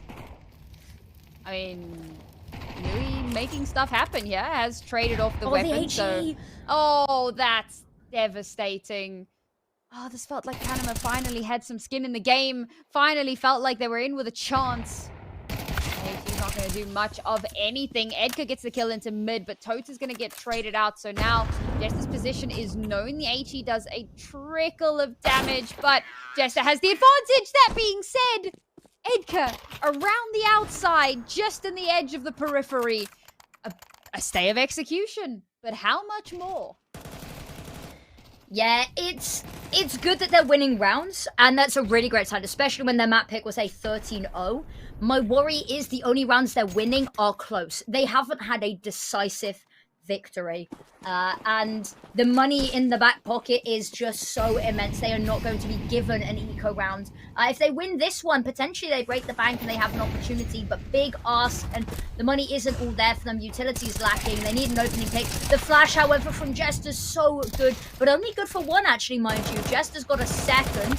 Crosses on over, it's a messy spray. Jester still comes out alive and with a quarter HP to speak of. Utility out in hand. Edgar, you can't be doing that when they're so close to you. And now Tote, last player alive. Missed shot is going to find Kojimo. Opens up a window of opportunity, but the issue is bomb is felled and Louis is going hunting. Tote has got the world on his shoulders right now. And it looks like he may just walk straight into Jared's crosshair. No, throws a bit of util, turns around, realizes there's someone behind him watching for the util.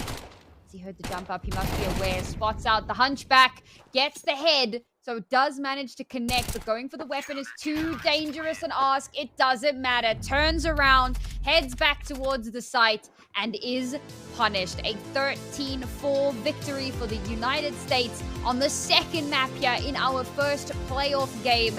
They will advance through the bracket looking incredibly clean. That they will indeed, Naori. It was an immaculate showing. You know, 13-0 in the first map, and we were very worried, given how the second started, that it might have been a quick 26-0. But Panama, to their credit, they put some rounds on the board against an incredibly tough opponent. But I think this is what we were singing about earlier, is that Panama-Guatemala game was so important, because somebody had to play against this bastion of the Americas qualifier, and unfortunately for them, it was Panama.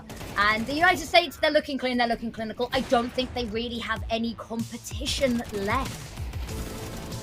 Certainly does feel like that may just be the case because, well, bearing in mind that the teams that are in the playoff bracket, it's Panama and Guatemala, as we mentioned, and then there's Colombia, who the US have already beaten. They've obviously just beaten Panama now as well. So realistically, all that's going to be left for them is Guatemala, assuming Guatemala beat Ecuador. Obviously, we can't really speak to the strength of Ecuador. We can get to see them play. So there is a world in which that final confrontation is going to be, you know, either a rematch between the US and Ecuador or the US finally taking on Guatemala. But based on how strong the US is looking, I remain unconvinced. I think that this is very much going to be the US running away with this one, and well-deserved as well. They have looked very strong, and so to take anything away from them would honestly be folly. Yeah, exactly. Couldn't have put it better myself. And it's amazing to see, you know, everyone joking about the NAC, and the US team is looking amazing. I love the little cartwheels at the end. I'm hoping we get the very last kill here, because Edgar did go a little bit flying. There we go. Little cartwheel, little acrobatics to end us off, but didn't even break a sweat there. Absolutely incredible. But that is going to be us done for the day. Any parting words, any parting thoughts for us, Sam? As always, a huge thank you to everyone involved with production. You guys make all of the magic happen. So we're very grateful for all of the work that you do put in here. Thank you, of course, to all of the viewers who've come out to support your countries and to support your fellow countrymen, because let's face it, you guys are a huge part of why they do what they do. Yes, they want to become superstars. They want to be the donks of the future. But without the fans backing them, it is a little bit of a hollow victory. So a huge thank you for everybody for coming out. And a reminder that the weekend is not over, and we will be back tomorrow. We will indeed. But with that being said, we are going to say goodbye for tonight. So we will see you bright and early tomorrow. Oh, I believe... No, sorry. We have still got a little bit more. Oh, still got a little bit of time to go. Fair enough. All right. Well, I'm taking a look at the standings that we've seen so far, and we don't have an update for the other game that was happening, the Guatemala-Colombia game, just yet. So I suppose that is somewhat fair, given how fairly one-sided our matchup was. So that does make a lot of sense.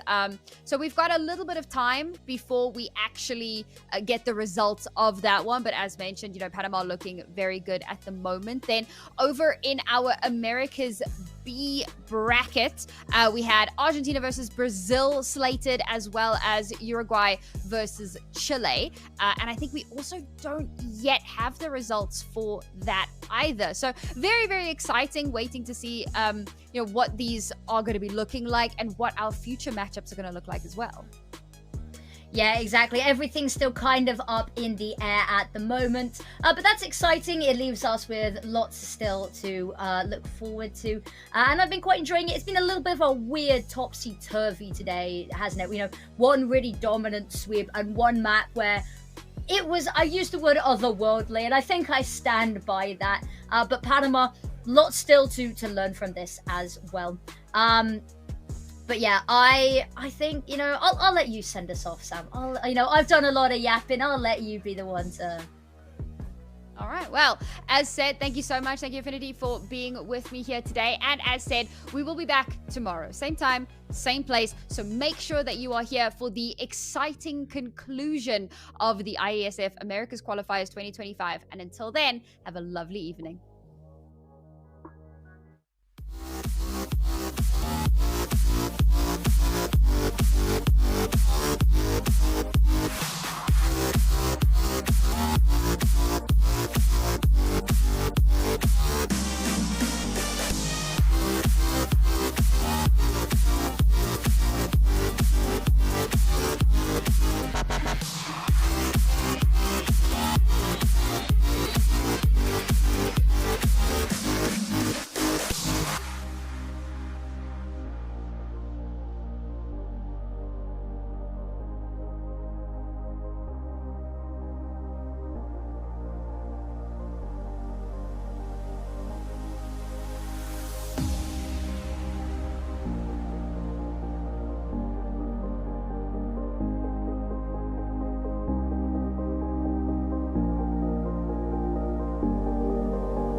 Thank you.